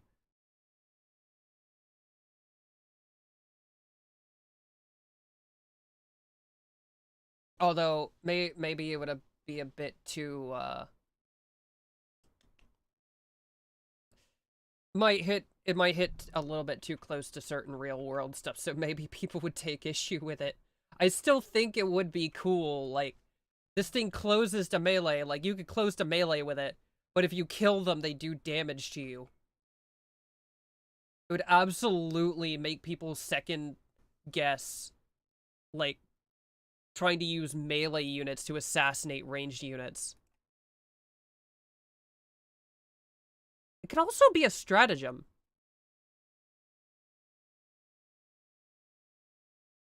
I'm gonna have to reinstall that.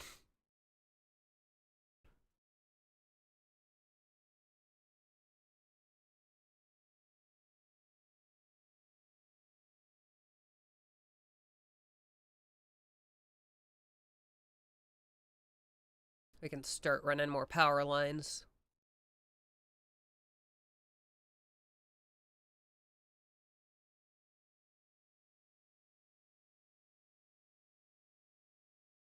Probably the hardest books to draw clean comparisons for, though, are actually, like, the Orc and Xenos books. Because the Orcs are just funny little guys. They're kind of, like, horrifically terrifying funny little guys, but they're just funny little guys. And who could ever be mad at a funny little guy? I mean, the Imperium could, but, you know, the Imperium's mad about everything. Let's give the Boomalopes a roof. Just give them a little roof to hide under. Tactical turret?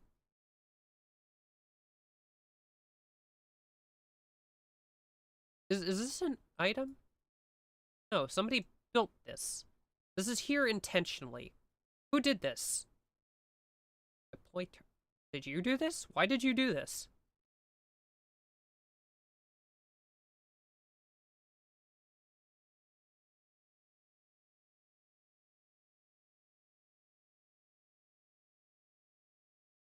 So this is a usable. A reusable usable. I don't know what to think about that. I mean, like, it's good. It's useful.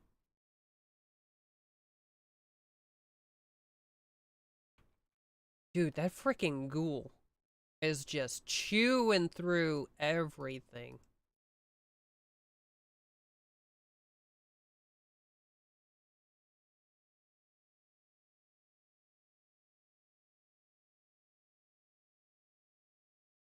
Like, I'm annihilating the local wildlife. And he's just eating it all. What the heck? Who are you?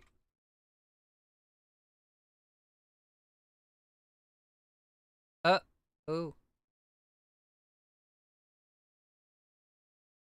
I guess I wasn't paying close enough attention.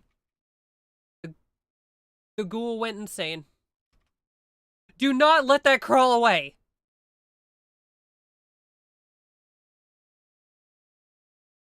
Sir, do not let that crawl away. Finish the job.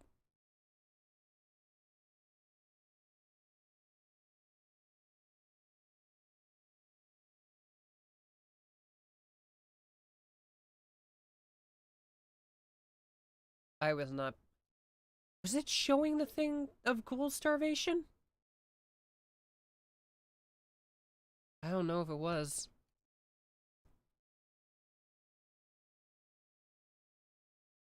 To be fair, as tough as this thing is, I don't think it was worth it. The amount of meat it was chewing through is just not great. Uh, you finish the job. Please kill it.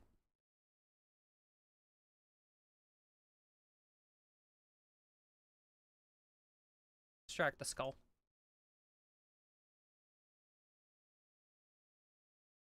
What are you doing with that?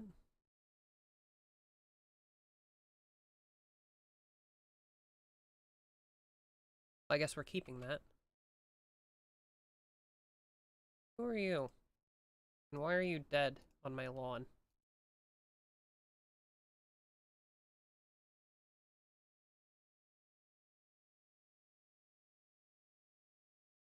Why is this guy dead?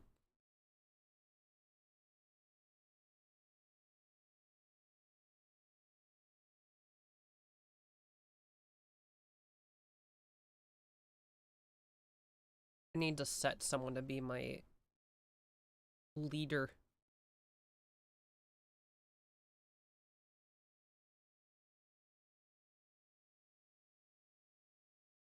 I gotta build the esoteric shape!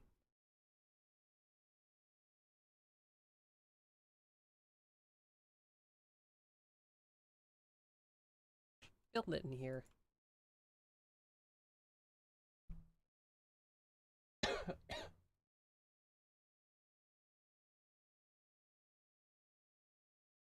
I don't have any hot chocolate left. It's all gone.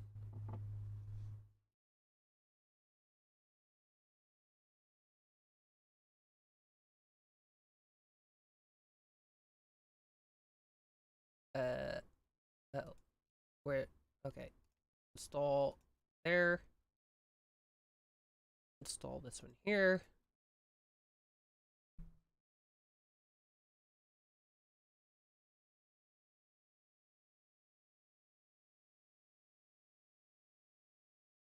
You equip that revolver.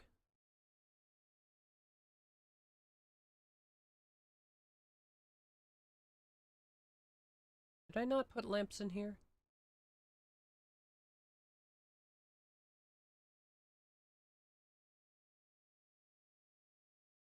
This one is mining XP. You could use that.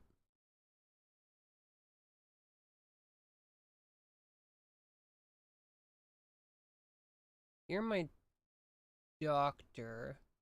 I'm pretty sure there's a doctor book here. Yeah.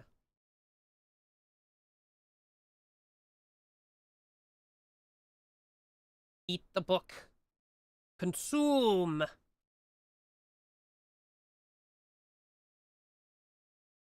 Dude, we're eating rats.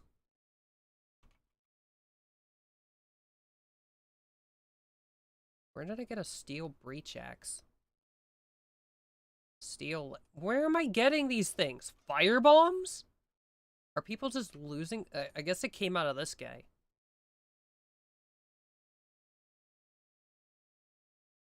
Why...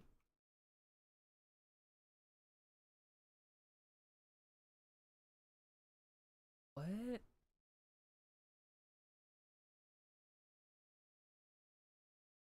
Oh, are they... Did they fall out of the ship chunks? That makes sense. I forgot, like, the falling ship chunks sometimes, sometimes it rains corpses. Huh. You know, if I had been paying attention, I might have been able to save some of them. Now they're all just corpses.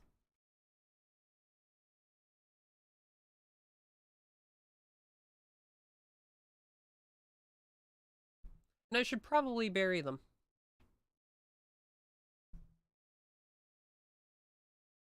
You know,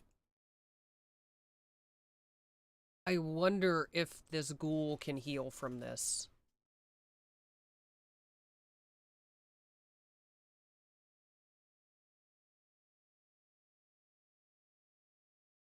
healing 100 HP per day. Now, theoretically, I think that means it will not come back from death. I hope. I hope. But you know, you can never be sure.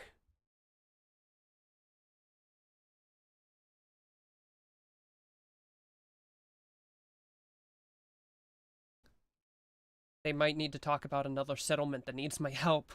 You're right. We can't have any more of that. I spent way too long talking to Preston Garvey. Mad guinea pig. I am shaking in my boots.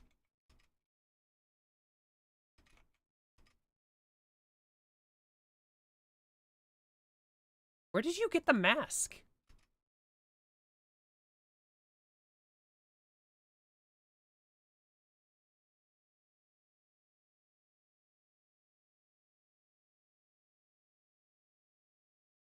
Also, where did I lose part of my fence from?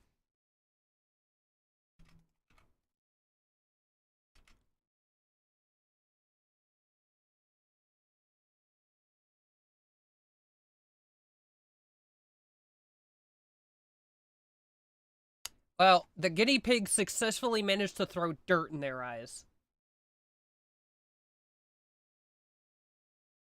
The way you said that right as I put on an armored mask I just found.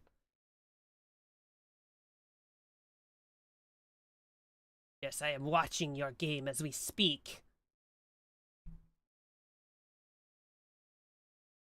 No, legit though, that would be pretty meta. If we both streamed what we were doing and watched each other's streams.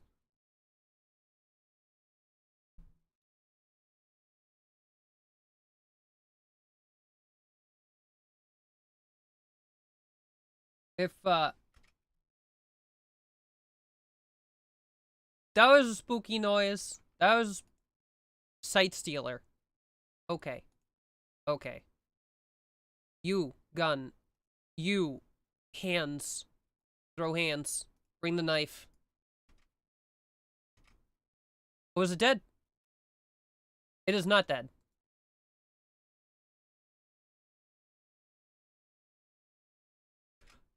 Do not.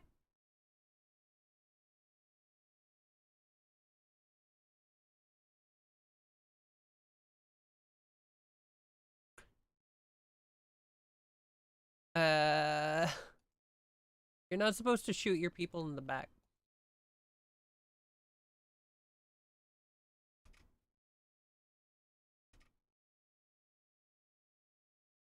Uh,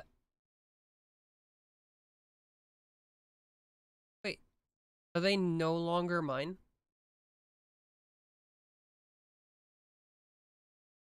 Or did she just go berserk?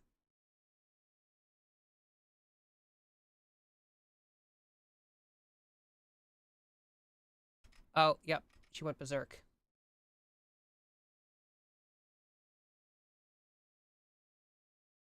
What the heck? No, don't. Um. Draft. Melee attack. I would really, really heavily prefer to be able to shoot that.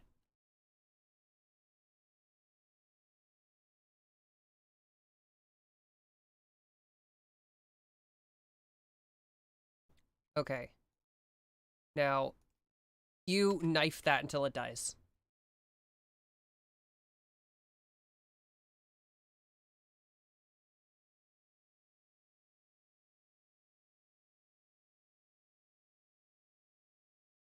Prisoners.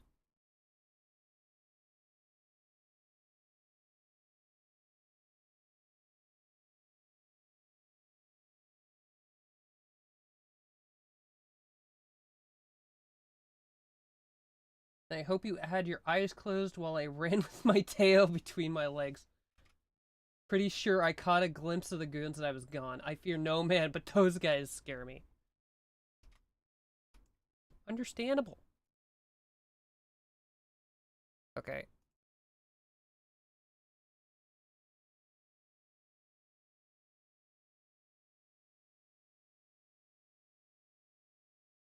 Okay.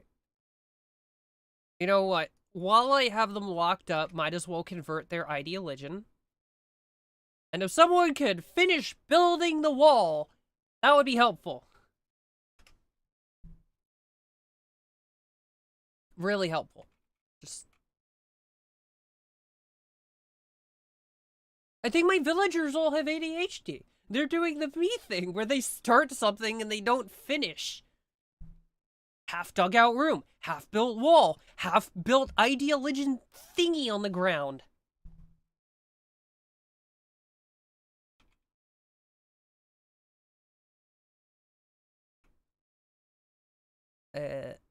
Power needed.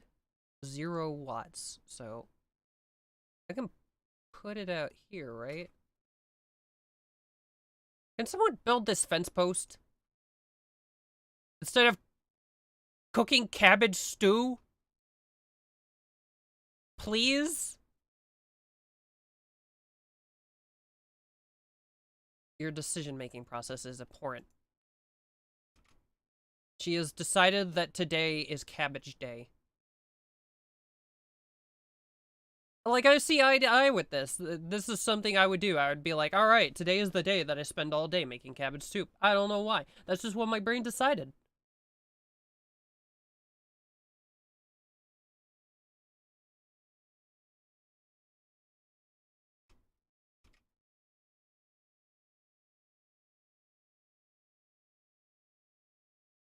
Run!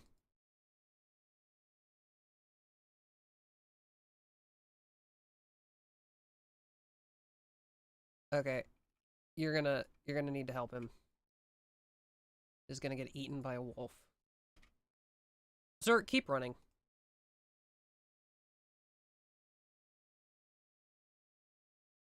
Stupid dog. Ew, stupid dog.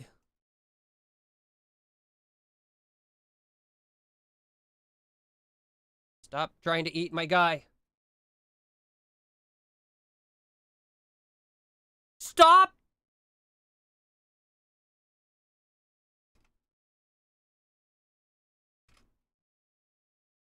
Well, now you're food. Stupid dog.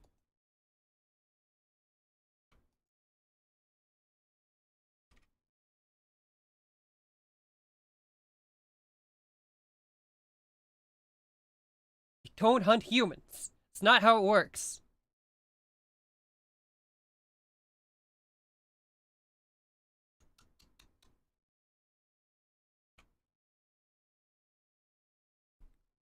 I'm a robot, and even I know you don't hunt humans.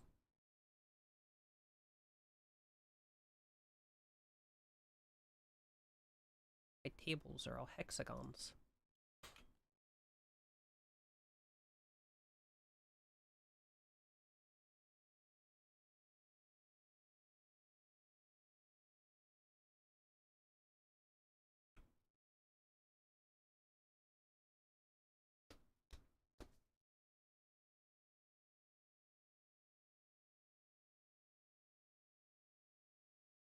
Ugh.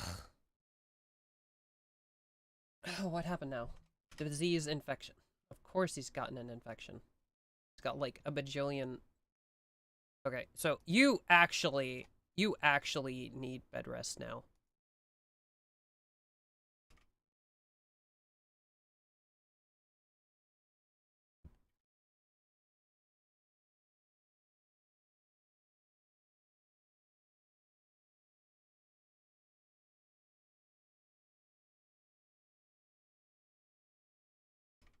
Okay.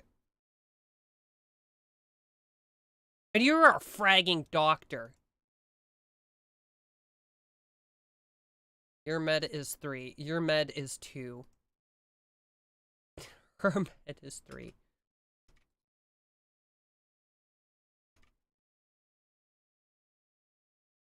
At least we have good medicine.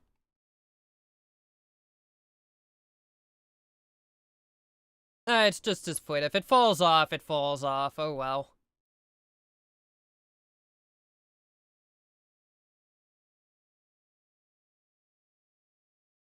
10 quality, 72%. Good medicine makes a difference in the 10 quality. It matters. What are you doing? Venting to Phenox.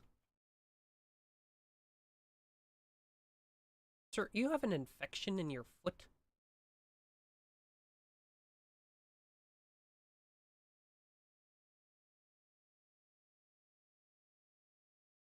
You need rest.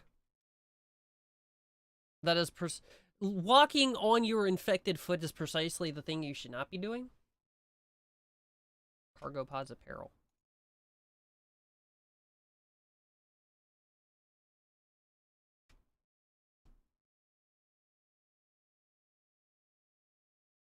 Oh, there it is. Cloth sombrero. You know, I shouldn't be mad about the game giving me stuff. I just find it funny. It's like, we gave you a pod with a thing in it. It's like, we gave you a steel club and a cloth sombrero. This is actually the weirdest Western. Talk about a big iron on his hip. Usually it's talking about a gun. In this case, it's just a club.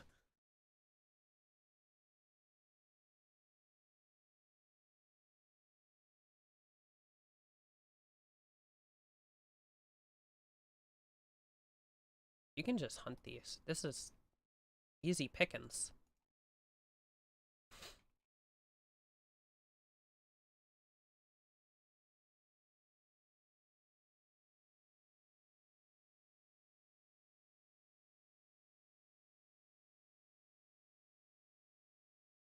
What all are we set to hunt?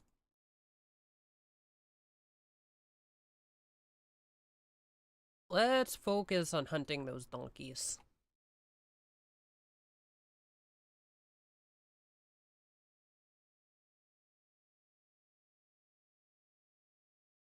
This thing is making creepy noises.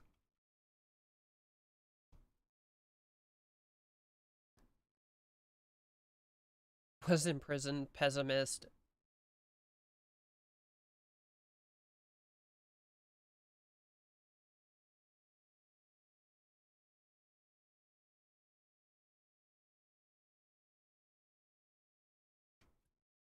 Instead of doing that, could you finish this?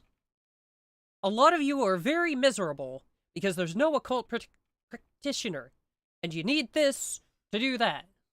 So if you could just finish this, it would be well appreciated.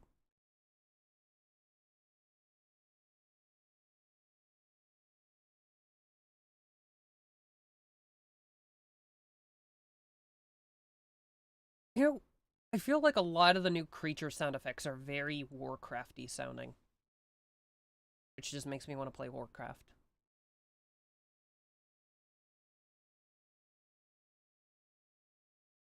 Like weird grunting noises this guy makes sounds like Warcraft 3 Draenei? Or maybe centaurs.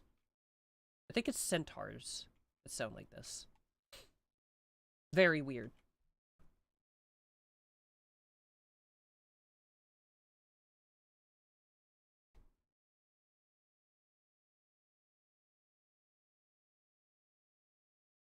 Okay, the immunity is staying ahead of the infection, so he should be fine. 10 quality this time, not as good. But he is staying up there.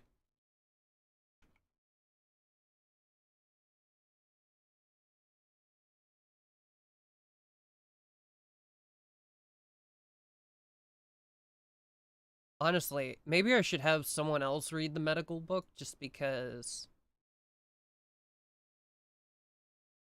Begin role change.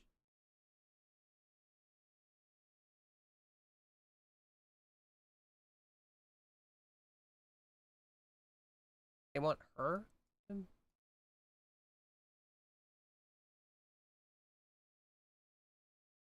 Is there a reason it defaulted to her?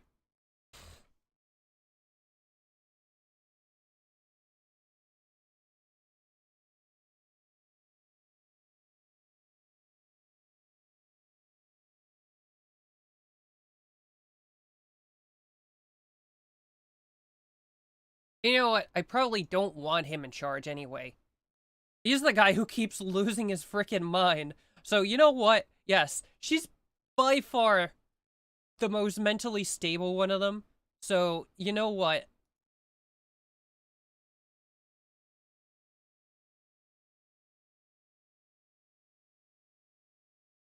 Why are they making chipmunk noises?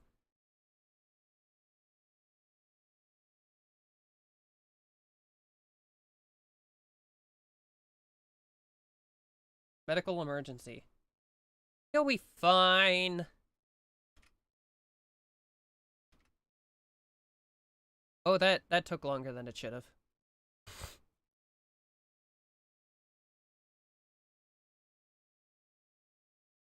But I think he's gonna make it.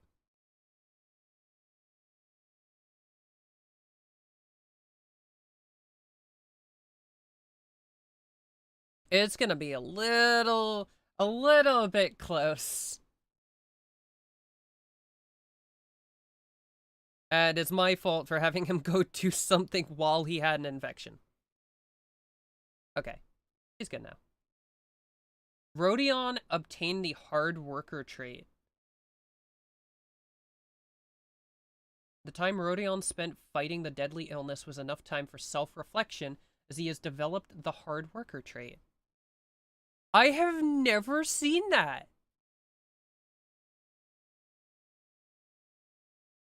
That is wicked. Characters can develop while the game is going. Alright. There's no longer a medical bed. It's back to being your bed. Live with it.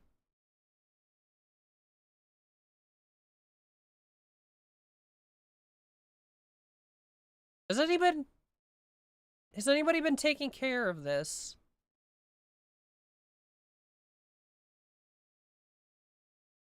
She lost a thumb.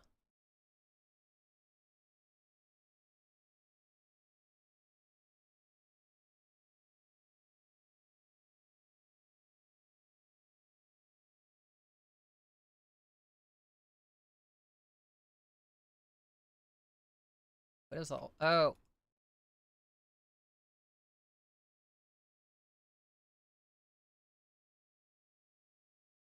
Did an animal eat this? Oh, it was probably the bear. Bear probably got it.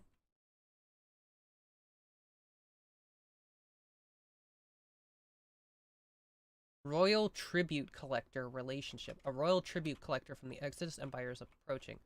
They will accept any prisoners and gold you offer as tribute. The one who gives over the tribute will receive honor for fulfilling the tradition and supporting the upper houses. You can expect a tribute to collect.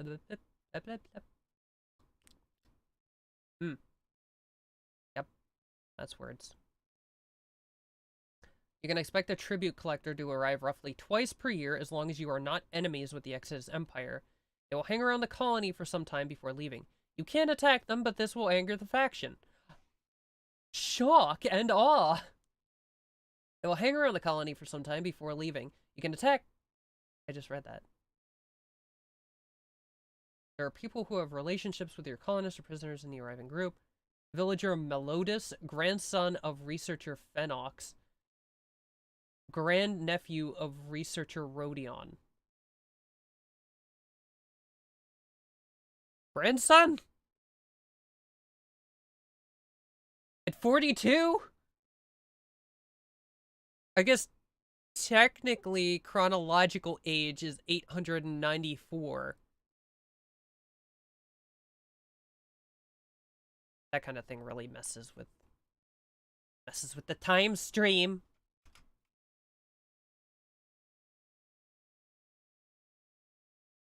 Royal Ascent. Not helping the stinking empire.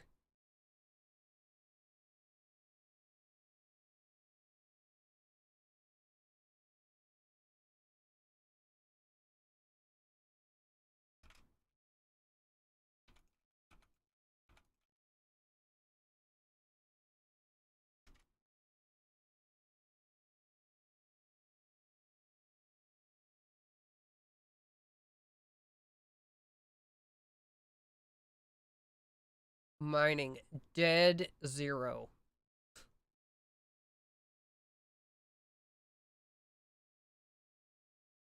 I like I like how it's so important to you to get that wall done. Are you winning? You know, that's a good question. The short answer is no. The long answer is no. I'm not I'm not dead this time, which is good. I think within the first 20 minutes of the first time I tried this start, I died within like 20 minutes because I tried to fight bugs that started on the map and I forgot bugs are dangerous. Bugs are very dangerous. This time has been going much better. I have only had to repeatedly retame my own villagers because they decide to become wild men. Because apparently that's the most common mental break in the game.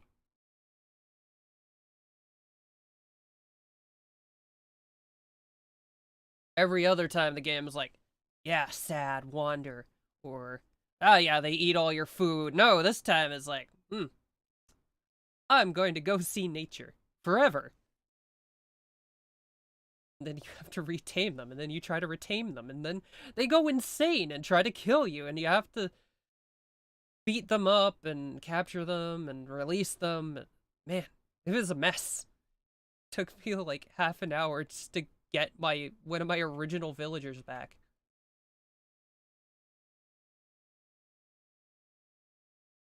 It was horrific.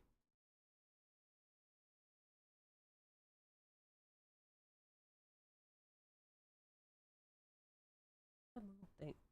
Super Ultra Combo 2023.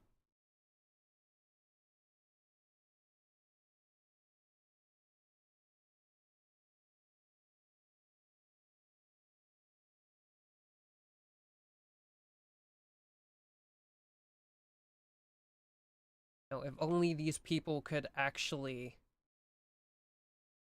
finish the work I assigned them.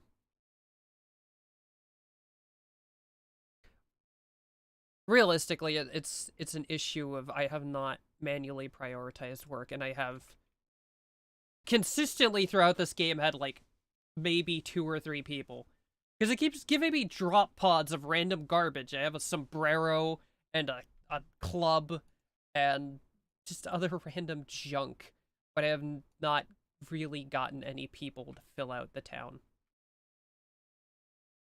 I also haven't gotten raided. Normally, I fill out my personnel roster. Finally. With captured raiders.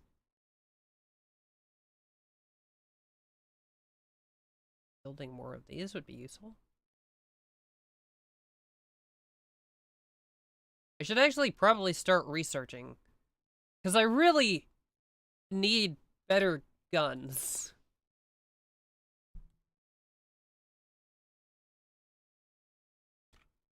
Like, it's probably for the best that I haven't been raided. Because I've got, like... He is being very aggressive. I've got, like, 2 guns and a knife.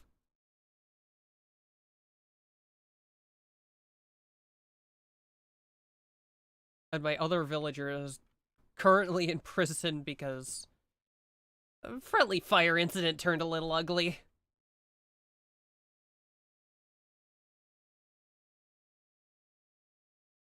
All things considered, though, the new DLC is very interesting. It has many, many neat things.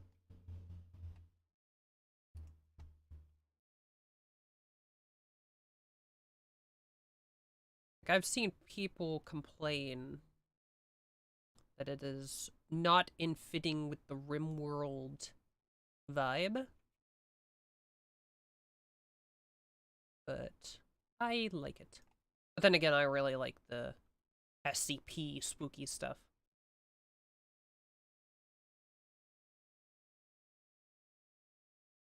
I've always liked the weird SCP stories.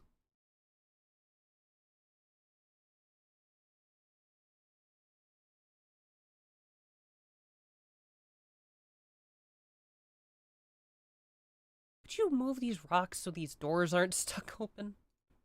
I need to get rid of all these rocks.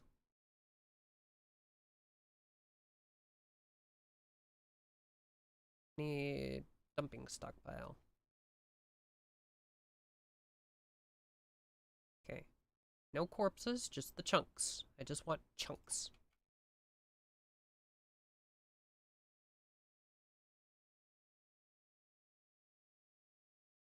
And remove the chunks from here.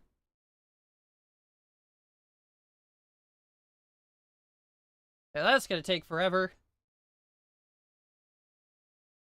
They could be doing something useful. Instead, I will have them move all of the rocks.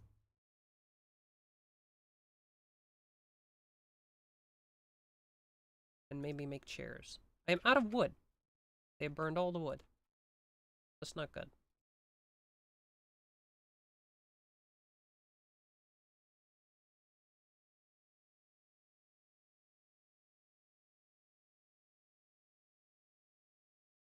Especially because they need wood to keep the power on. I should replace the wood fire generator. Yep, there it goes. With a chem fuel generator.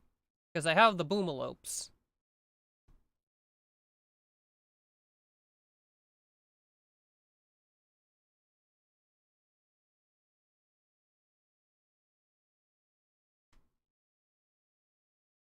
Grizzly bear revenge?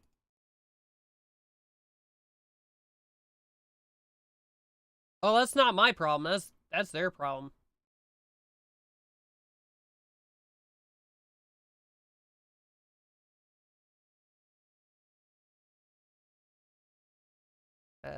Do I have an extra bed?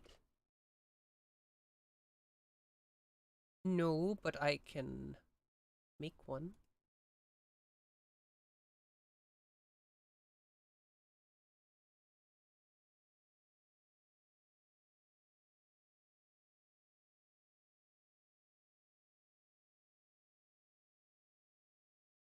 Uh, no. Don't want a door in the wall.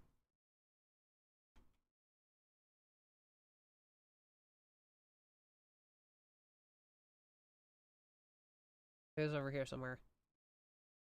Uh,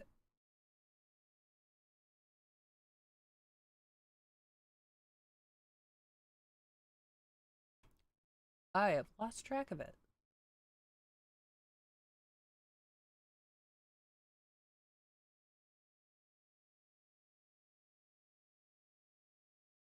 Oh. I don't know what killed that, but I might as well take it. Ah, right there. Rescue panda.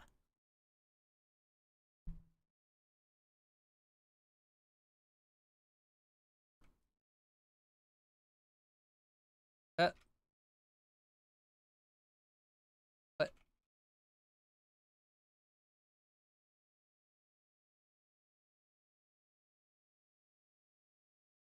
oh, oh, they ate their enclosure. Oh, they ate their enclosure dry, and the explosion killed the baby.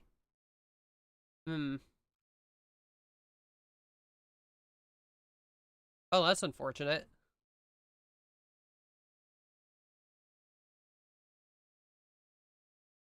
Can someone put this out?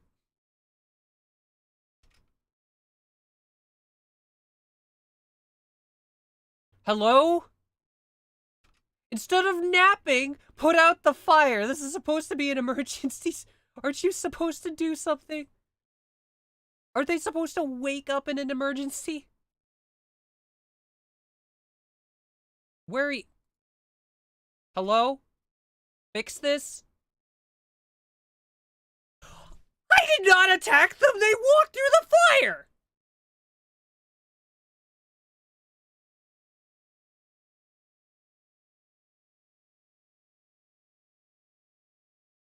Oh yeah, you attacked me. Oh. Look, they lit me on fire. No, you walked into fire. That's fire. That's what it does. Oh my god. The AI in this game is so dumb. Attacked member attack. I swear, if they attack me because they walk through fire.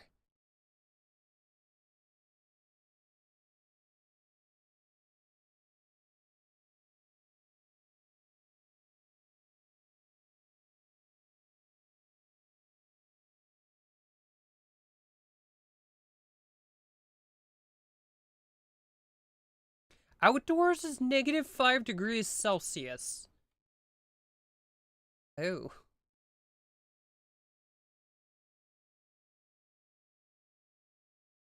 I think I need heaters.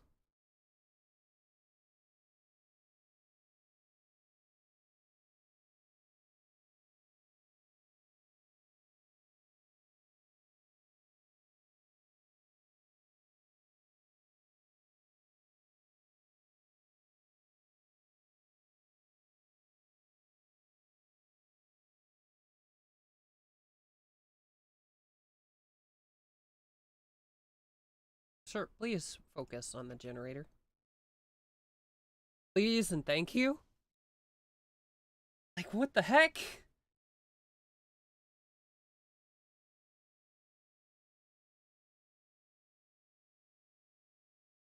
Boomalope through 3.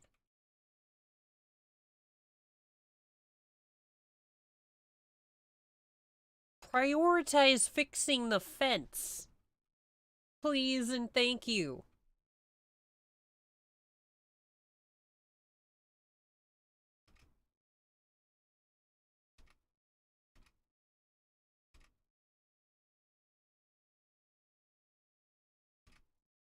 No, no. Fix the fence. Fence. Fence.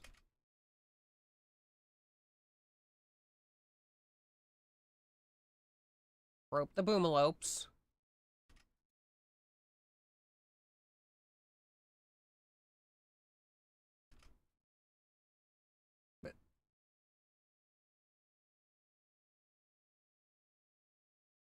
I told you to prioritize roping the boomalope. You don't prioritize something and then walk away from it. I had a second boomalope calf? Well, now I've got 3 female boomalopes. No male, so there will be no new calves.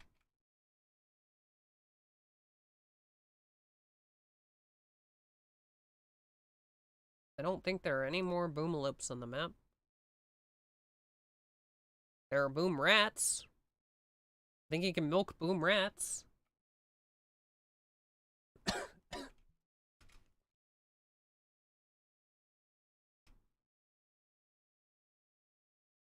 Someone fuel the generator. This is not a complicated task. There we go.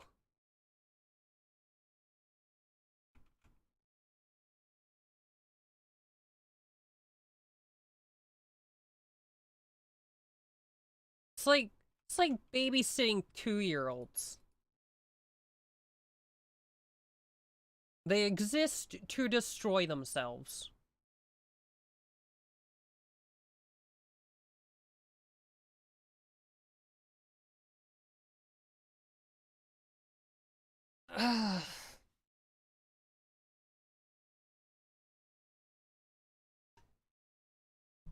Prison break.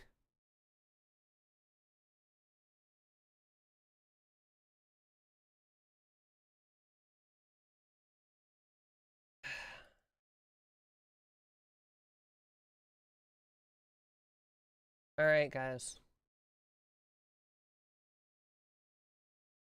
You know, I should have kept the club. The club would be very useful for prison breaks. Because, you know, far too often, I have my guards carrying knives, And knives are not good for solving prison breaks. Knives. Hi. Do not shoot that. What are you doing? It.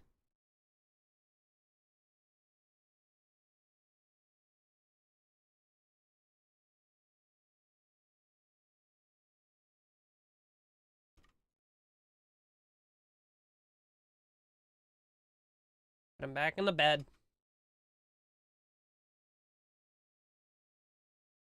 Okay. We're no longer worried about converting. Just recruit the stupid. We need more villagers to do things. We need that we need that recruitment. Recruitment. Come on. Recruit drive. Do it.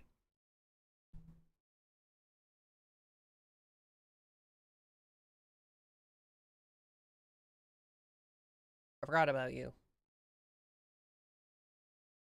Pregnant. Pregante?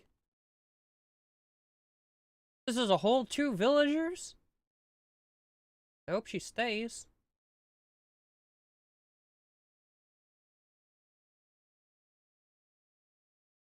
They actually set up the proximity detector now. Wanderer joins Shalonda. Shalonda. Jackalope's rescue. The victim is Jackalope, a 29-year-old renowned professor. There may be an unknown threat.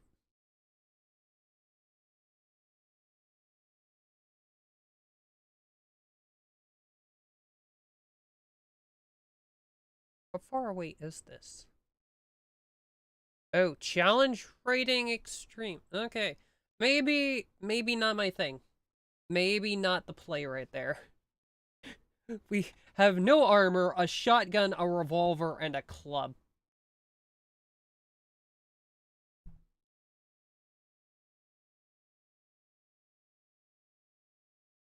She is willing to contribute, but will not leave voluntarily, claiming to have nowhere else to go.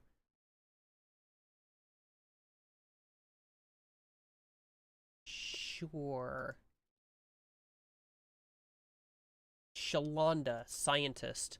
Another scientist? Another person with no social skills? This is just the introvert colony. This is just where all the introverts go.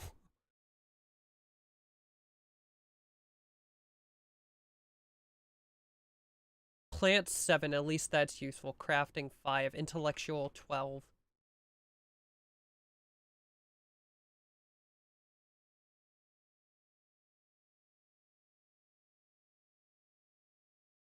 I like how she momentarily picked up the sombrero and then she was like, no, the mask is cooler.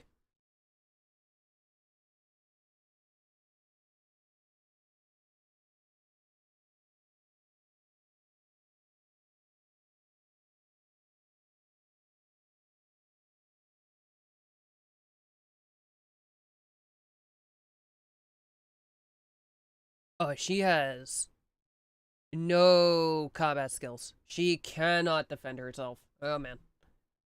That's not a good look. Oh, finally, Cuddy rejoined. Oop. Okay. Fix that. Okay. We got back our 4th colonist and now have a 5th. So... Suddenly, stuff looking good. Things are looking up.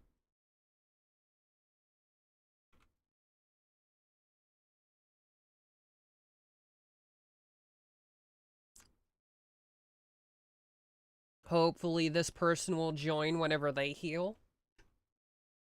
Although, what's their...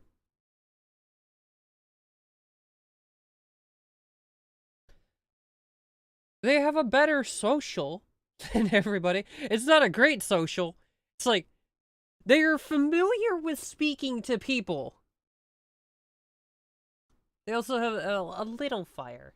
A little fired up about it. They kind of like it. Which is good. It's better than everybody else. Friggin' knocked my water bottle over. It's better than what everybody else is doing. Everybody else is just freaking introverts. They got like 0 to 3 social. And skilled professional with animals.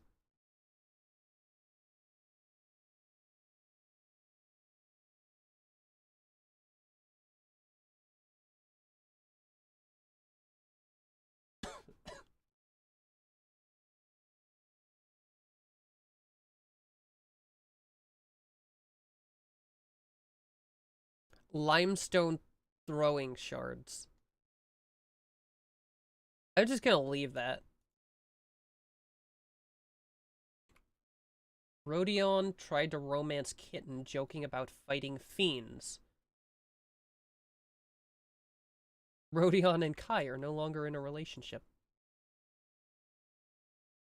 Well, that's fine. Kai isn't here to complain about it. Winter has begun. You know, I thought it was already winter. It was -5 outside.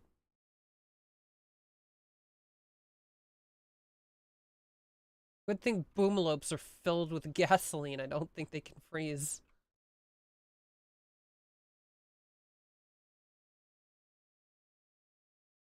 Are we just keeping this?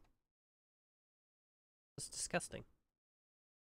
Actually, didn't we have another one of these? Did they eat it?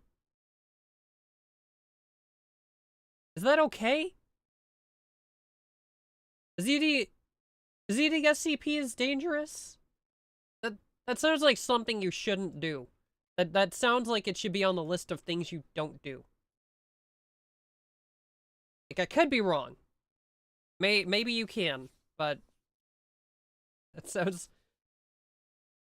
like at least poke it with a stick first. I don't know.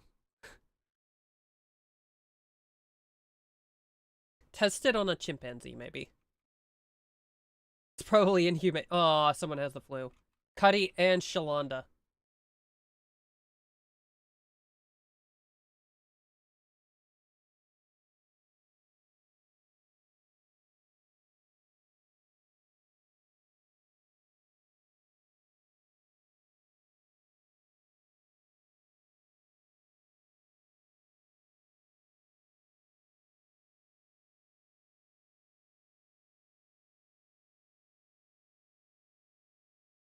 Ugh.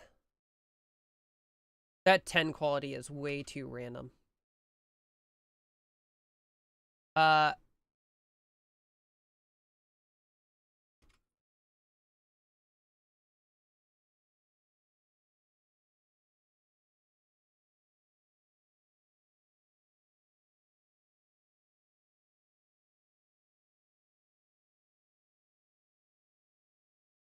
we do not need a binge party. We have 2 people with flus. This one's fine right now. Shalonda's not as fine. She's staying in bed. You're staying in bed. That low 10 quality is doing you for.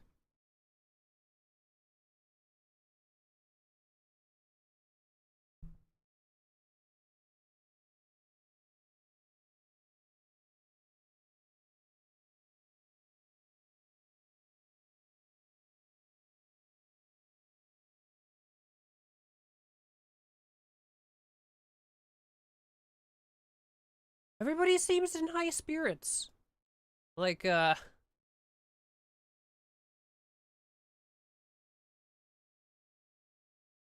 settler toxin dump. There's a special request. Someone has dumped an abundance of toxic waste packs near one of her settlements, and she is unable to safely store them. If you accept, Lissa will deliver 90 toxic waste packs by transport pod. If not kept frozen, toxic waste packs will dissolve over time, polluting nearby terrain.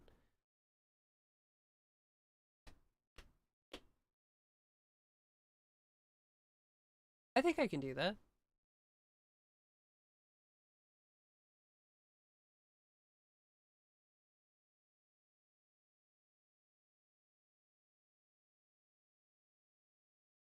Uh, Eltec's helmet is kind of awesome. A gracious goblin masterwork in this smart and insightful novella. Recreation gain.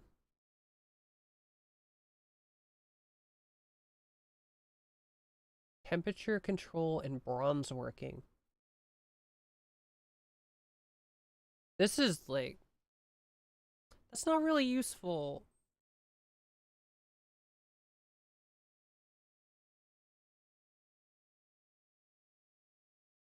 Yeah, I can take care of 90 toxic waste packs.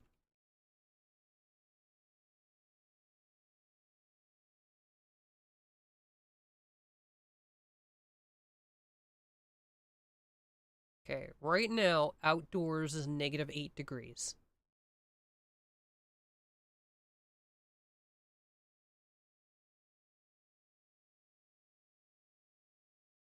They won't dissolve if they're frozen. Will they dissolve if they break? Like, can I just destroy them?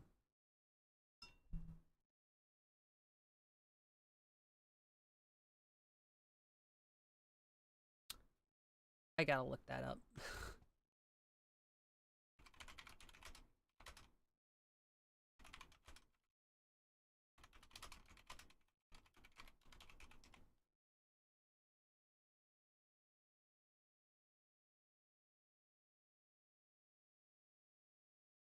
Okay.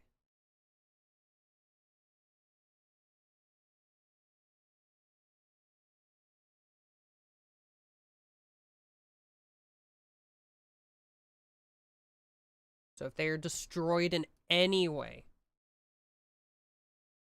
like they will slowly pollute stuff if they dissolve, but if they are destroyed by any means, they will be an issue. So,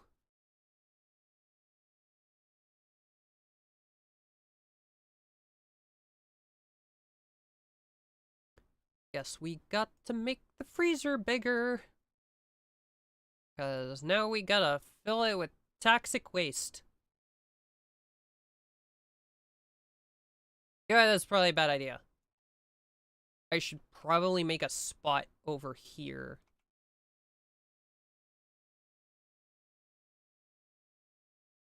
Let's just build a wall around them.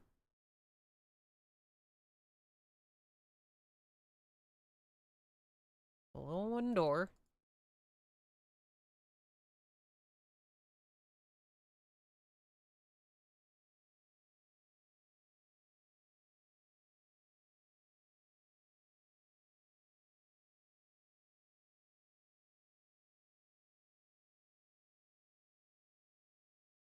Yeah, that's pretty far away. So,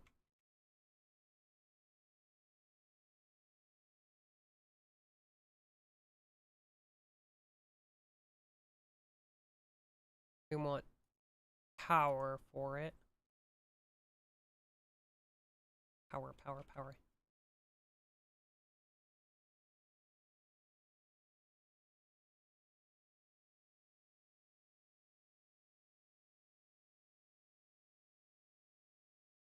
Okay. So people keep growing zones clean. So I can just place growing zones and then disallow sowing. And they should keep that area clean.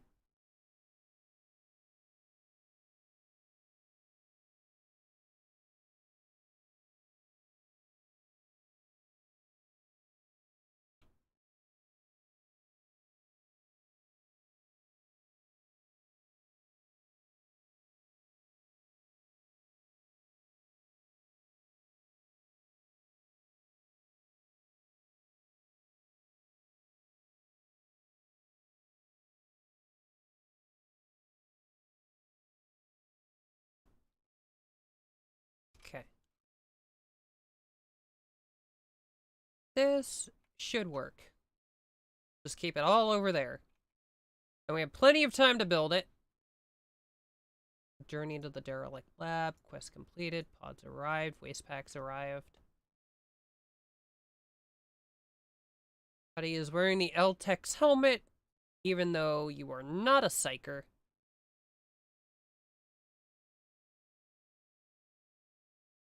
Zub, zub, zub.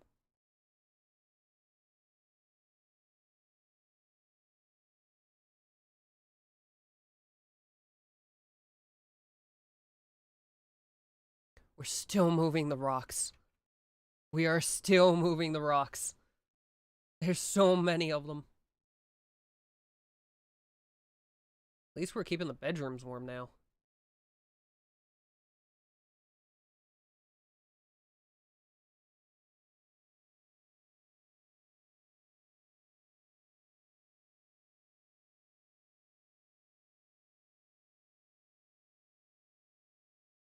Temperature.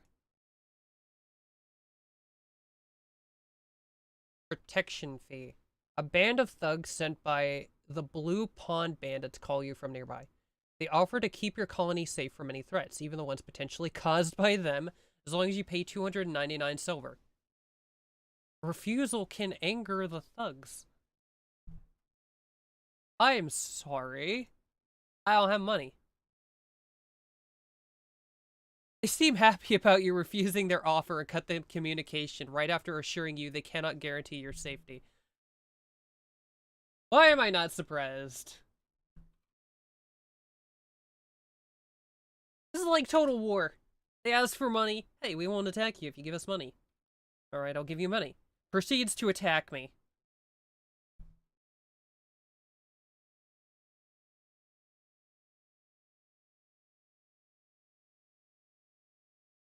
No! No!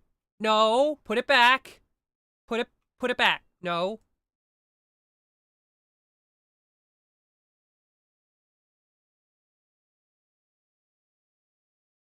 I should have disallowed these.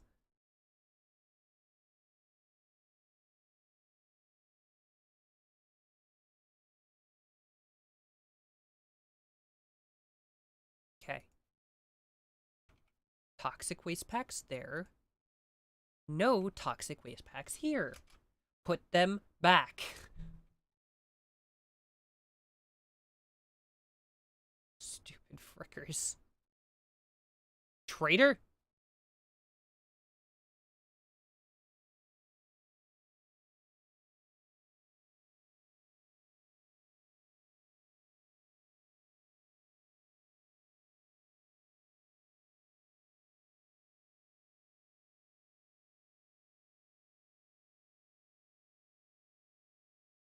You know, I could leave her locked in there. And she would probably die of the flu. How are you looking with your flu? You're better.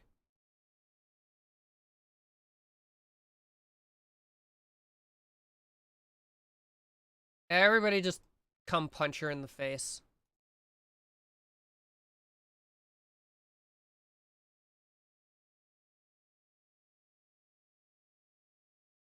Where did you get a knife? I guess you came with a knife.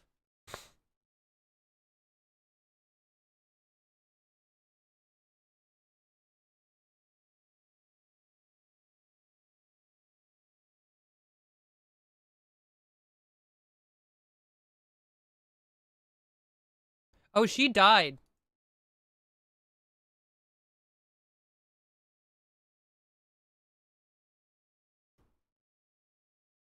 Oh, that's unfortunate. I'll take the skull. Those are useful for things.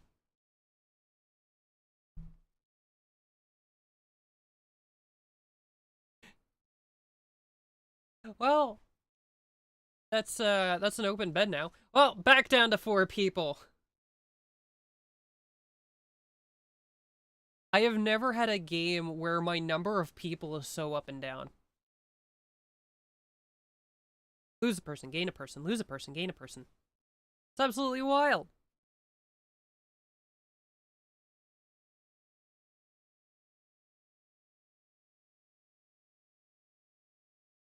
What are you doing?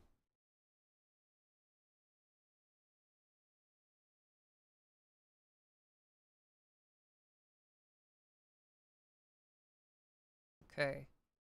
Still frozen. They really do need to box it in. If they can get about doing that, it would be nice.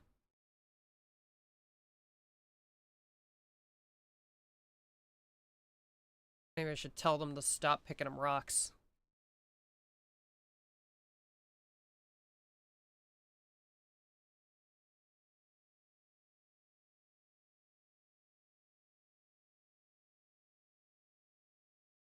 Raid from the Blue Pond Bandits. They are attacking immediately.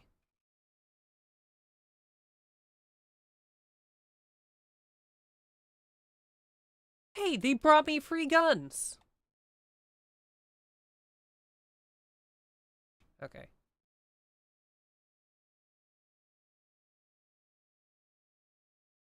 You don't have a weapon. You don't have a weapon. You go get the club. You get the axe.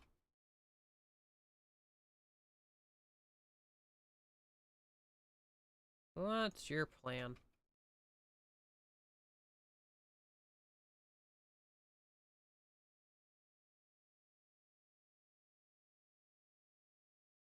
I'm pretty sure the fences count as cover.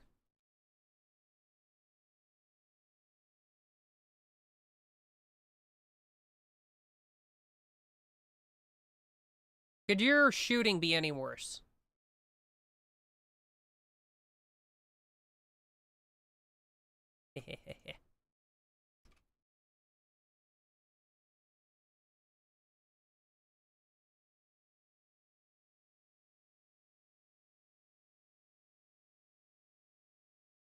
How?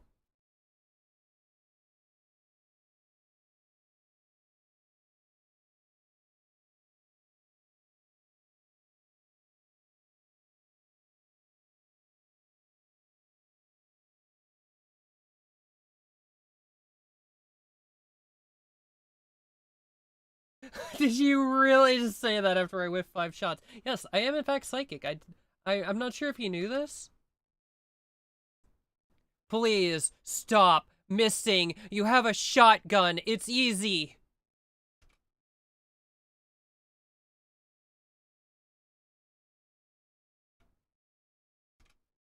All right, Fricker's dead.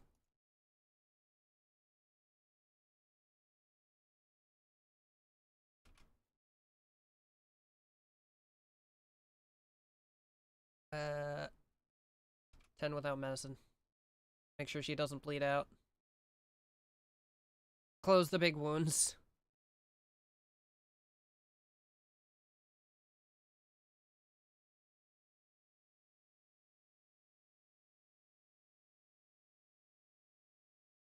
All right. That's probably... What?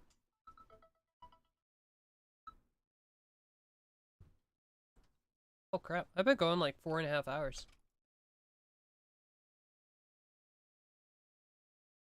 I have no reason to stop, though. Like...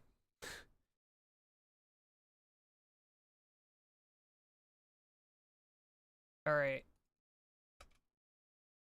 Get to the medicating.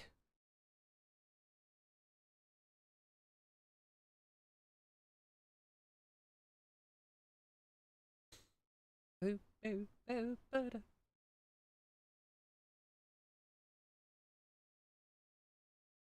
Like, I really want to get further along in this and see more of the... Because so far, I've seen a couple weird creatures, and I have a creepy monolith. But there's probably more stuff to see. I want to see the spooky stuff. Although, something else I really want to do recently is I really want to try, like, learning in-depth stuff about Warcraft 3, because I kind of want to start doing Warcraft 3 challenge runs. Because I've seen people do no death stuff of Warcraft 3. Specifically, like, I've seen Giant Grant Games do Warcraft 3 no death runs, where he just does not lose a single unit. And he does it on hard. And I have to go back and look at how he did one of the Scourge campaign missions where you're attacking Quel'Thalas, because how he does the no death thing, he can't do temp units because the temporary unit dying after its timer runs out is a unit dying. And that one Quel'Thalas mission, I spam necromancers because it's the most viable thing to clear that mission. It is by far the most viable thing to clear that mission. Because they will absolutely, like, the AI is actually smart enough to try and move past your skeletons and stuff and, like, attack the important necromancers and meat wagons. Which is terrifying.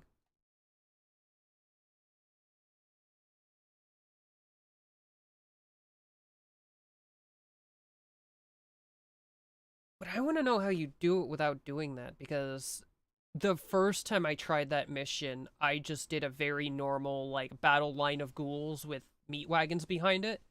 And that did not turn out well. Like, trying to micro the ghouls to not lose ghouls, given how much freaking damage elf units in that game do, is not easy.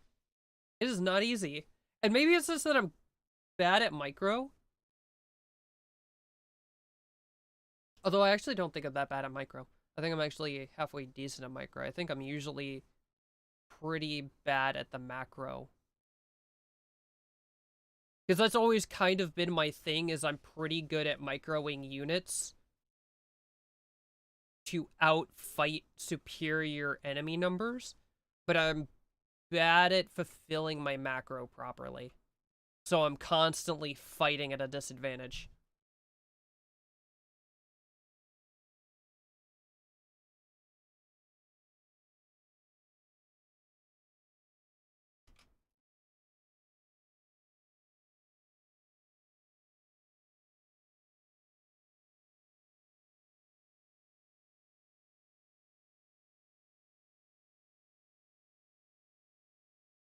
Flu's looking pretty good.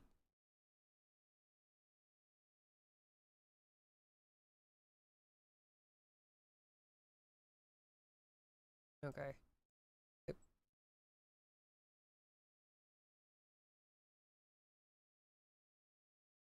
Your weapon skills are not good. Your melee is better than your shooting, but they're both terrible.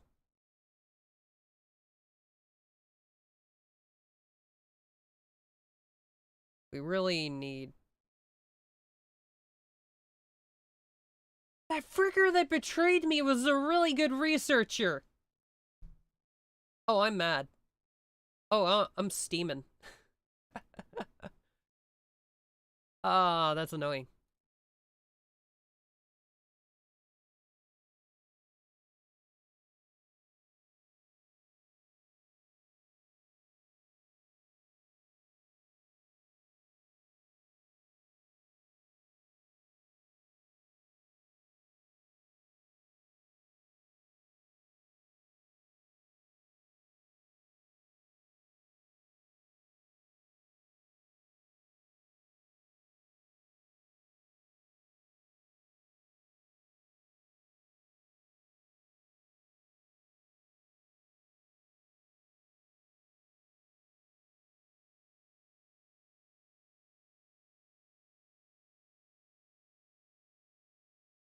Okay. Actually, Cuddy is also a really good researcher. I forgot you have 15 intellectual. Also 12 animals.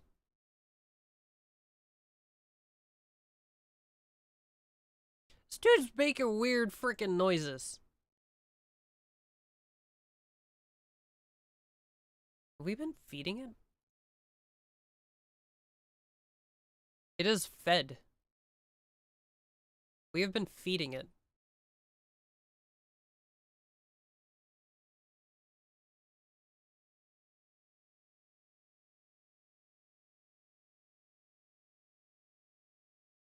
Alright. Eat all of the alpacas on the map. Just consume them. You're just deforesting this whole region. Building so much wooden crap. Oh, we're running low on wood again, yep. It's a good thing I said that, because we're low on wood. Come on, people, go, go, go. We got tech to research. We got spooky stuff to do. We also have to build... Holding... Oh.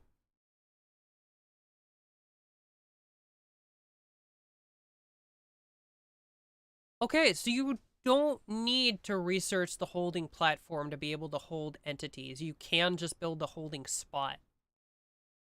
Electric inhibitor, a device that emits a specialty-tuned electromagnetic field which numbs the neural activity of captured entities. As long as it's powered. Oh yeah, my boomalopes are starving because there's not enough territory. Can someone feed this?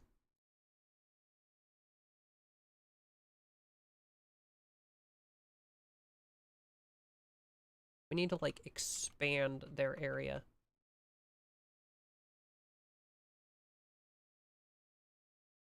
Hold open. Let the boomalopes out so they can eat.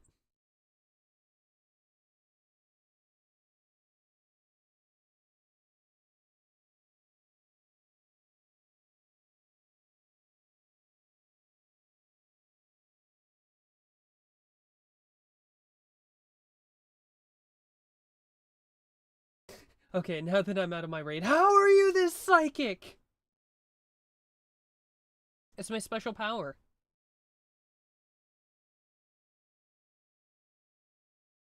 It's my special power, like being strange.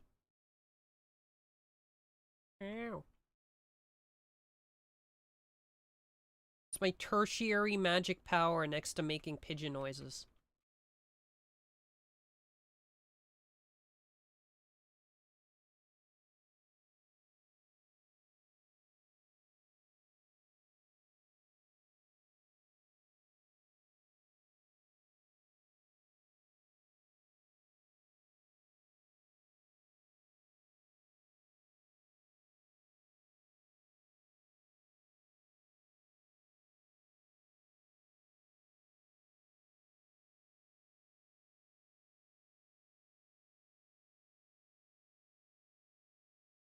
Yeah, apparently these boomalopes need a lot more space than I was giving them.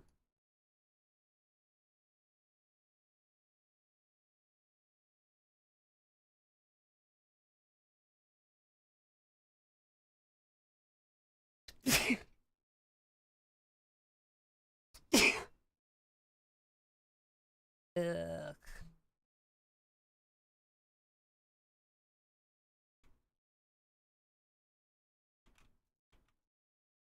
Let's just completely deconstruct the old fence.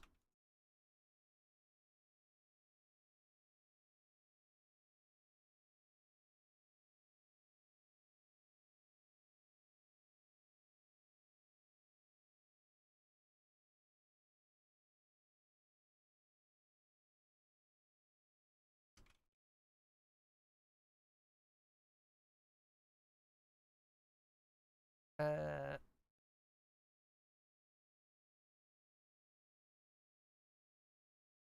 okay. Rescue this.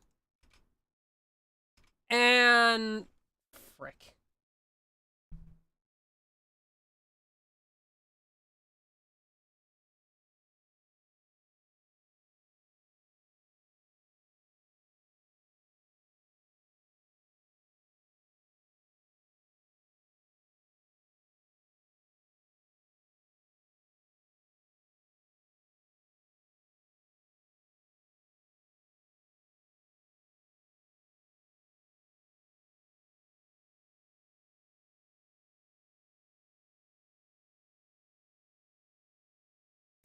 Well,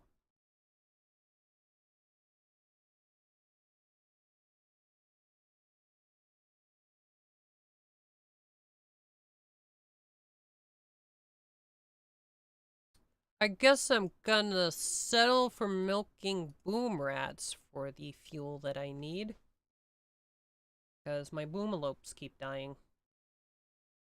Because I did not make the enclosure big enough. What the f— Spooky alarm! Spooky alarm!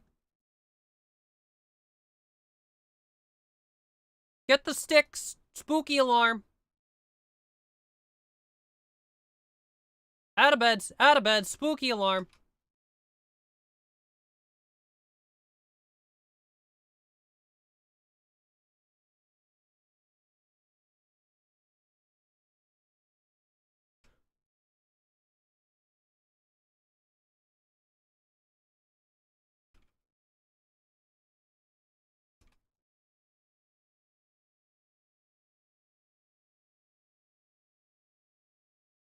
There we go.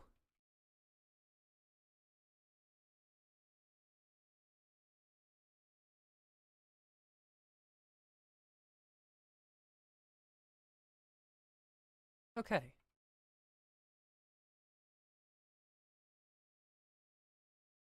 Capture it.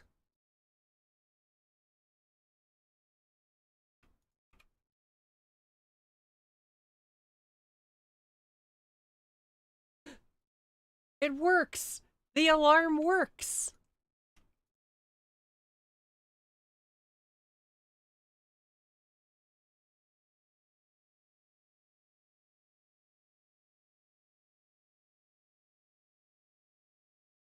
Now hopefully they can only come from outside. If that's not the case, that's bad.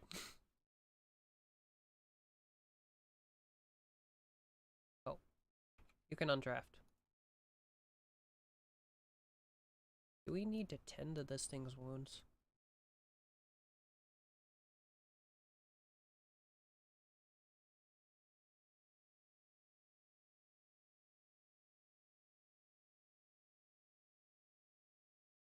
Yeah, you might want to keep that from dying. If we're gonna research it,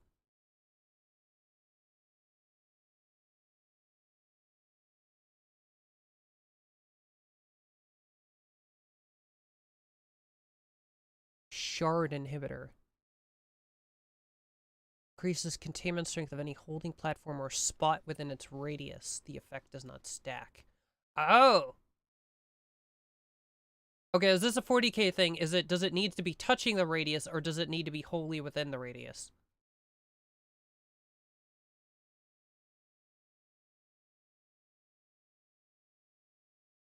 Okay, it is pointing to both of them.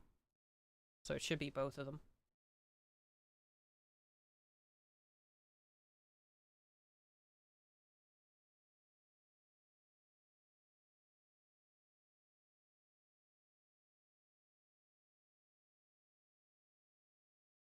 This thing is pretty ripped up. It lost a foot and a kidney to my shots.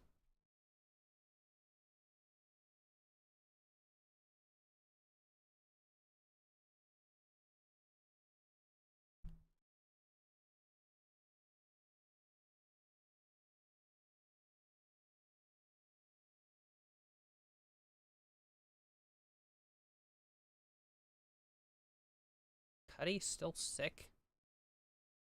It gave me tending to Cuddy.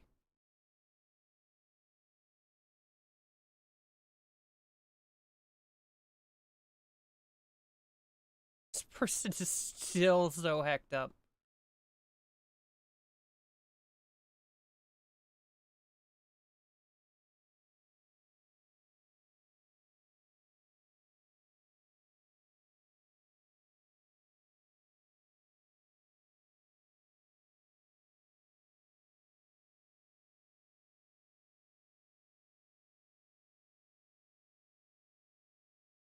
We also need to start making more clothing for people.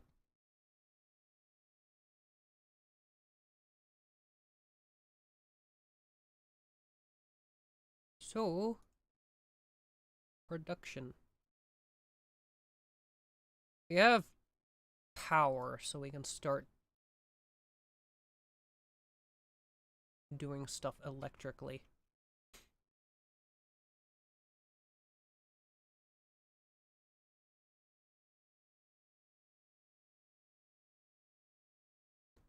Oh, let's get rid of that. The animals are all dead. Again.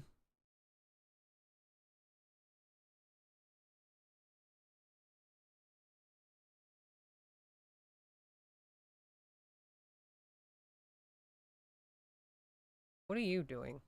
Taming boom rat.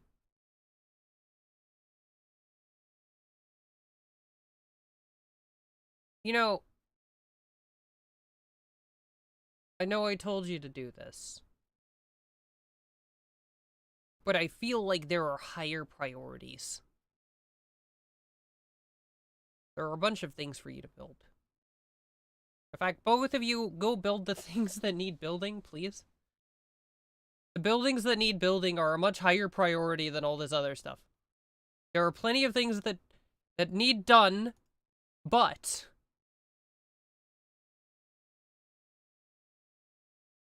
also, if you do not set up the fence, this will leave.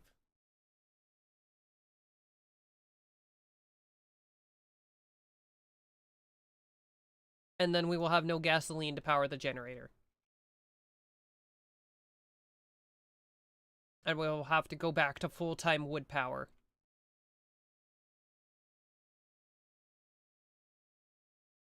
Or build a bunch of gigantic wind turbines that take up all of the space in the universe.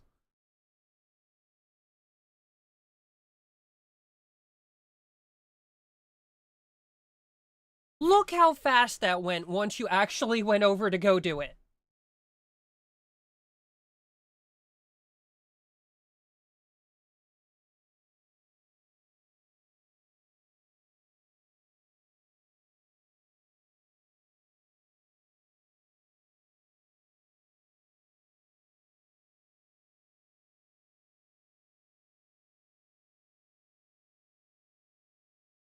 I do not want my boomalope to leave.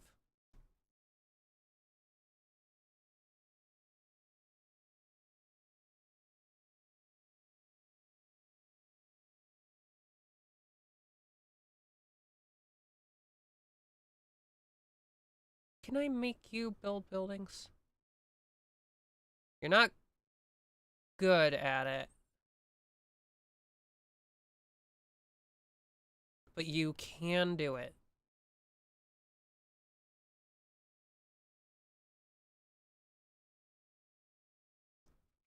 Which is all I can ask of you.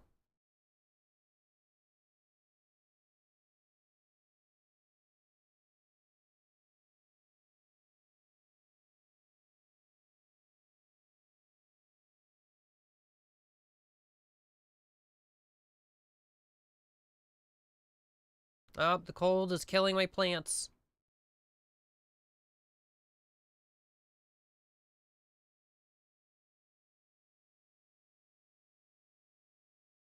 Wait, is this a lot? Oh. No, it's not alive. It was... The calf was laying on top of the dead body of its mother. That's an image. Oh, boy.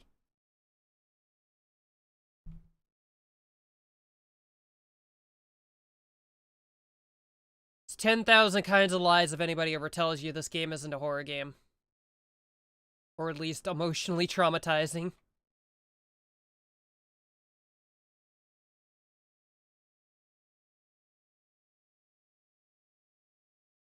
Look, even you can build fences, see? It's not hard.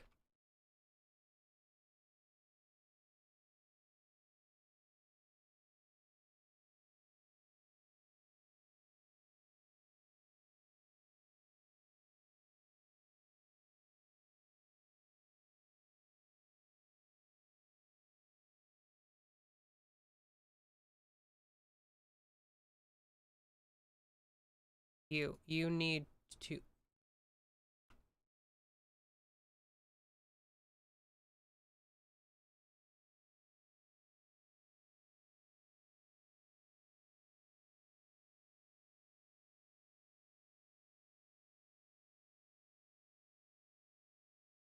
cow capacity 6.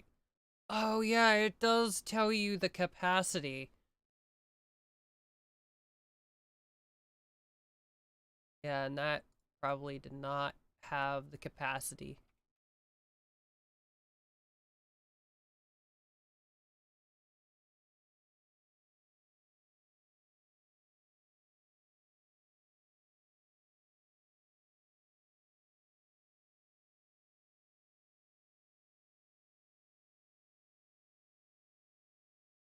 Is our animals person? No reachable pen. Oh!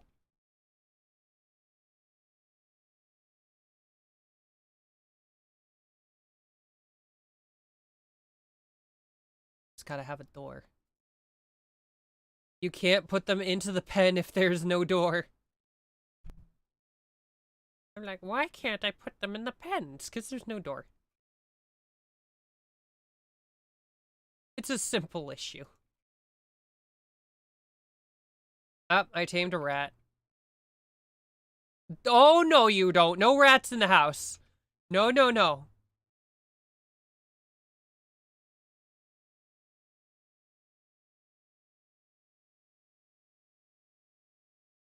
Can I assign the boom rat to this?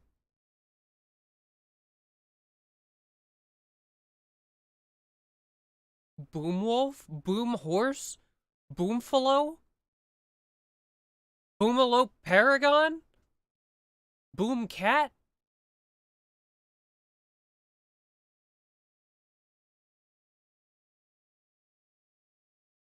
There's a lot of boom animals. Uh-oh. Can somebody...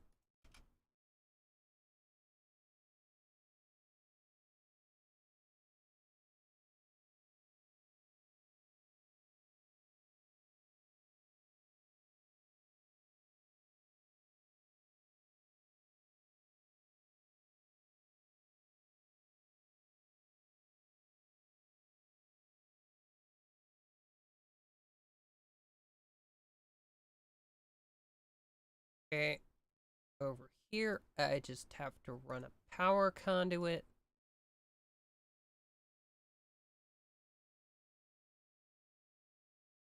Actually, I don't even need most of that.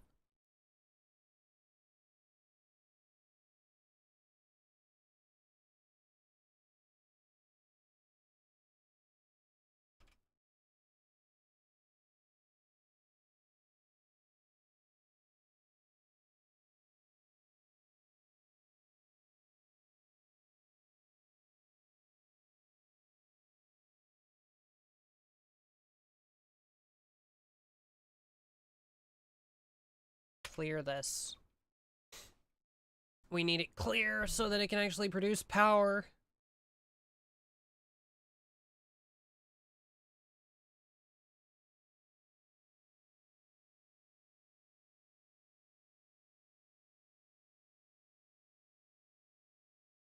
Alright. Time to start learning to make real stuff. We gotta learn machining and then we can do gunsmithing. And then you schmucks can build your own guns. It is nice that you start with batteries now. For the longest time you had to research batteries and it was just kind of pain in the ass.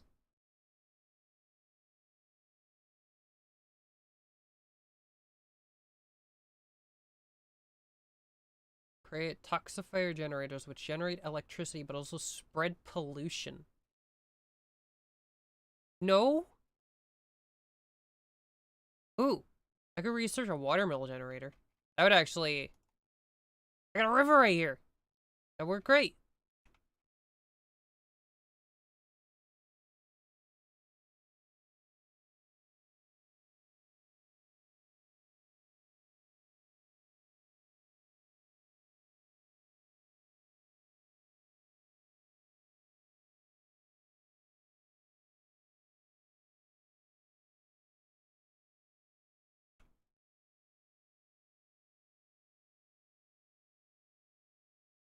Sad wonder.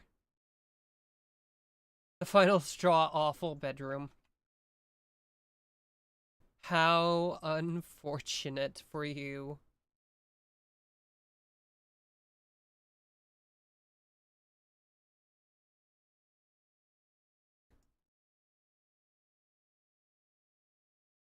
I guess we can get around to making the bedrooms nice.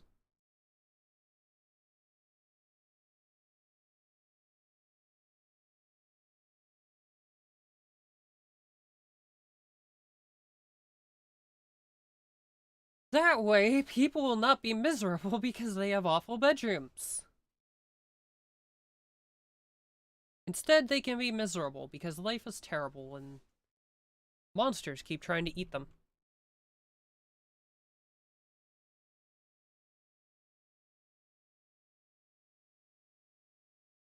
Oh, they actually built the shard inhibitor now.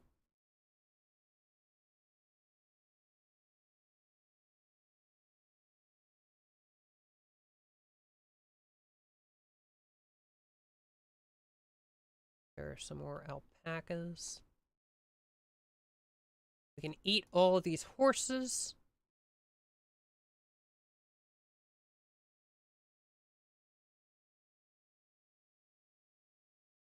Venox is no longer wandering in sadness. Good for you. I wasn't that worried.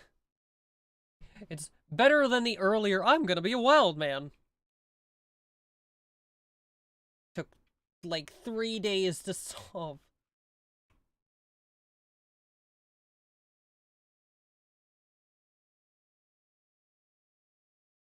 Marriage.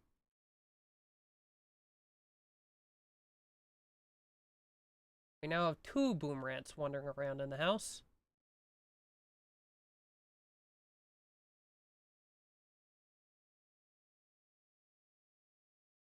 Is there an electric version of the stone cutting bench?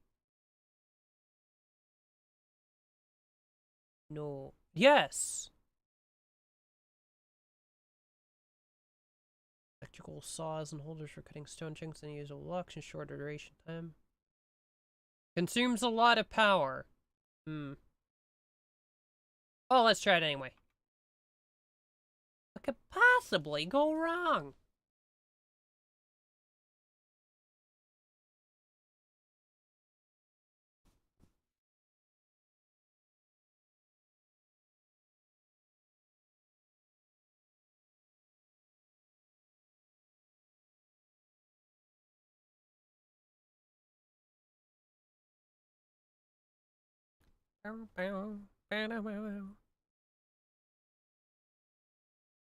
Gore Hulk Assault. A group of monstrous, human-like abominations are attacking. Their bodies are ravaged by thick keratin spines, which they can launch at a distance. However, their fleshy forms can do little damage at close range.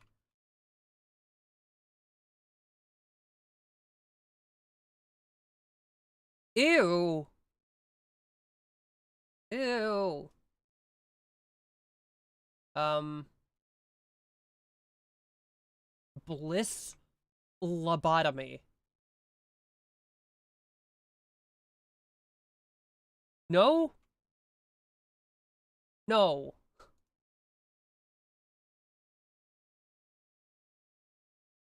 Alright. Alright.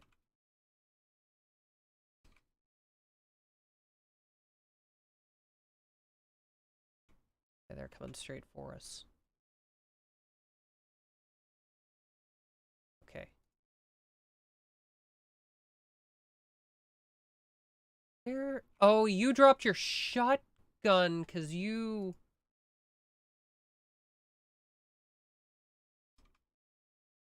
You two hide over here. They're gonna have to come through here. Rodion can start shooting at them.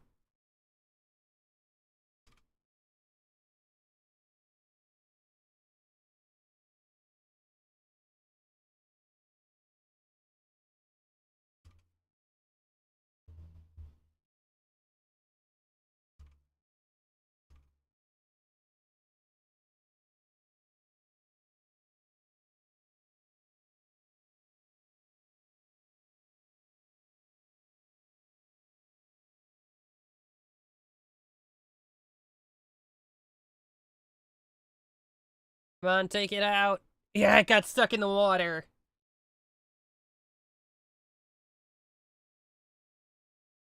Die, Falzinos. Actually, do I want to kill it?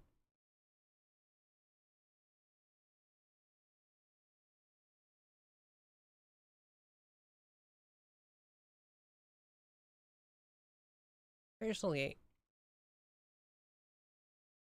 sentience 60%. What does that mean? 95%. This thing has like full human hoo-ha going on.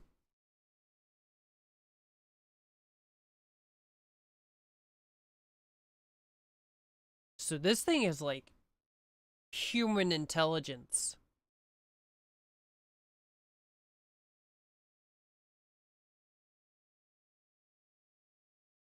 Rather than murk this thing,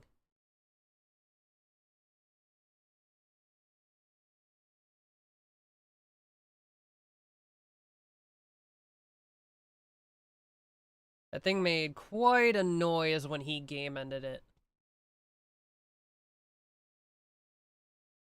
Like a concerning noise.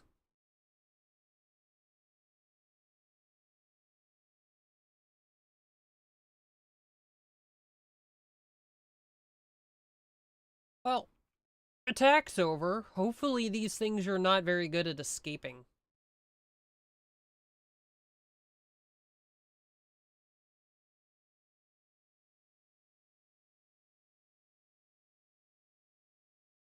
Major break risk. Cuddy.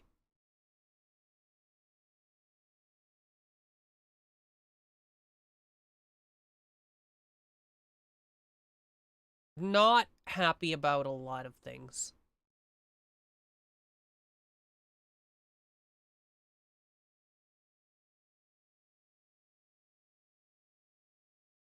Oh, well that's nice. Everybody who goes outside will get a mood boost. Except everybody's napping, so...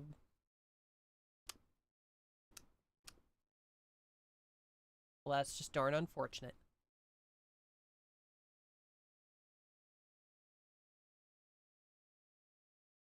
Cuddy's finally healed.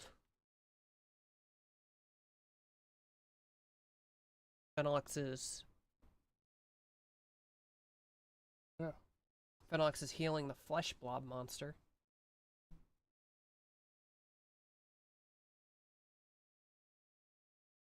Which that thing took quite a beating.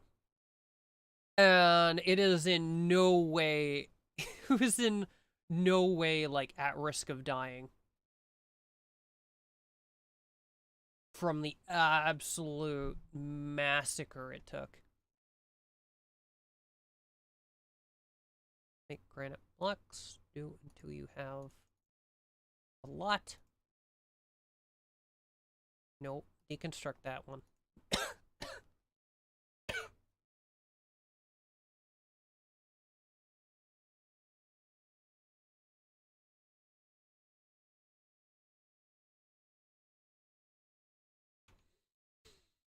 Starting to get tattered apparel.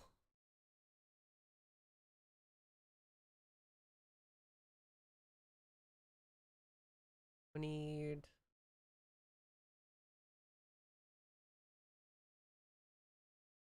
Is there just make t-shirt? Where's pants? Make pants.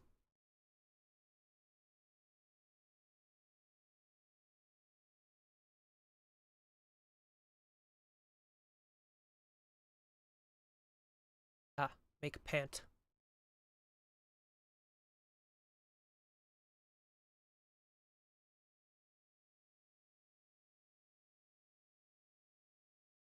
Material-wise, we have nothing but leather, so they're gonna be making people, like, leather pants. But that's fine. Leather pants are great, right? No more comfortable piece of clothing than the leather pant.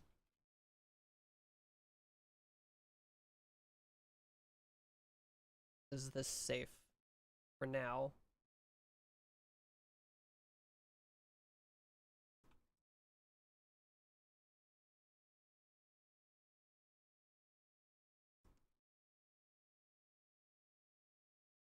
get some more recreation variety.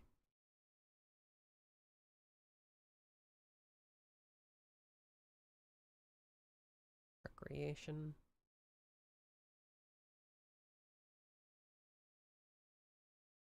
So, build a horseshoe pin out here.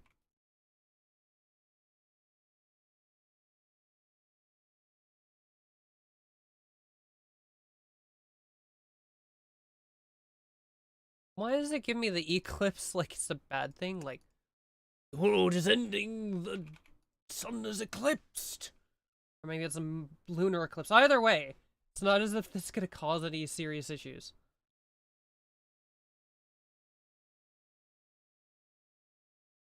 Oh, solar eclipse. Oh no, it's dark outside. The world is ending.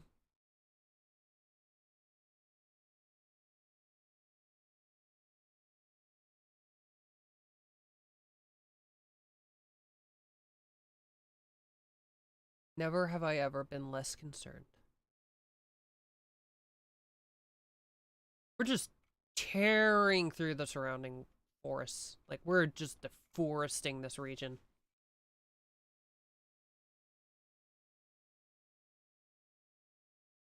I'm starting to see why one might want to raid a local lumber camp. And steal all of their, like, 300 wood.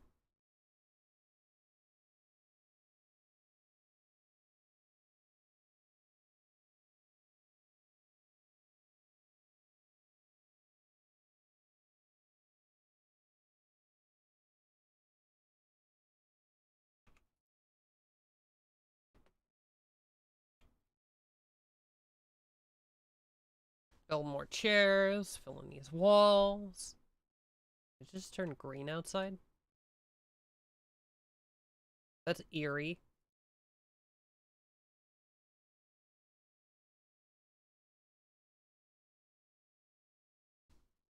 I'm sorry, how long does an eclipse last? I'm pretty sure those are over and done with pretty quick.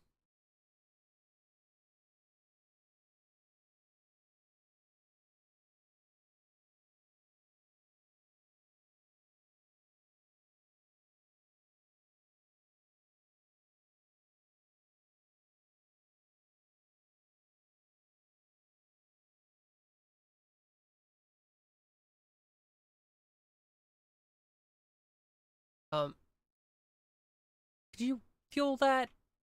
We can't have the power going out, please and thank you. It's not an ideal situation. Uh,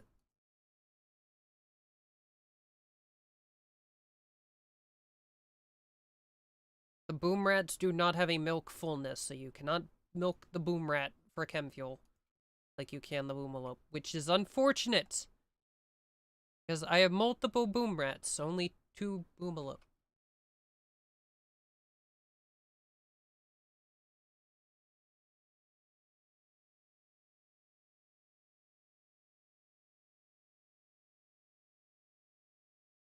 It looks like my relations with the surrounding townsfolk are degrading.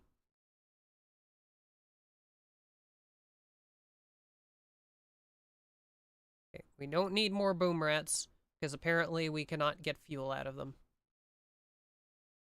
Unless I can juice them. If I can juice the boom rats, maybe. Maybe.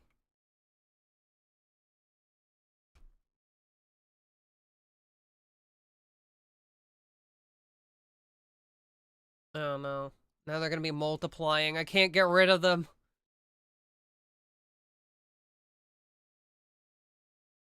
And if I kill them, they explode.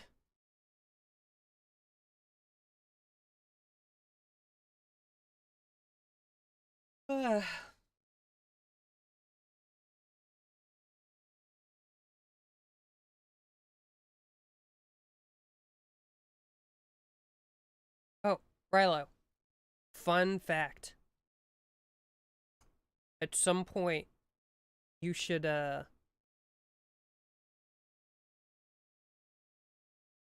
Part of what I was doing today is I was fiddling with some new technology.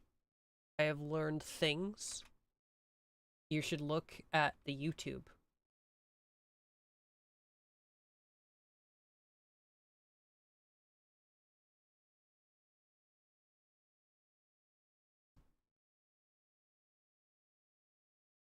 I finished machining so I could finally learn gunsmithing so we can make our own guns.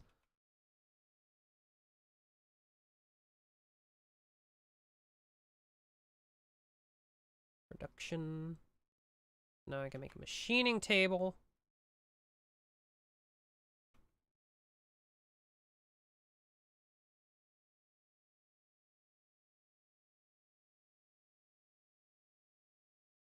Yes! I am multi-streaming! It is live on both Twitch and YouTube. I figured it out.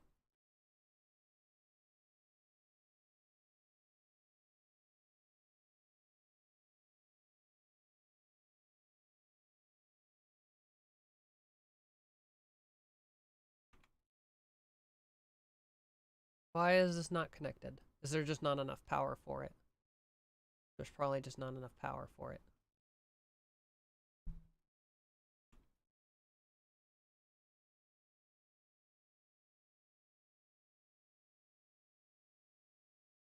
Okay, it's connected. It just doesn't have enough power, I guess.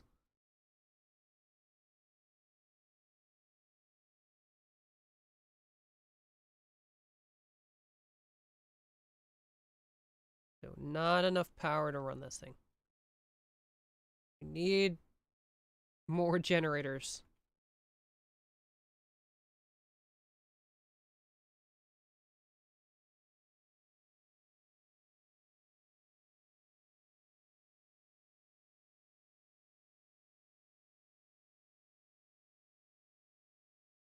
We need to, like, set up a battery room.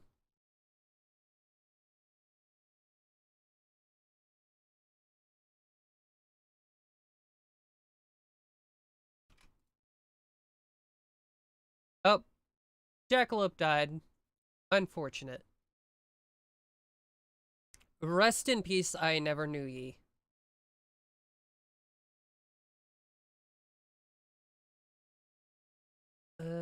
You know what, let's just build the batteries in the rock room.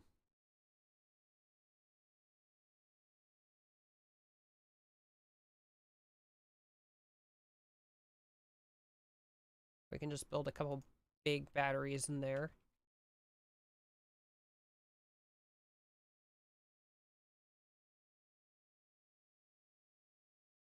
We can also build a windmill out here for convenience.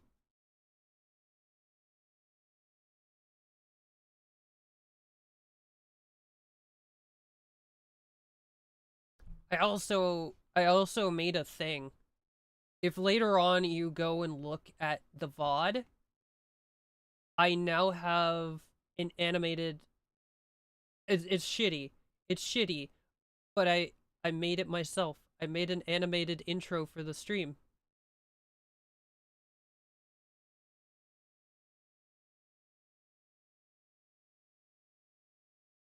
And I'm very pleased with it.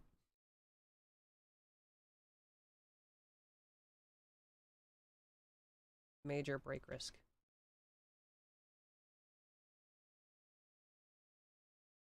Uh,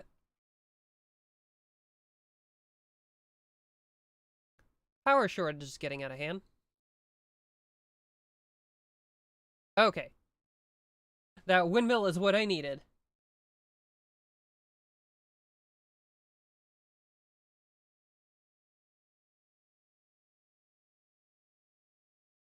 I think there's more that I can do to fiddle with it to make it look better.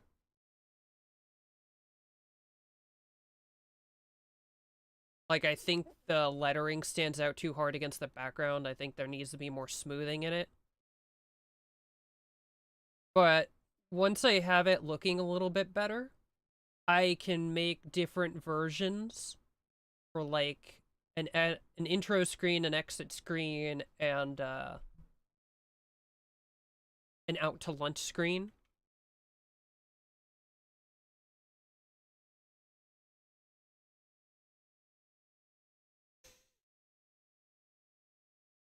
And the multi-stream thing is also awesome because normally I would need to bother to go to Twitch and like export the VOD and blah boo, which isn't terribly hard, but I still need to remember to do it. By multi-streaming to YouTube, it just saves the VOD.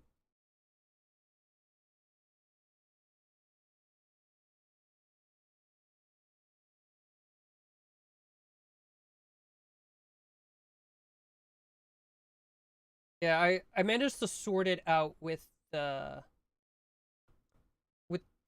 animation tool in DaVinci, in DaVinci Resolve.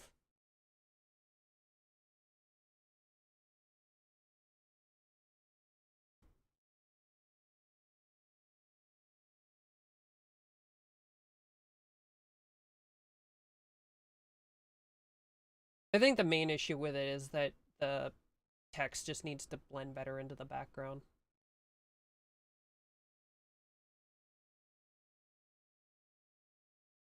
The idea is that it's just supposed to look like text on an old computer monitor. Which I think it would actually work a lot better if I lowered the opacity on the text. Because, like, on an old computer monitor, your text doesn't show up super well.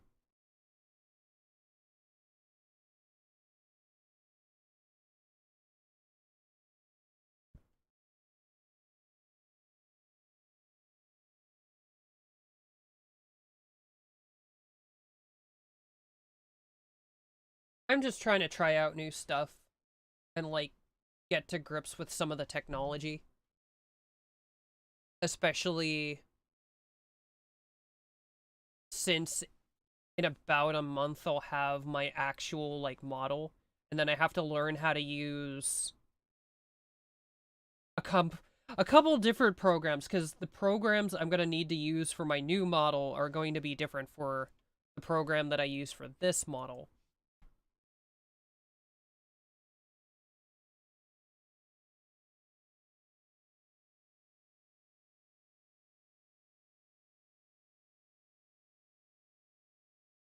Because my live 2D model is going to run off of VBridger and uh,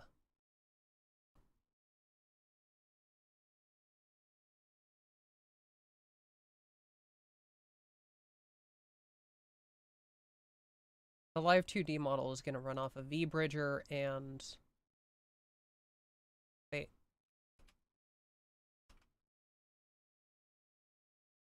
Well, live 2D.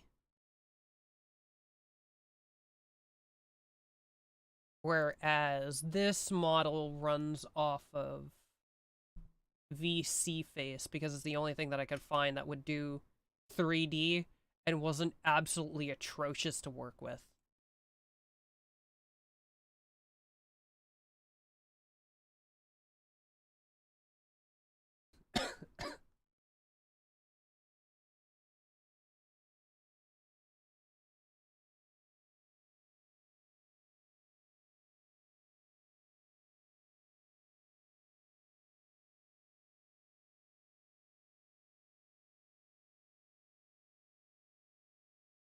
They're still trying to plant rice in the cold.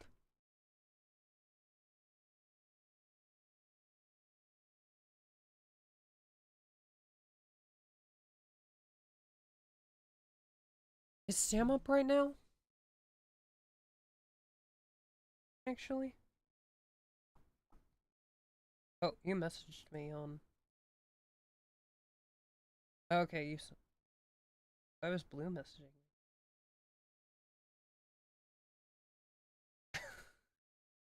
Blue's just out here sending me memes. He has never done this before. He does not have a history of sending me random crap. I guess it's because I talked to him the other day. He's remembered that I exist. Which is good. Being forgotten sucks.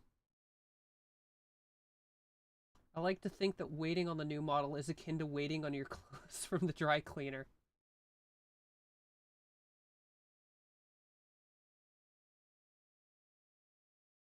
Yeah, kinda. I'm wearing my, it's like I'm wearing my freaking, like, old jacket is beat up and worn, kinda cruddy. I'm waiting for my new shiny jacket from the dry cleaners. They keep delaying it. Which I shouldn't complain. I shouldn't complain. I know why it got delayed, and it's okay.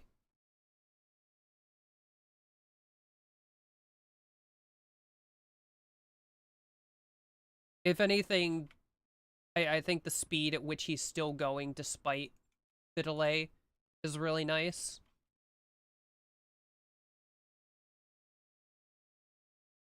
I'm really glad the guy's working so hard, and I will appreciate it.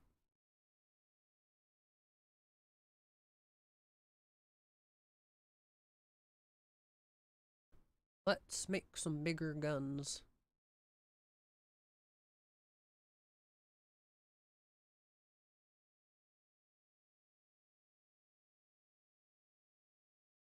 Anti-armor rocket launcher.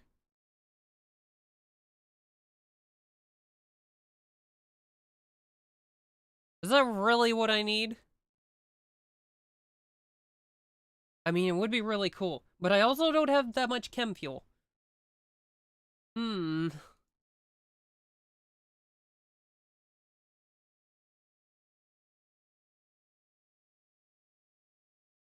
At the end of the day, I'm just really, really excited to get it.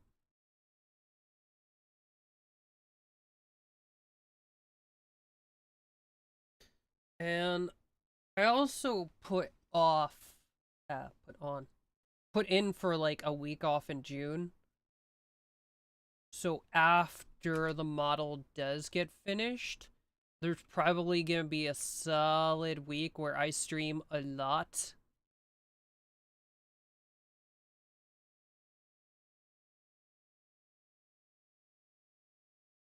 Because I'm probably gonna be just really excited to play with it.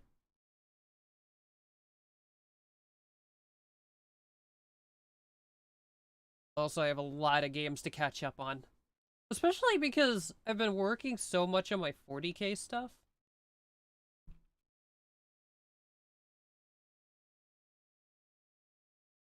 Though a lot of that is because I'm excited for a bunch of the stuff I'm doing with my minis and stuff. Uh, Let me look at my phone. I think it's the second week.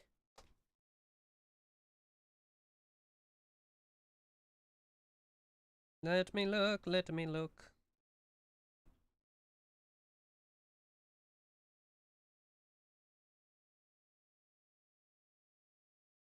I figured out that my phone has a calendar.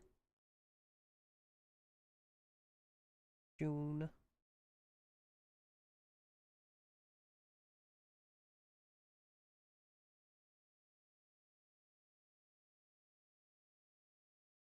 Yeah, I think I put in for the 9th through the 15th, which is the second full week of June.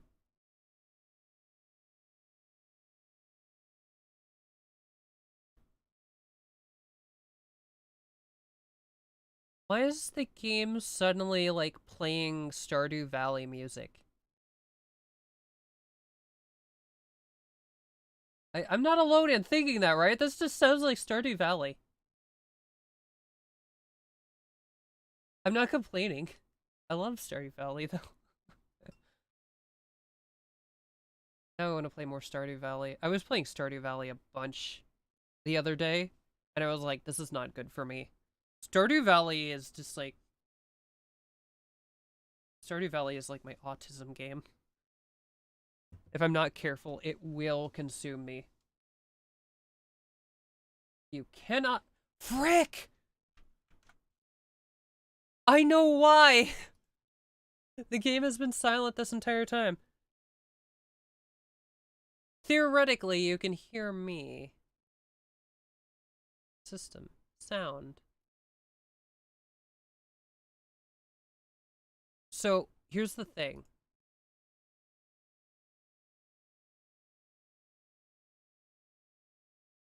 my my recording software is set up that it actually does not receive.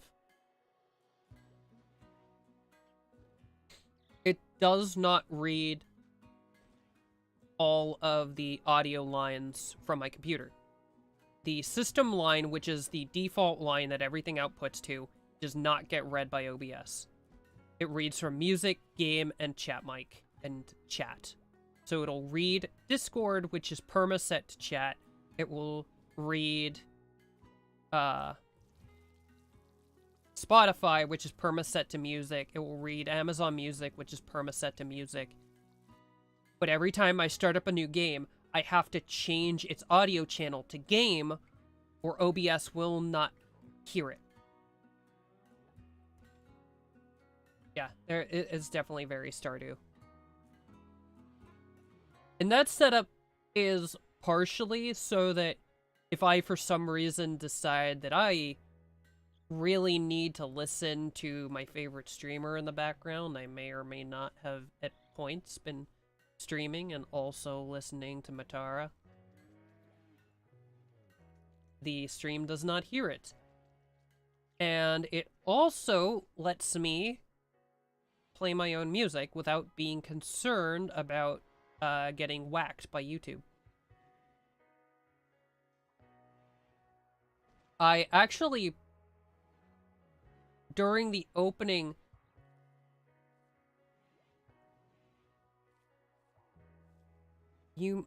if you can scroll back in the VOD, you can probably listen to it. Because as long as it's still live, you can probably still listen to it. But I was playing music at the beginning of the stream, and then cut it off partway in. But that will not save to the VOD. Which is another piece of new technology that I'm fiddling with on this stream. This stream is just a whole bunch of stuff that I've been working on for the past week. Trying to do cool stuff. And I just packed it all into this one experimental stream.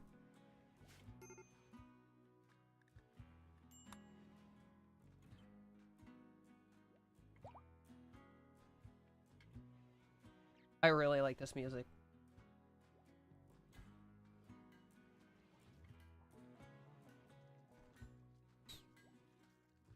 Yeah, the music not saving to the VOD is so convenient.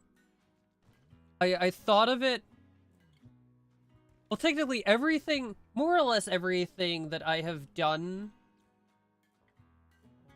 for this is stolen from streamers I've been watching recently because Bricky multi-streams to Twitch and YouTube. And I was like, you know what, that does seem convenient because then I don't have to export my VODs. And the not saving music to the VOD so that I can play music and still leave the VOD up, I stole from Lie Malicious. Which I guess there's tons of other streamers that do those same things. It's just, those are the people that I got the idea from.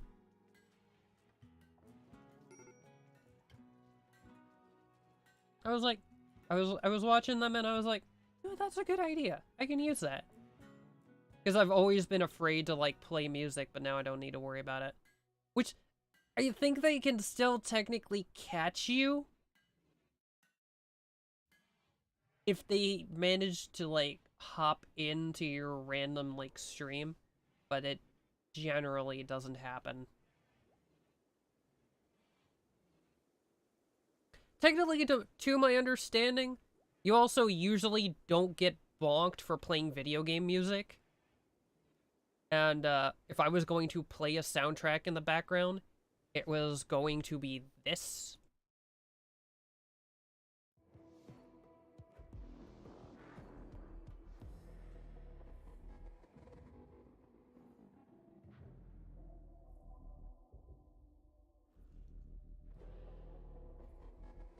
Which is the Adeptus Mechanicus soundtrack, and it is the best thing.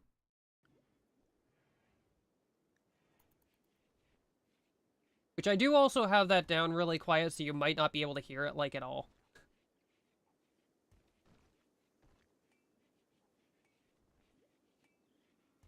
I just find the technology behind, like, doing all of this really cool. Like, more than anything, I just, like, enjoy finding new toys and showing them to people. Like, look at this thing, look at what it does. Yeah, I need to turn it up louder.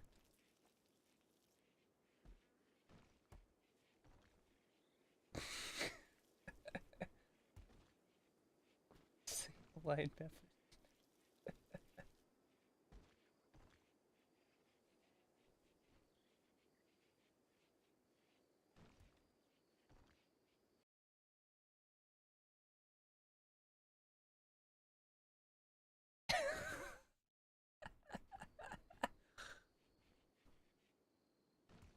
I'm sorry. A friend of mine sent me a, like, pile of memes referring to, like, stuff that goes on at our job. And it's all very poignant and very funny.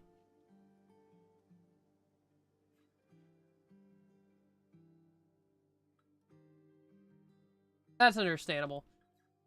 I don't I don't want the music channel to be super loud.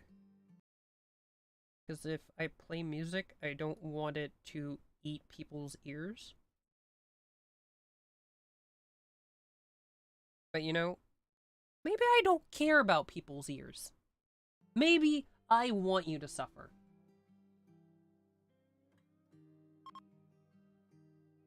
You broke something on a bulldozer. Like, that alone is, Although, I'll be honest, I have a track record of breaking things that shouldn't break.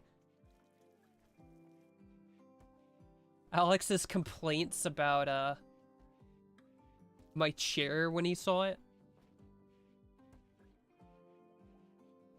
Which I really should get a new actual chair instead of sitting on a metal folding chair.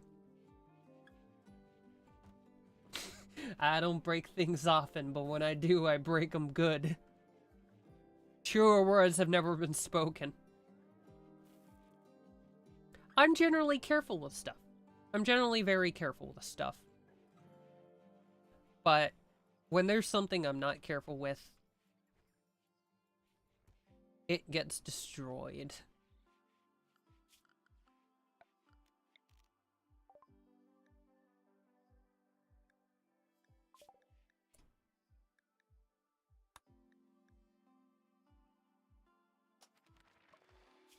Okay, we can do a watermill generator now. Power. Oh, it's adorable.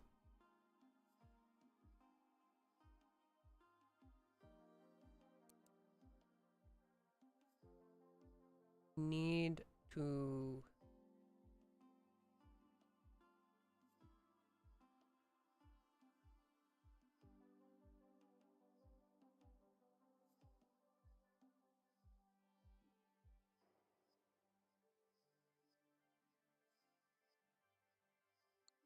Need to remove some of this wooden fence.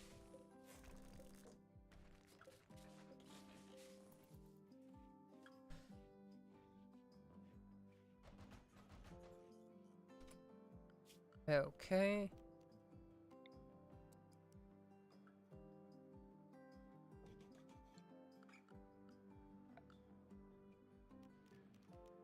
Build that there, and run the new fence around it.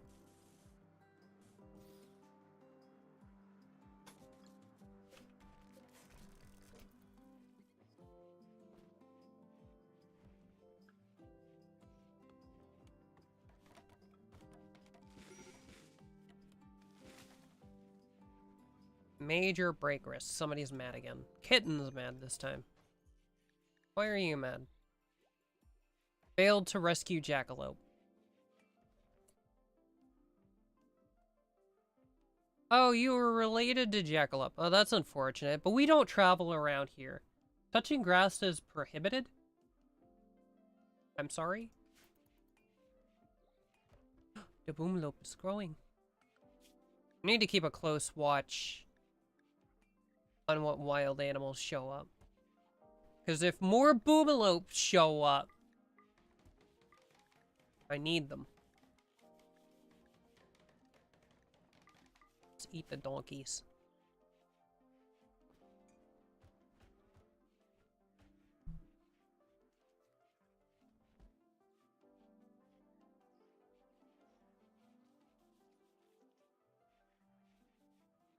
Okay, okay. The exploding rats are getting out of hand.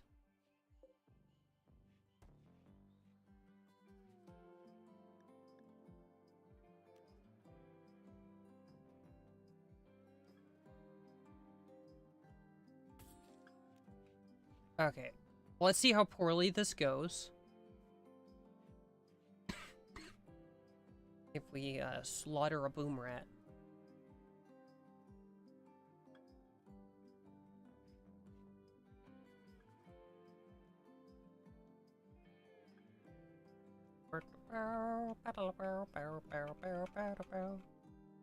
I have it on max speed, but they just sleep forever.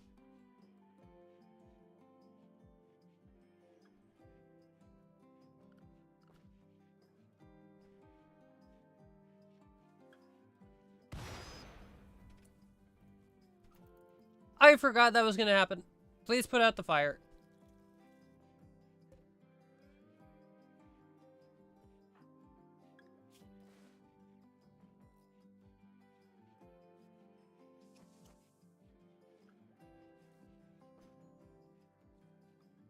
Could someone pick that up, please?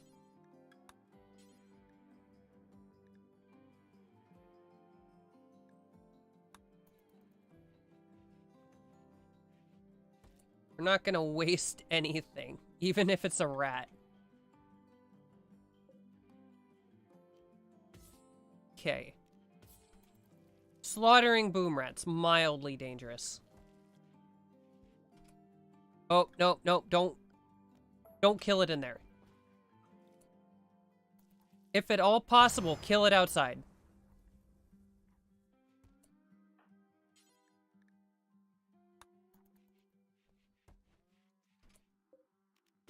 Yep, kill that one now.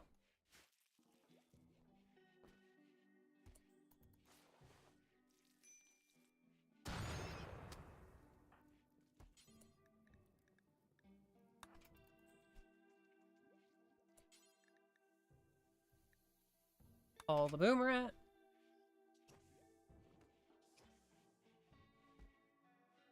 Yeah, normally I take really good care of stuff, but on the rare case that I don't, it gets pretty thoroughly annihilated.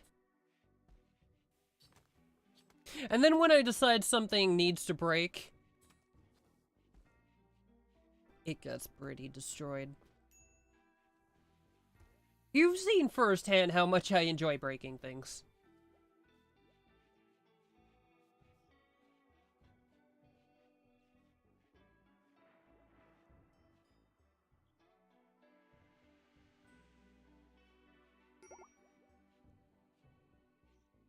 Somebody's upset.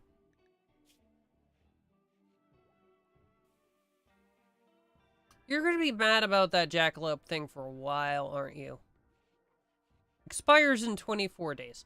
Great.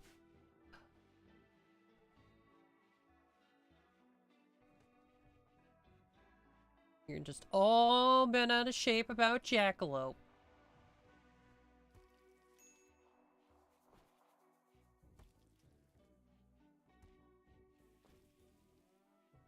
Just a bear out there.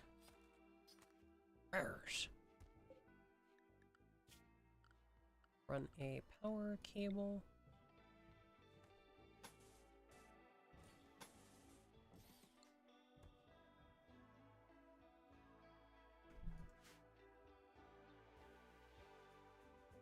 That watermill should give us plenty of power now. And more stable power than this windmill.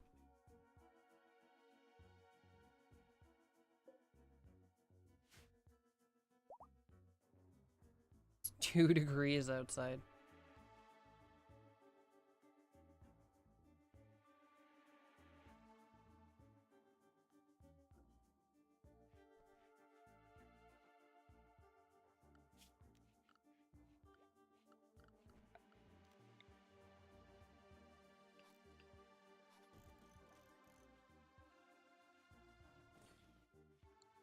I never set up temperature devices in the general quarters. So I should do that.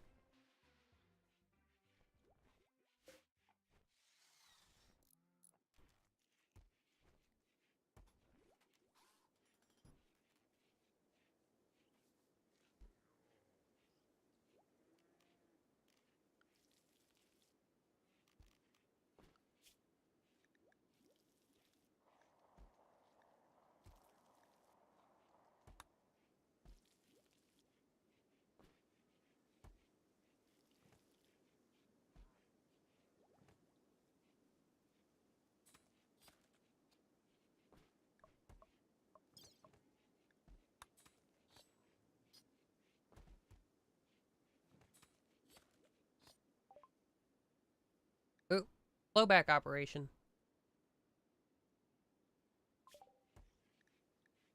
Now gas operation. Build the big guns.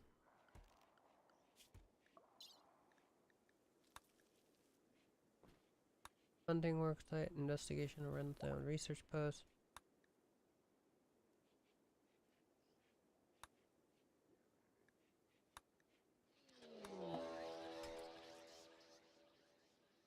Ooh. Psychic assault. It has driven all of the rabbits insane. How terrifying.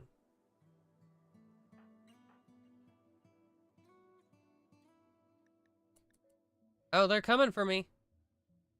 Well, here come the rabbits.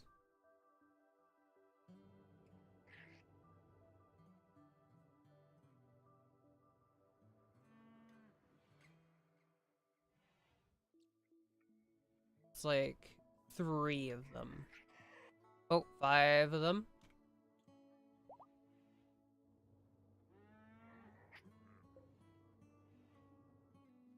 Is this thing just here forever?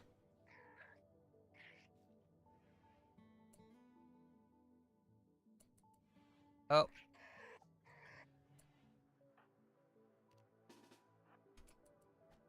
Just hit it.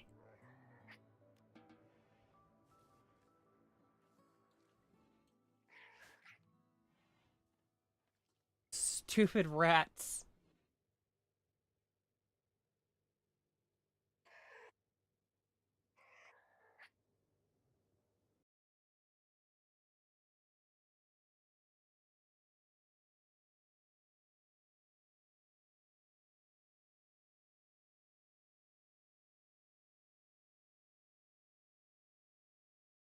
What the heck is that?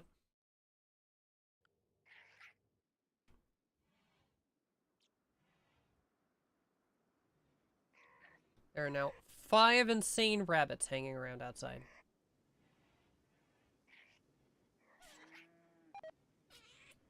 Oh. Oh.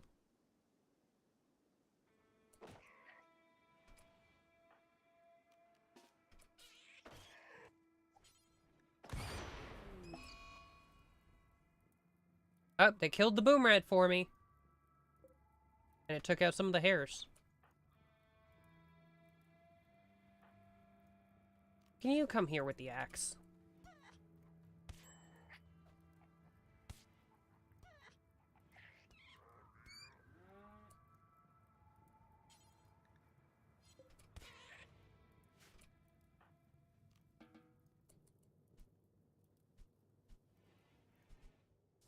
Freaking psychic pulse drives the rabbits insane.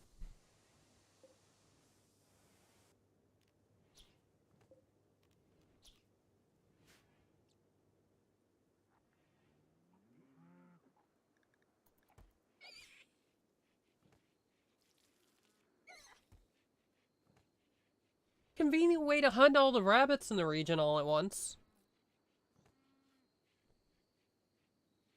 They brought themselves right to me. And solar flare. I hate solar flares.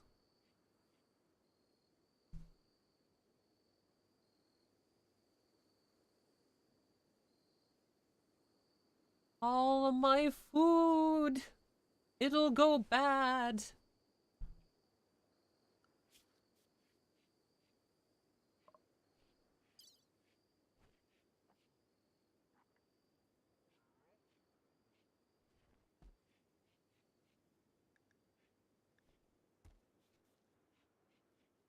Build a generator that draws electricity from contained entities. This process aggravates entities, making them harder to contain. I can be the SCP Foundation for profit? I see no downsides.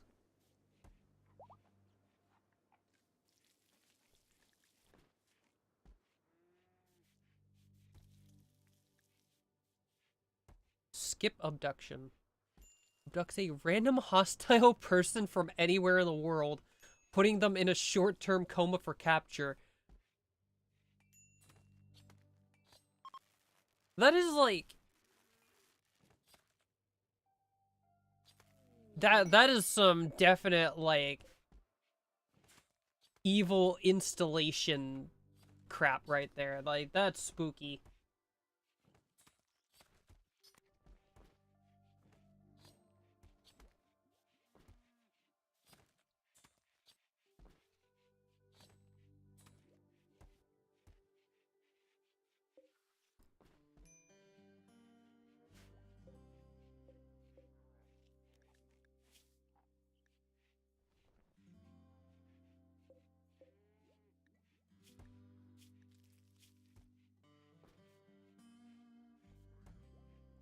Hmm.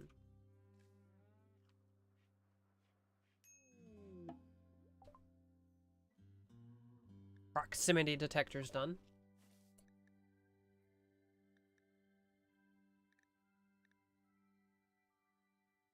Psychophagy? Perform a psychic ritual which deadens a target's psychic sensitivity and temporarily boosts a ritual invoker's psychic sensitivity. The target will suffer brain damage as a side effect. Cool! I can consume other people's minds. Chronophagy. Perform a psychic ritual that causes a target to age rapidly. The invoker will become younger in the process. The target will suffer brain damage as a result, which may be lethal for elderly targets. Are we the baddies? This is very, I thought this was about being the SCP Foundation and keeping evil monsters in containment. No, this is about being evil. You in fact are the bad guys. Ghoul infusion.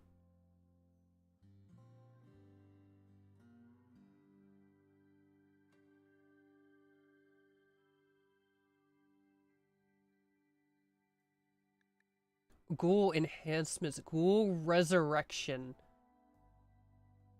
Oh.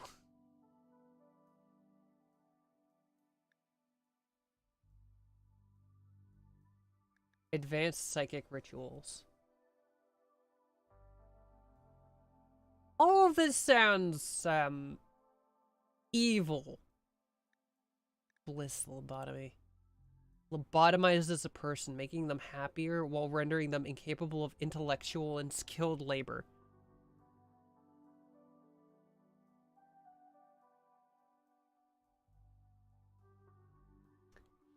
You know, every expansion gives you new ways to just commit heinous war crimes.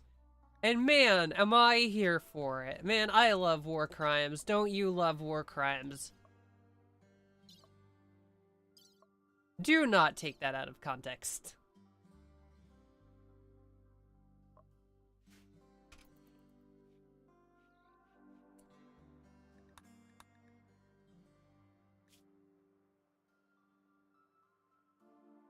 The leader is called the Massive. They say their caravan was ambushed and everything was taken. The Massive begs you for permission to stay at Area 52 for 7 days. In return, they offer to work and fight for free during that time. If you make them happy, some of them may offer to join you. They may also reward you later for helping them, but there's no way to know their true intentions.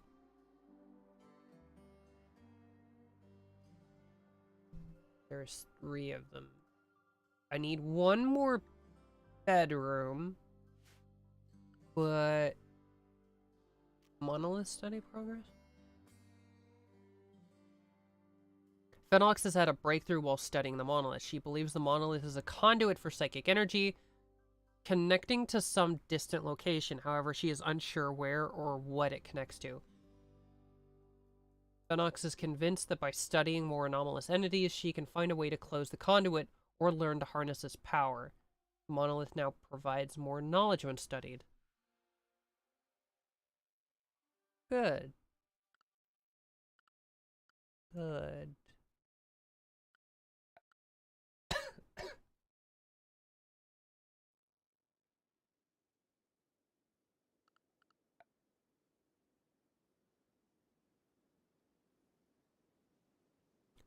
What am I looking for?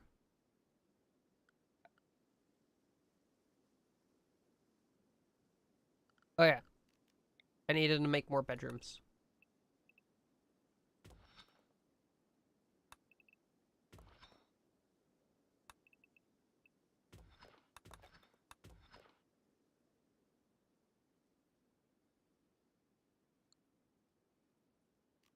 How nice are these rooms? These room stats. Bedroom. Awful. Awful. Awful.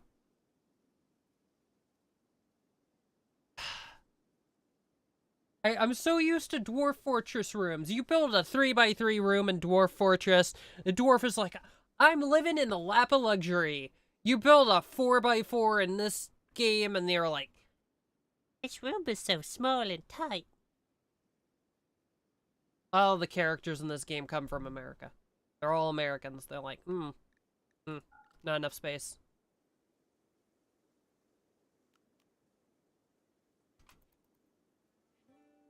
They're probably all tall people, too. Like, the ceiling's too low. I keep brushing my head on it.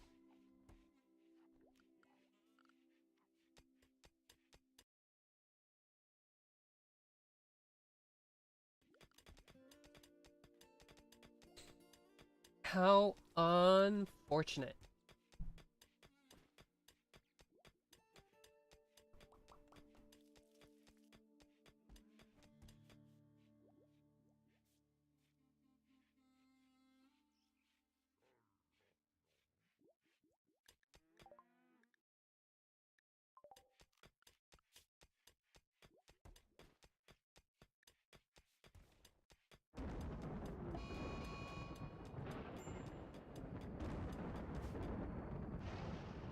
That flash storm is a little concerning.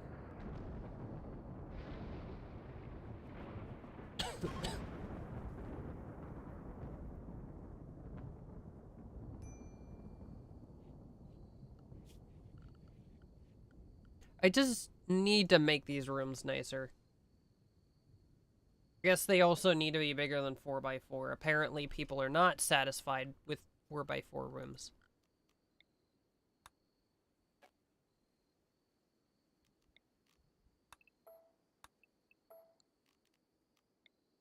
Let's try a 5x5. New, bigger, fancier rooms.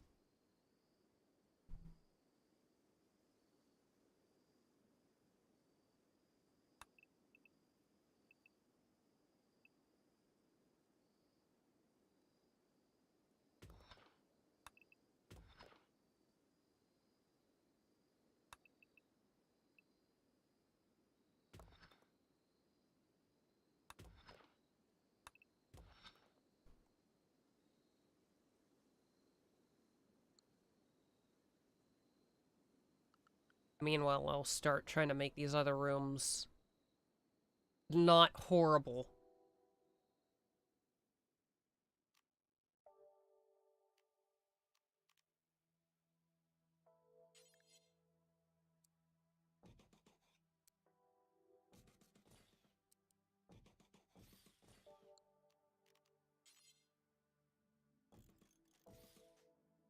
I give everyone a dresser and an end table. They'll at least have some nice furniture.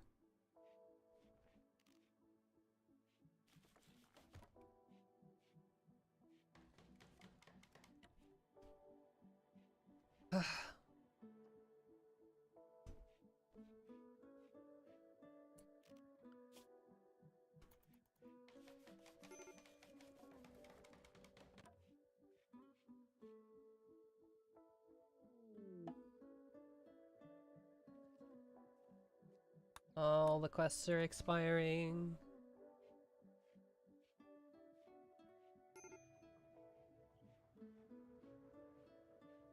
I'm just excited to play with new toys.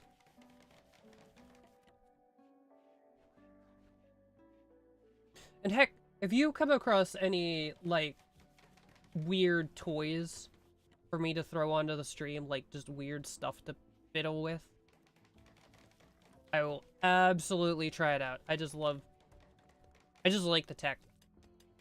Just fiddling with new shiny things. Dull. Dull. Dull. This one's still awful.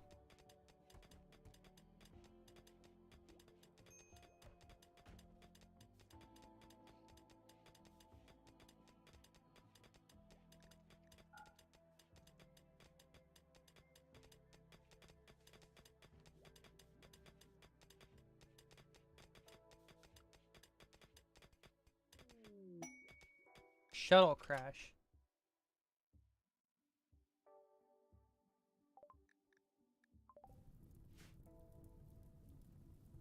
They are in a bad way. You are dead.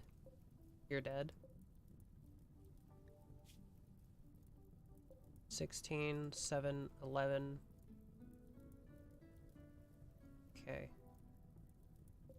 These two can probably be... Actually, no. You tend without medicine. You rescue and rescue.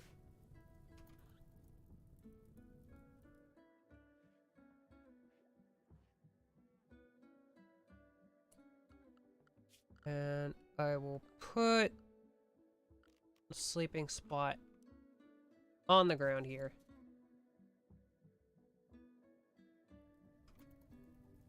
That I can rescue this person once they're healthy.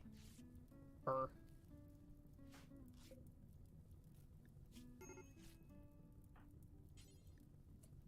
Rescue.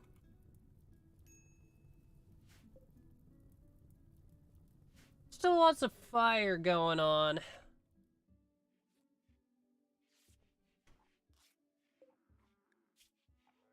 Looks like they will all make a full recovery. Minor blood loss, minor blood loss, minor blood loss, asthma.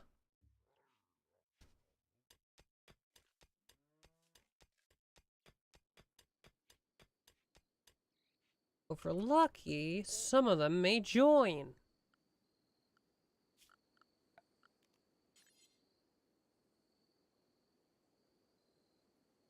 Oh, I futzed this. Huh.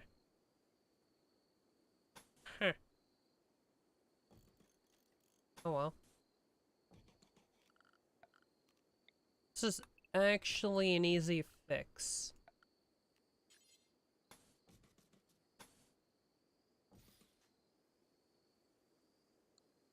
It also changes where these are going.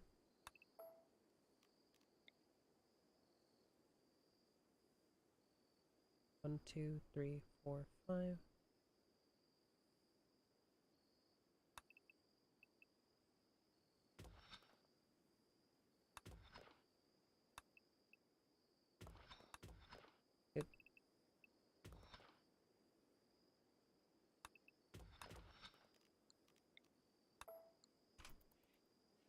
Ah.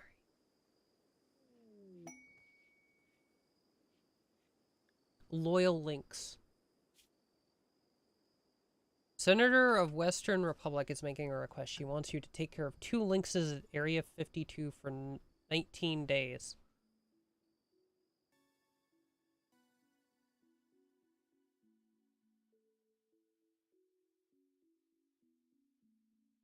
What could possibly go wrong?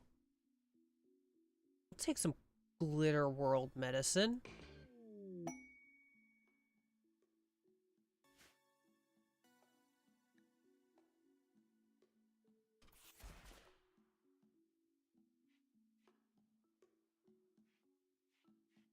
Hopefully they don't try to eat the boom rats and get exploded.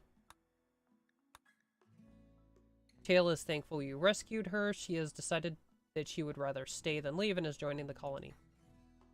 You are an artist. Art 12, crafting 8, animals 10. Tough and sanguine with good shooting.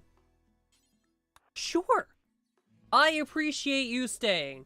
You are not terrible. Go Kate has joined. Mining 20.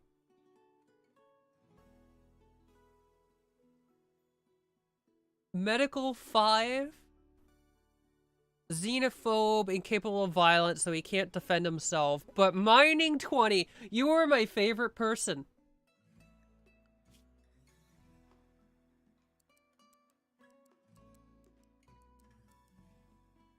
Sir, mining is your life now.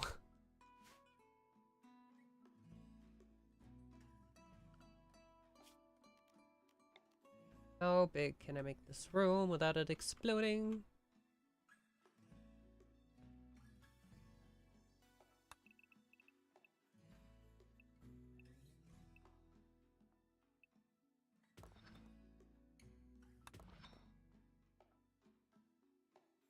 How does this make it another layer deep?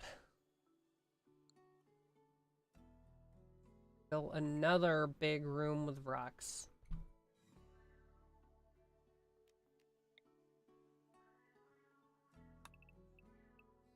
This is the most people I've had all game.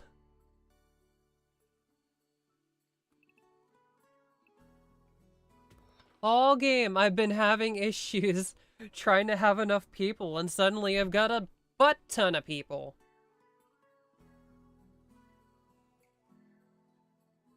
Great problem to have. Great problem to have.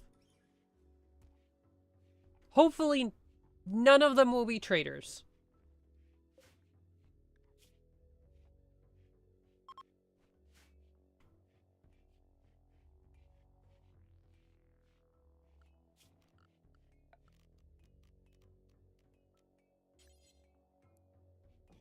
Replace the sleeping spot with a bed. I don't want to leave this person sleeping on the floor. That would just be mean. You would think that I'm a terrible person or something. Go, mining man, go.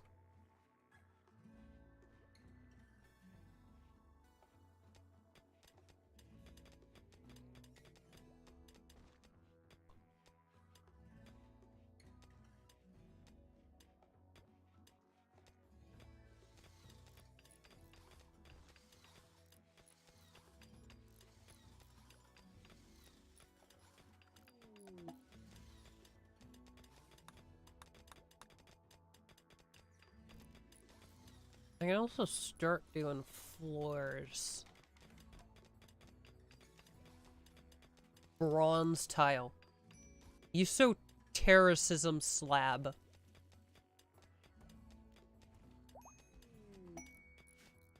They all joined. All three of them joined.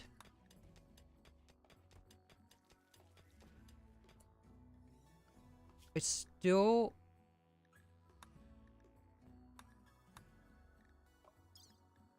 I still kind of want to accept this because I think this would be... I like getting that goodwill from random people. Although I am kind of like... I'm kind of like at like soft max for like people in your town.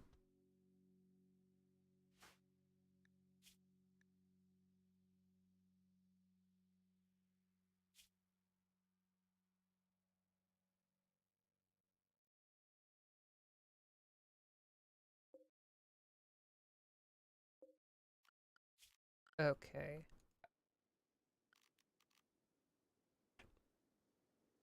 Uh, did I just call it for today?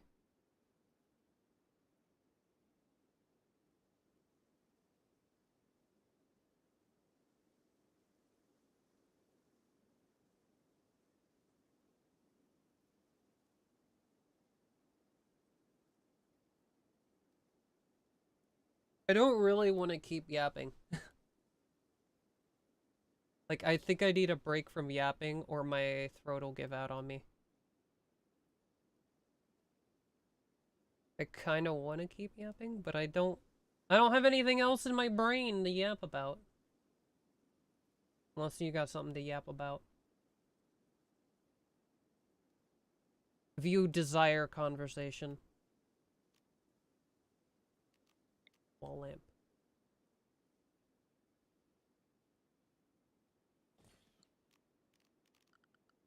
Need to run power cables down here.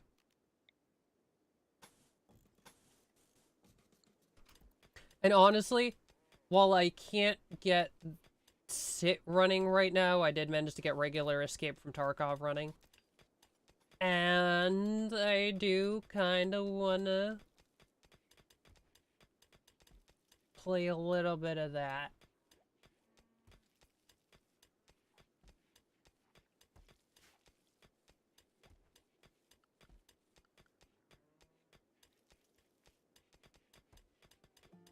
But I also want to...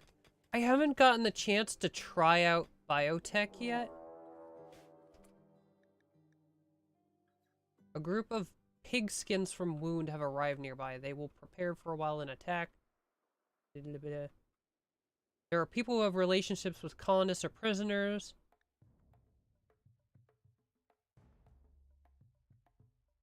Town Councilman Fur, daughter of researcher Kitten.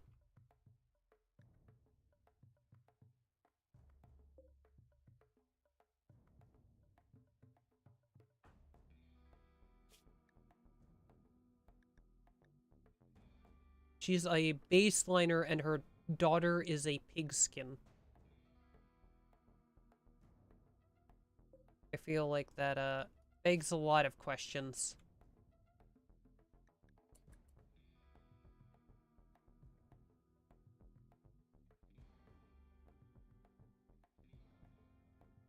I love the watch if you want to stream on Discord. I also sent you the other thing, and I sent that pic on Discord I mentioned. Okay.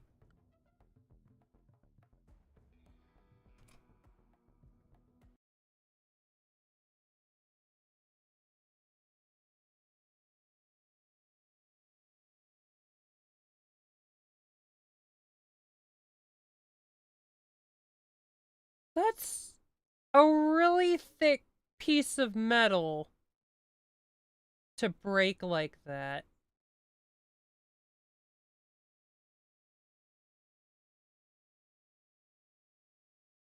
This is the other multiplayer one. I'll leave it to you to understand how it works.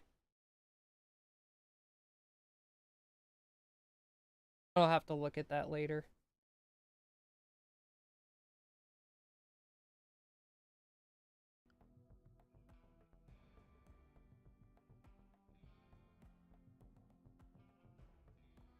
I don't think you understand. That pin is supposed to...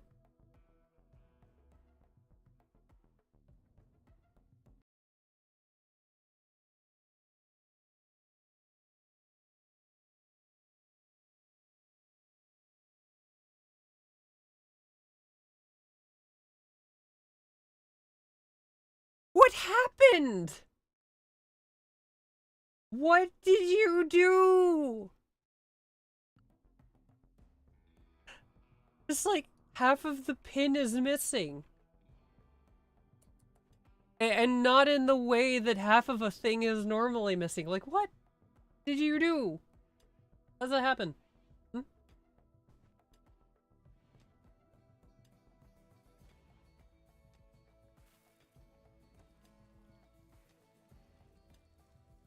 Like, what the hell?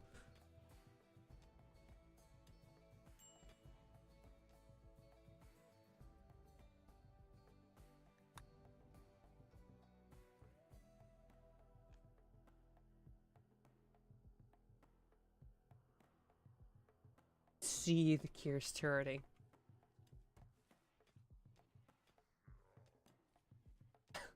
You see, that's the one thing that really, like, I like having the model because you can see what I'm doing. Even if it doesn't, like, capture my expressions really well, you can at least see what I'm doing.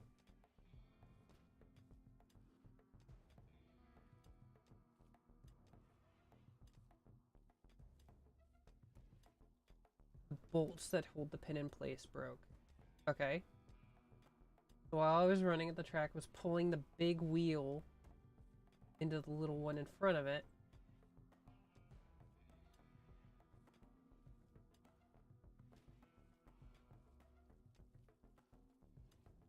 What? From the friction?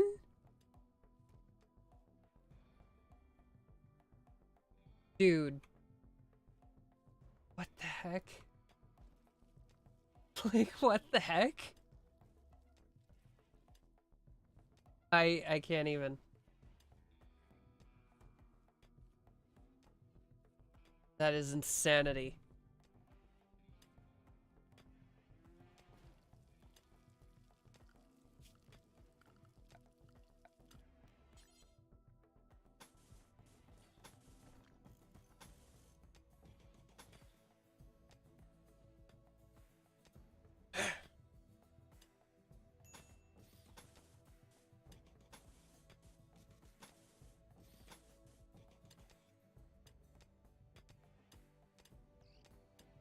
I think I could have got another day out of it yet.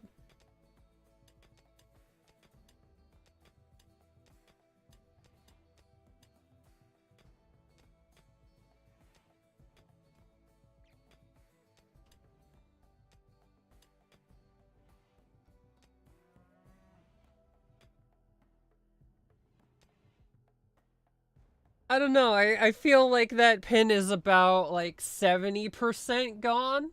So I don't think you'd get a full day out of that. What the frick? What? No way.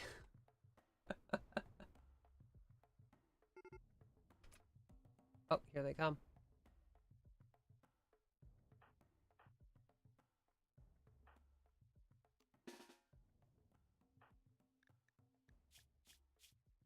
You can't fight. You could fight, maybe.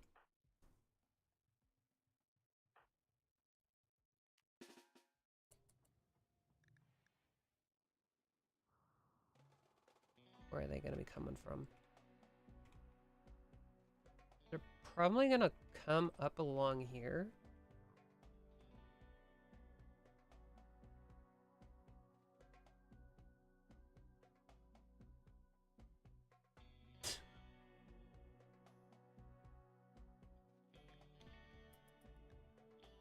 Oh, they're splitting.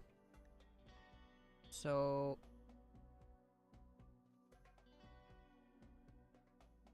So these two will probably... Okay, yeah, they're coming straight for the main base, not stopping at that.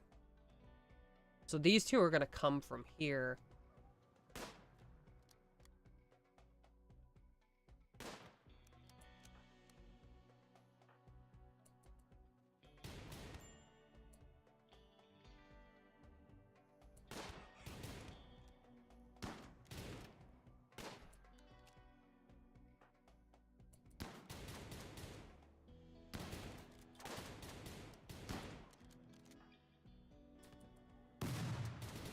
Frack.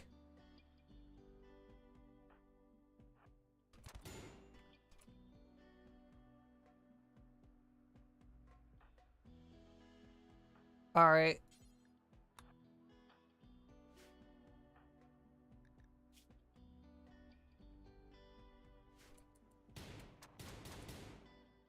I need you to unstun, like, now.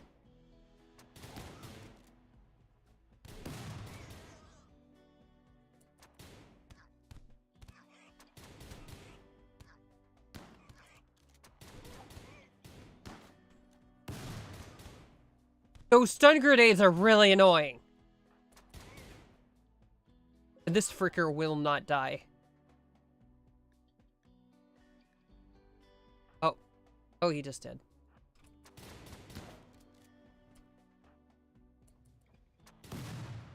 That did not help.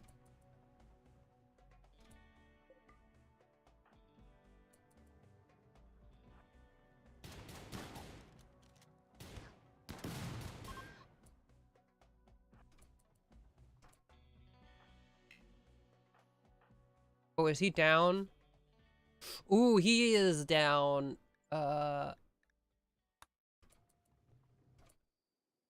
Wait, no.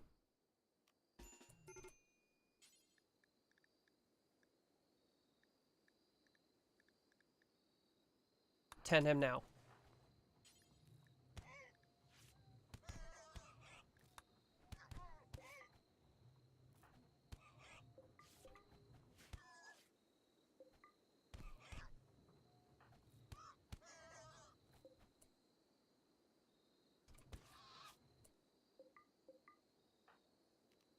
Alright, you two are done. You all are done.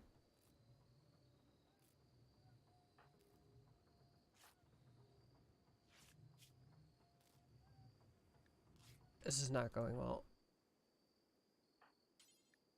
Just rescue him. Rescue him and use medicine.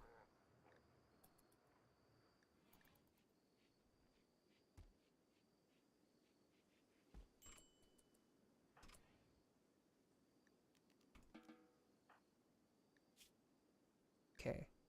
6 hours. Who's my second best? You have 5. 5. 4. Okay.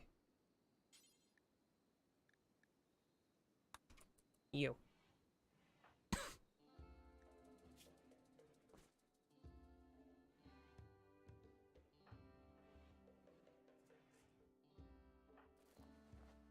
Okay.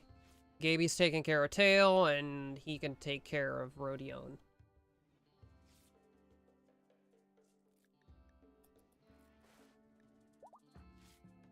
That...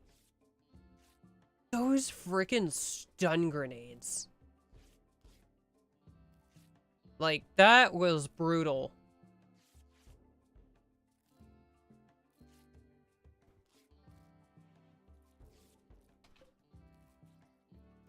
Did I just knock something over?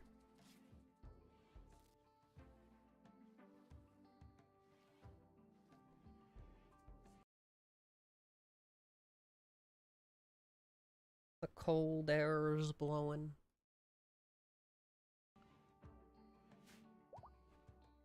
I need to turn off this cooler.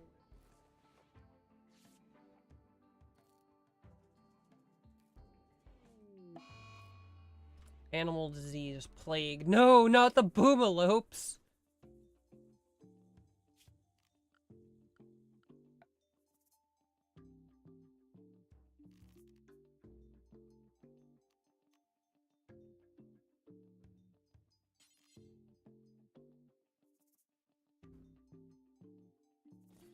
I especially don't want this to happen to boomalope.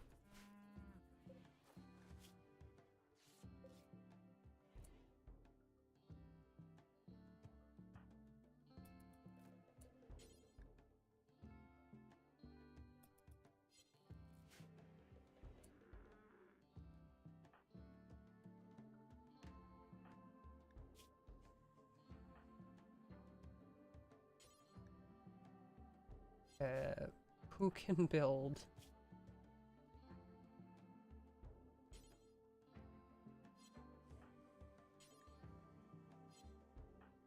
Not many.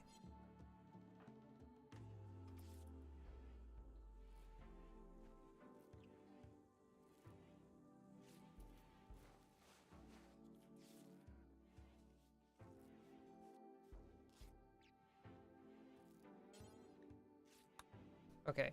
Make the bed. Kill the boomalope.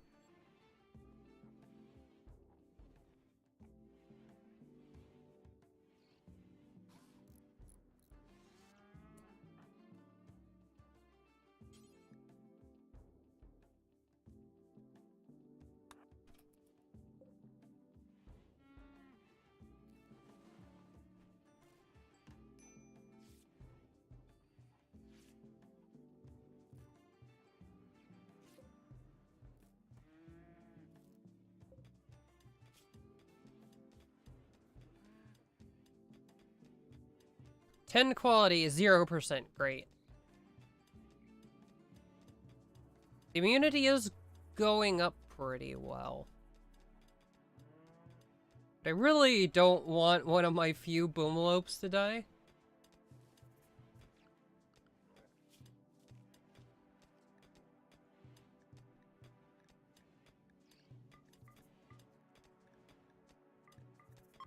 Oh, not the buffalo.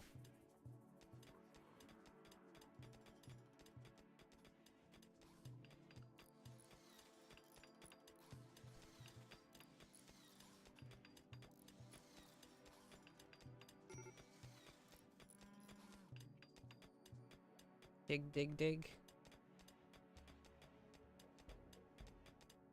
The man is a master of his craft. Digging.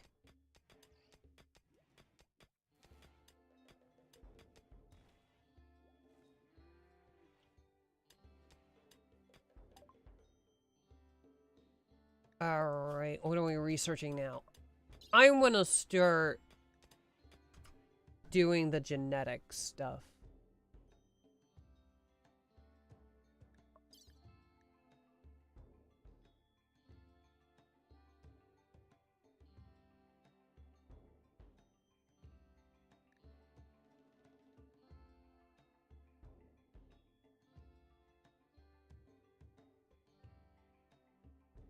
Okay,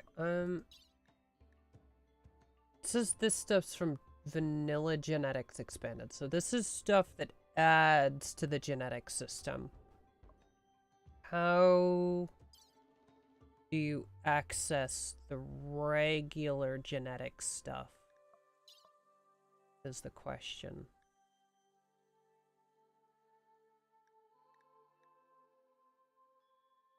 Is it just attached to the regular tech tree? Oh. Oh, I think it's this.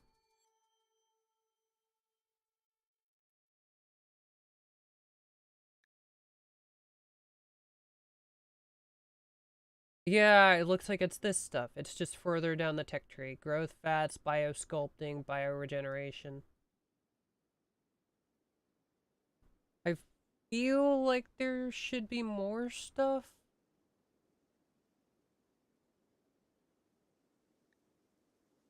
Archogenetics? Oh, gene processor, archogenetics, xenogenetics. Okay, I didn't see it down there at the bottom.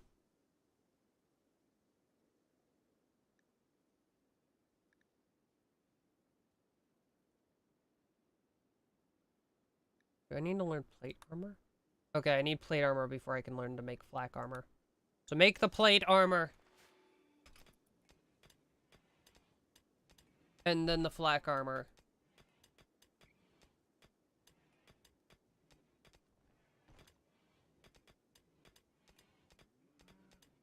Yeah. Oh, jeez, it's 9:45. I have been playing this for ages and just muttering to myself. I think I'm gonna call it so that I can stop yapping. Thank you for hanging out.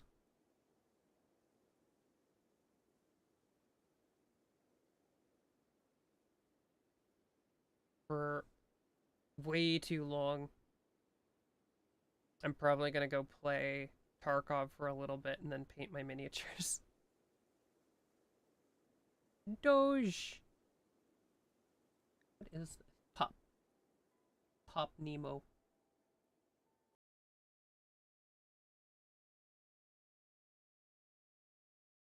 It made me accept my own chat rules.